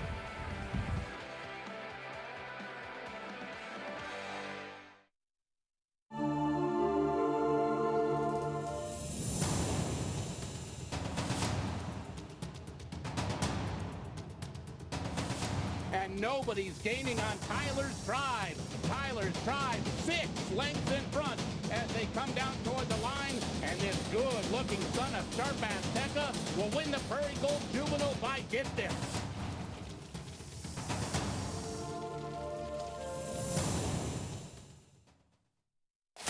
Who you betting on? How about an app created specifically for horse racing? Naira Bets. We specialize in thundering hooves, fist pumping, and boosting your bankroll with robust weekly promotions. And offer betting tips from actual horse racing experts. Bet all day and night, nationwide. Get the action and thrill of horse racing with Naira Bets.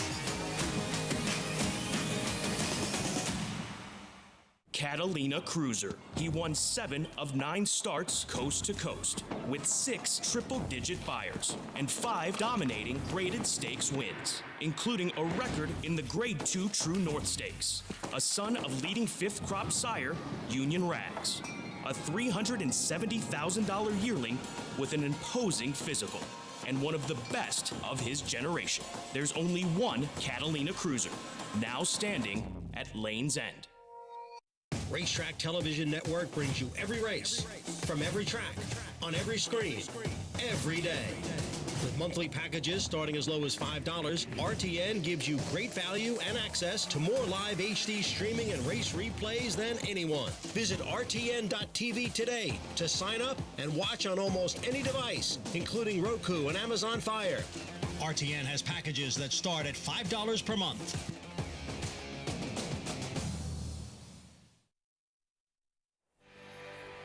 About 20 minutes north of Saratoga Springs, beautiful Lake George. You bring a boat this year, man? No. You brought a boat the first year. I rented that boat. I had got some ends. That's not your boat? No. Speed boats. Liked you much better when you brought a boat. Speed boats. Speedboat at Lake George. We could have been there Mondays and Tuesdays. Look at that. Already been up there. Went to a marriage. Went to a marriage up there a week before. My friend Dale Beckner. They have a boat there? At the wedding? There were plenty of boats, but we were on a western farm.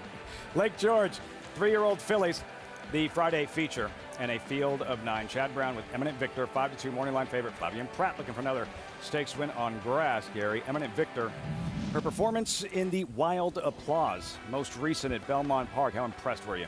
I was very impressed. She ran a very brave race to be able to get up and win, and she was drawing off at the end. She takes a little bit of a misstep at the 3/16, loses her action a little bit right there. You saw just bobbled ever so slightly, but a lot of horses would have caved in, not recovered from it. It showed me a lot of determination when she took that step that she did. She had a soft spot and then continued on, and she's actually coming away from her competition right here. So I was super impressed with it.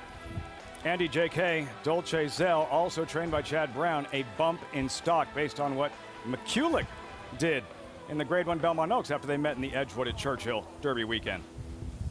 That's a valid point, and I'll say more about it. I would like to bet my friend Dave Aragona makes the line that this filly, Dolce Zell, is favored. I don't have a problem with Eminent Victor, and she ran a big figure last time. I think you can sum up why I probably like Dolce Zell. I don't know. We haven't talked about it, but I'll guess. I do know that the turf course got a little bit tricky, and if you remember, this is Churchill Downs on Derby weekend. Exactly. When we were covering these races through America's Day at the races at Churchill, I remember the riders just wanting to be super wide all the time, trying to stay off the inside. Dolce Zell was down on the inside. It took a long time, but I actually finally had a winning selection. I knew that Jonathan would know. Well, I like her. Yeah, I mean, I'm not blaming Irad. Irad got sort of in a situation where he's doing the right thing in turf racing, but it ended up being very much the wrong thing. And I think while it looks like she's sort of not making any ground, I just think they were spinning their wheels down the inside. She also lost to a very good horse in McCulloch, who finished second there. The winner didn't run as well at Belmont, but she's still pretty good. I prefer Dolce Zell coming back, but I respect the other one. What about Koala's Princess? No. Cute, fuzzy horse. Yeah, it reminds me a lot of what we just saw about 15 minutes ago with Dakota Gold. And we'll talk about that a little bit tomorrow as we head over the paddock to Maggie. Well, we've seen two two-year-old races already. This one obviously scheduled for the turf, maiden special weight. And in all those fields, we've seen a good mix of horses that have experience and first-time starters. One's gone to first-time starters, one's gone to a horse with a lot of experience. We'll check in with the firsters here. And mind you, again, this race intended for the turf. So let's take a look, though, at the tepid, well, the horse that was a tepid favorite before I said that. Number 6, American Rocket. She is that half-sister to Frank's Rocket, multiple graded stakes winning dirt sprinter. The Dam did win on all 3 surfaces, also winning a graded stake as a 2-year-old on the synthetic. And it has been more or less a win early type of pedigree. And looking at her, she looks versatile. She doesn't look as though she's only turf meant, despite having a nice work on the turf 2 back here at Saratoga on the Oklahoma turf course. This filly has one of the best walks I have seen in a long time. I always talk about overstriding. This filly overstrides by about 3 hoof prints. I mean, she just has this powerful, purposeful walk. She's not that big, but that's the bloodline. Neither is Frank's Rocket, but there's a lot of, leg length to her, and super classy acting. Comes in here appearing very fit. We'll see how she does here on the dirt. First time out. Don't see any reason why she can't handle it. Number 8, Determined Jester. They paid quite a bit for this Daughter of Practical Joke as a yearling, unraced dam. This one a half to Bodie Cream, who's a stakes winner on the turf. She looks turf meant in here for trainer Phil Schoenthal. She is a generous price, so I don't want to be too harsh on her, but she's one that I'm going to pay attention to and how she runs today, and hope that she gets on the turf at some point, because she also presents herself as looking as though she wants to run a bit further than this, as she does wear short cut blinkers for this debut. The other horse who caught my eye other than the 6 is number 9, Georgie's Spirit. A bit of a swing pedigree, more Spirit. I haven't seen too many of them. All I know is that with his 2-year-old debuters, he's 1 for 12. The Dam was 2 for 12 on the turf. She could not stand up on the dirt, but she's produced a dirt winner. A little bit more of a turf hoof, not gonna lie, but what a classy filly. What a pretty filly too. I mean, she's just done everything right. If she can stand up on the dirt, she'll make some noise here, because time and time again, we have seen Jorge Abreu have live firsters, whether it's here or at Belmont. He brings them over ready to run. First time starter as an MTO. That's Binsky. Despite being by Curlin, she actually has more of a turf pedigree, to be quite honest, or synthetic, I should say. But the dirt's the right thing for her. Little green in here. She's just a little edgy. I want to watch and how she behaves out on the racetrack, but a good-sized filly, and she comes in here fit despite Linda. Now that I complimented Georgie's Spirit so graciously, she made a liar out of me and started bucking here. But again, I want to watch Binsky and how she behaves out on the racetrack. She does come in here fit. She does present herself as a strong filly, and I always like when a horse is intended to run as an MTO and an off-the-turf race. Andy, I know you like the same thing a lot of times. I think it depends on prices, all these cases. But, I actually think I'm glad the race got rated off for the 8. to be honest with you, my pick in here, Determined Jester. This is really, there's some turf on the dam side. This horse has been working well in the dirt, and it's a practical joke. And I don't know why he's this big a price. I'm talking about the 8, Determined Jester. Maybe they just don't want to bet Phil Schoenthal shipping up here. Phil can train a winner. Yeah, and the other thing is, like, there's been some 2-year-old winners, so some precocity in the family, which is always another thing to lean on with these types. You're interested in the 2, Sugar Mama's Cakery? Yeah, this is one of those situations. The horse took money on debut, broke slow, was wide all the way around there. It's one of those deals where, you know, and has run on the dirt, and is back on the dirt. It's just kind of, you know, it's 7-1. I'm fine trying to find out this horse has a little bit of We've seen talent. the Asperton barn do very well with 2-year-olds maiden second-time starters up here, so I wouldn't be shocked if that one runs well. The 6 American Rocket is a half to Frank's Rocket. I wonder if they're running on the turf because he's an American Pharaoh and people are determined to think he's really turf horse. David Aragona put up a stat on Twitter. Bill Mott with firsters and off the turf race over 5 years. 1 for 25, 5 hitting the board, 81-cent ROI. Somewhat a factor, too, of his not winning a lot of firsters as well. Still, this one's a half to a pretty good horse. And that's the very thing. Good horse. And that's the issue that I have is that if this horse is a half to Frank's Rocket and they've decided to try to run on the turf. Working well. Yeah, working well on the dirt, but Right. then they show up in a turf sprint. To me, it just feels like let's just go ahead and keep her in, get her a race, and go on to the next spot. Yeah, this is an odd race, and because it was scheduled for the turf, there's really sort of questions about everybody. The support here, Andy, for Tell Me When, drawn inside, opened up at 10-1, currently 4-1, live on the board. Very, very live. Now, to be fair, this horse has the best Spire speed figure. You look at the horses that have run, they've run in their figures in the 40s and 30s. So a horse is supposed to take money. And remember, this horse was a morning line based on it being a turf race. I don't think David Aragona would have made this horse a big price if he knew it was a dirt race. Absolutely not. Fun race. And normally you have the surface switch, you lose half the field. Here, these 2-year-olds off the turf of the main track, only 2 defections, wide open with a tepid 3-1 favorite. Georgie's Spirit, the debuting filly. We'll see her again in the post parade. And we will start eventually with the filly live on the board. Tell Me When, who does have the edge and experience. The one race at Churchill Downs. Jose Ortiz in the saddle. Tell Me When for Timothy Ham. Blinkers on for her second career start. She ran fine first time. She broke from the outside. She breaks from the inside now. I still find it hard to believe there aren't going to be better runners in this race. Tell Me When, and that inside post, number 2. Make It Factor That for Mark Cassie. Showed speed in her debut. Ran well. Factor That? Yeah, it was on synthetic, though. Remember that. Different surface. There's the 2, Sugar Mama's Cakery. This is a horse that I liked in here. Broke slow last time, took money for Steve Asmussen. Bobby and Pratt just won the featured Rick Violette practice squad. Number 4, Shackled by Lust. There she is in Tyler Gaffleone. Yeah, this is a horse that broke slow last time. The speed figure's not that fast, but did take some money at Churchill Downs. Make It Factor That. That was number Factor 4 That. here. We're all confused out Shackled here. by Lust, and it doesn't sound like it whatsoever.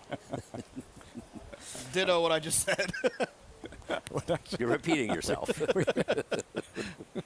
Take out number 5, the 6 here, American Rocket. And Maggie liked her walk.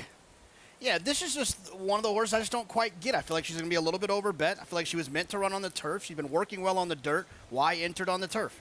Filly that walks well, and then a filly named Strut Scratches. Determined Jester, gotta love the name, by Practical Joke. This is a horse that Andy talked about liking, being the practical joke, having some precocity in the family, and a nice price on the board at 12-1. Still on her toes here, Georgie's Spirit, the first-time starter. I picked her on the turf. I wouldn't have picked her on the dirt, even though More Spirit was a dirt horse.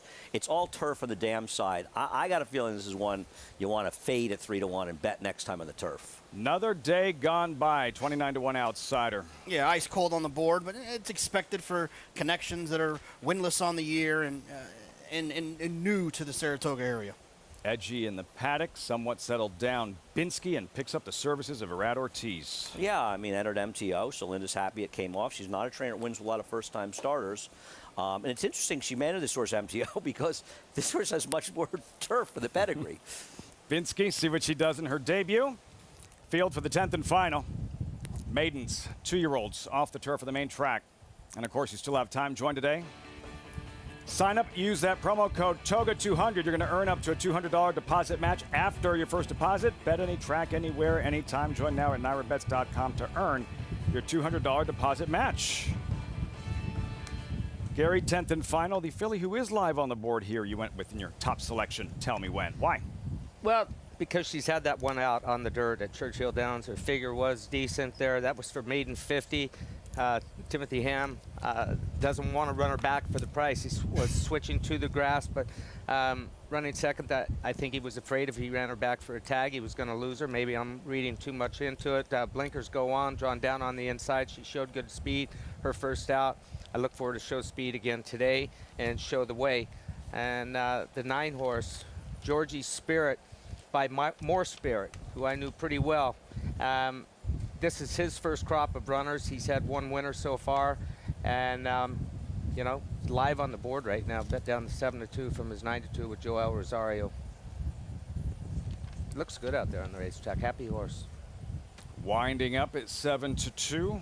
Andy, are we making too much of the Kentucky-based 2-year-olds?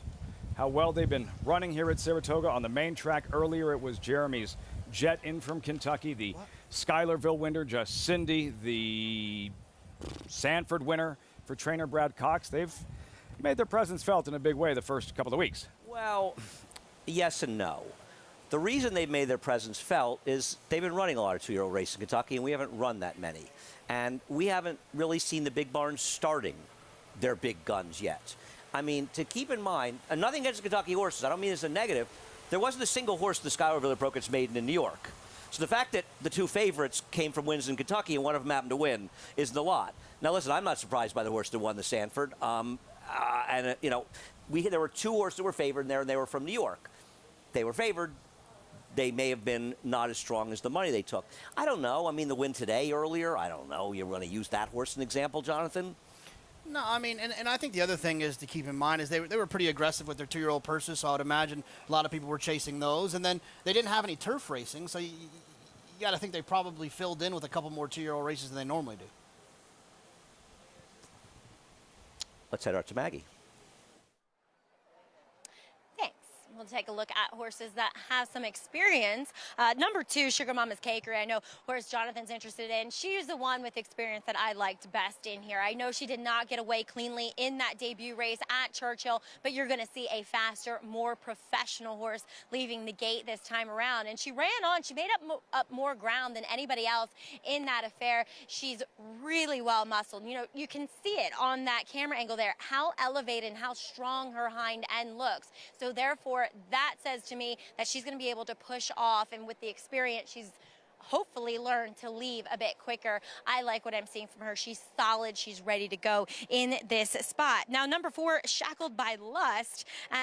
Talking with Joe Sharp after he just won the Rick Violette, he was saying to me he's not sure about her, to be honest, that she was kind of acting up in her last race before it.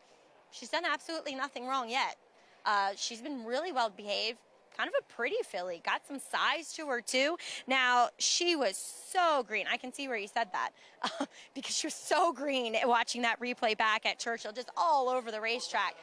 At least by the way she's acting today, she's indicating to me that she is going to be more professional. We'll see, though. She might be one that is ultimately better on the turf. And then quickly, just want to touch on the 9 and 11, talking about them in the paddock acting up. Georgie's Spirit continued to act up on the racetrack out front here, whereas Binsky, she kind of chilled out, which was good to see, Lafitte. There she is, Binsky.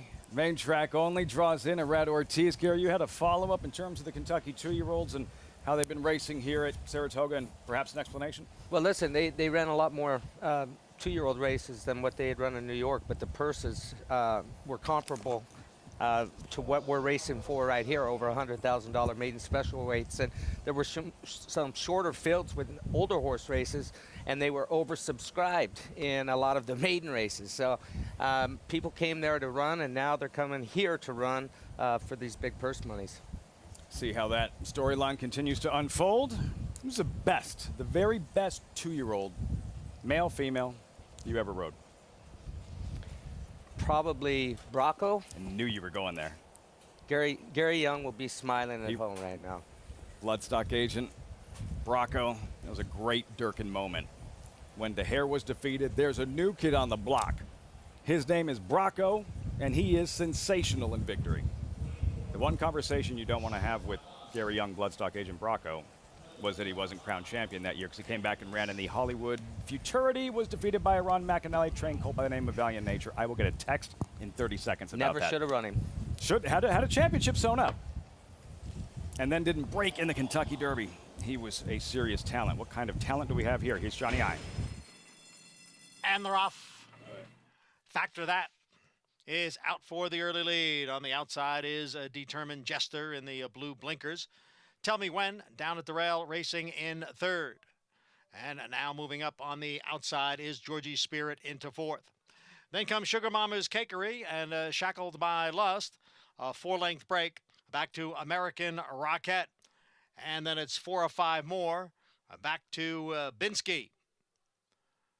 As the field goes around the far turn, the quarter went in 22 seconds. Factor that is a challenge now. In between horses by Determined Jester. And on the outside is Georgie Spirit. So it's 3 of them across. Tell Me When, just in behind in fourth. And on the outside is Sugar Mama's Cakery. It is Determined Jester who has come away with the lead. Determined Jester in front, passing the 8th pole. Tell Me When, now driving through on the inside, up into challenge, and American Rocket coming on late. American Rocket, the first-time starter, comes from off the pace to win the finale under Junior Alvarado. He jumping at the 8th pole? Man. Look at that, Gary. American Rocket. A blur in the stretch for the Hall of Famer Bill Mott. Junior Alvarado, well-bred, Frank Roquette's half-sister. 9-2 at post time. Yeah, and Maggie called it with her Maggie. walk. She loved her walk. And I like her run. I like her run, too. Long ways back right now, coming off the bench. She's, 8-9 lengths out of it probably at this point in time. And when she gets wheeled to the center of the racetrack, and might be little, but she's got a long stride to her. Just powers by, covered in mud. Wow. Look at this. The acceleration, drawing away without being asked. One thing to think about here, though, is all of these horses were entered to run on turf. They didn't run that fast here. I don't know how much effect the rain had on this racetrack, that downpour that we had about, 45 minutes or an hour and a half ago, I guess it's been now, but that was still impressive. Well done, Maggie. Guys, what'd you see from the start? Well, I mean, this horse was an hour and a half the best. She totally just blew the brake. I mean, it's not, she kind of steadied a little bit there and is back to last. Now, and Gary hinted at it, you want to wait and see speed figures, see how the race comes up. Was it a fast race, or not? But this horse was extremely visually impressive. And I'm going to tell you, Jonathan, we'll see her, is it a she? We'll see her lose a couple times more in the dirt before Bill Mott thinks about entering the turf again. Yeah, I don't think she'll see the green stuff for quite some time after a performance like this. And look, I mean, she was much the best in here, and kudos to Maggie for pointing out her walk. I mean, I understand that for some at home that might sound silly. Well, what does it have to do with how she runs? A lot of these horses' athleticism is defined by how they walk, their stride, and she showed her stride there in the stretch. And, I also want to say, and I'm not saying I picked the horse, Determined Jester actually ran very well in here because this horse was under a drive chasing a pace that completely fell apart. So in the context of this race, Determined Jester ran well, but nobody ran better than American Rocket, and another one of these Rocket horses for the Frank Fletcher racing operations that we'll be hearing more from. Just a bullet in the stretch. Gary's top pick there, digging hard. Tell Me When. This has to be discouraging. I had no idea she finished second until I just saw the result because I was watching the winner. She was bottled up behind a wall of horses coming into the lane. She ran good, too. American Rocket. Remember her name, Hall of Famer Bill Mott. American Rocket. Impressive. On debut, Frank Roquette's sister, Maggie, zeroed in 9-2 at post time. Hall of Famers all around. Dwayne Lucas has brought his Kentucky Oaks winner to Saratoga. Secret Oath, exiting the Preakness, and the former student, a Hall of Famer, Todd Pletcher, with Nest, the Ashland winner, runner-up in the Belmont. They'll go head-to-head in the CCA Oaks.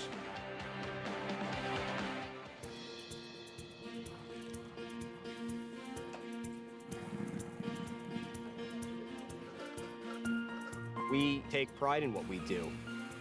For me, it's more of a passion than actual work. I'm an assistant trainer. Carpenter. I'm a peace officer. I'm a jockey. I'm a gardener. I'm a groom. Clocker. Assistant starter. Trainer. ESL teacher. I love what I do. There's so many jobs that come together every day. It's a collective effort that really makes this ball go round. We are New York Racing. I couldn't imagine working anywhere else. For me, riding horses in the morning is the best thing I can do. New York Racing helps support my small business. It's extremely important to the New York economy. Like my dream come true. This is like a big family. We are New York Horse Racing.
Stunning Thursday evening in Saratoga Springs. Saratoga Live, as always, brought to you in part by Run Happy, champion sprinter, always race medication free, now standing at Claiborne Farm.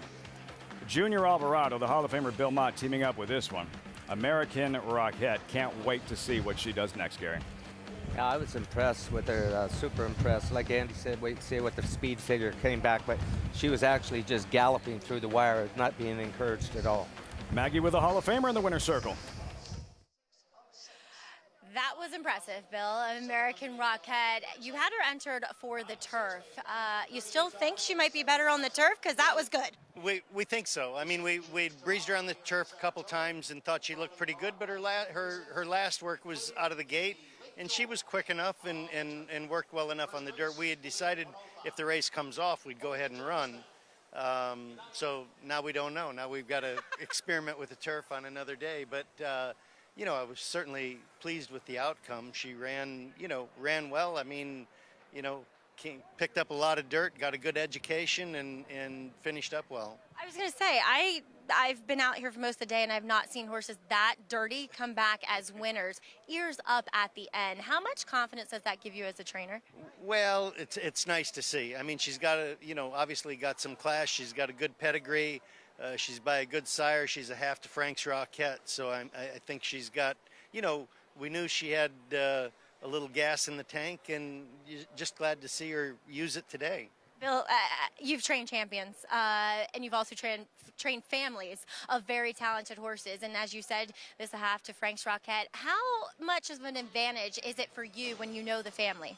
I think it is. I think over time, I think if you get 3 or 4 foals out of a mare and you've had the family and you've had the siblings, you get to learn some of the traits, and maybe you get lucky enough to learn how to manage those traits once in a while. Sometimes we get it right. We don't get it right every time, but we do the best we can. Bill, you really got this one right. Congratulations with American Rockette. Thank you. That was an exciting performance. First time out by American Rockette, and yeah, I don't even think Bill knows where he'll go with her next, Lafitte. The doors are wide open He has those options. Do whatever he wants. Buy a Triple Crown winner American Pharoah, the Hall of Famer Bill Mott, American Rocket. Would that help you when you would ride horses that you had ridden relatives in the past? Absolutely. Yeah? Carried a lot of the same traits. I mean, Point Given, son of Thunder Gulch, had some attitude. He had a lot of attitude. Thunder Gulch had attitude. He decided he was going to grow up and be a man and a gentleman from that day forward. But yeah, you get a lot of the same traits. And handicappers did well. JK had the feature winner, Maggie with American Rocket. Well done, Smokin' Joe. 241.97. Taking down today's Saratoga Showdown. Smokin' Joe, a salute. And we look forward to seeing you on Saturday. Fox Sports 1. Championship implications. 3-year-old fillies. First Grade 1 dirt event of the season. Coaching Club American Oaks coverage begins at 1. Secret Oath, the Oaks winner, going head-to-head with Nest. Ashland winner, Belmont Stakes runner-up. Field drawn today. Just like last year, compact field to 5. A couple names jump off that screen. Nest, even money morning line favorite. Secret Oath, second choice, 6-5. Despite the fact, Gary, the one time they met in the Kentucky Oaks, Secret Oath got the best of Nest. Yeah, I think the question is how much has Nest improved, and has Secret Oath improved at all? She doesn't really need to, but Nest needed to improve. I believe she has improved. Leading into the Belmont Stakes, she improved. Obviously, running a good second after stumbling at the start, encountering small traffic at the head of the stretch. She ran a great race in the Belmont, but this was Secret Oath's day, and who knows, she may have improved too. We talked about, tactics in a short field, which this is, who has an advantage. You talked about athleticism. I talked about athleticism. I think that I would give the edge to Secret Oath, but she showed a lot of athleticism right there. When she stumbled, got right back up on her feet. A lot of horses would have, grabbed a quarter or whatever, may have just given up with a start like that in a race of this caliber, and she didn't give up any whatsoever. She got into the race. She laid a little closer, but listen, that was a 1.5 mile race. I still think that the speed advantage goes to Secret Oath as far as where they're going to be in the race. But she ran a gallant race in the Belmont Stakes. Definitely, as I said, she matured. And if she took another step forward, I would put both these fillies on par with each other right now. And it should be a barn burner. I feel like I would give the edge to Secret Oath in the Coaching Club American Oaks and to Nest in the 1.25 mile Alabama. But this is what we've seen thus far. Secret Oath with the edge in experience, in wins, in earnings, the Hall of Famers in their respective corners, Dwayne Lucas, Todd Pletcher. And so, yeah, you go back to tactics. I'm not asking you who's better, Secret Oath or Nest, but you touched on this moments ago. But if you had a choice to ride either, not in the Alabama, not in races down the line, but in this Coaching Club American Oaks, who would you prefer to ride? It was funny, Wayne Lucas, this winter, she was coming off the track she just finished a workout. Wayne said, how do you think she looked? And I said, I think she looked good enough for a possible comeback for me. And he just smiled. He said, don't think that sounds crazy. He said, it doesn't sound crazy to me, but I would still, if I had my rathers of who I would rather ride, maybe it's my heart that's speaking right now because of my relationship with Wayne Lucas, but I would lean towards, I wouldn't lean, I would do it in a heartbeat. I would be on Secret Oath. It's just a great story, and even though it's been told before, the former student, the teacher, and the former student, and Dwayne Lucas, Todd Pletcher with the two heavyweights in the Grade 1 Coaching Club American Oaks. Nest, Secret Oath, we'll have it for you on Fox Sports 1 this Saturday, and it's early in the program, race number 5, championship implications in the Coaching Club American Oaks. Great day of thoroughbred racing, New York Thoroughbred Aftercare, the Rick Violette practice squad, all heart down along the inside, repelling the charge of Dakota Gold. Secret Oath, we'll see her on Saturday. Oaks winner, and we'll see Nest, Grade 1 Ashland winner, runner-up in the Belmont Stakes. Have a great night, everyone. We'll see you tomorrow for another terrific day from Saratoga Racecourse. The momentum continues for War Dancer, following a triumphant Saratoga meet as the #1 second crop sire. His progeny have posted 23 more wins in 2022, like Busy Morning. Busy Morning, she is drawing away here. You Should Be Dancing. On the outside, You Should Be Dancing, the winner. And Dancing Buck. No threat to Dancing Buck. Now with $3.5 million in progeny earnings on dirt and turf going long and short, War Dancer is a sire on fire. Join the momentum today at wardancerstud.com.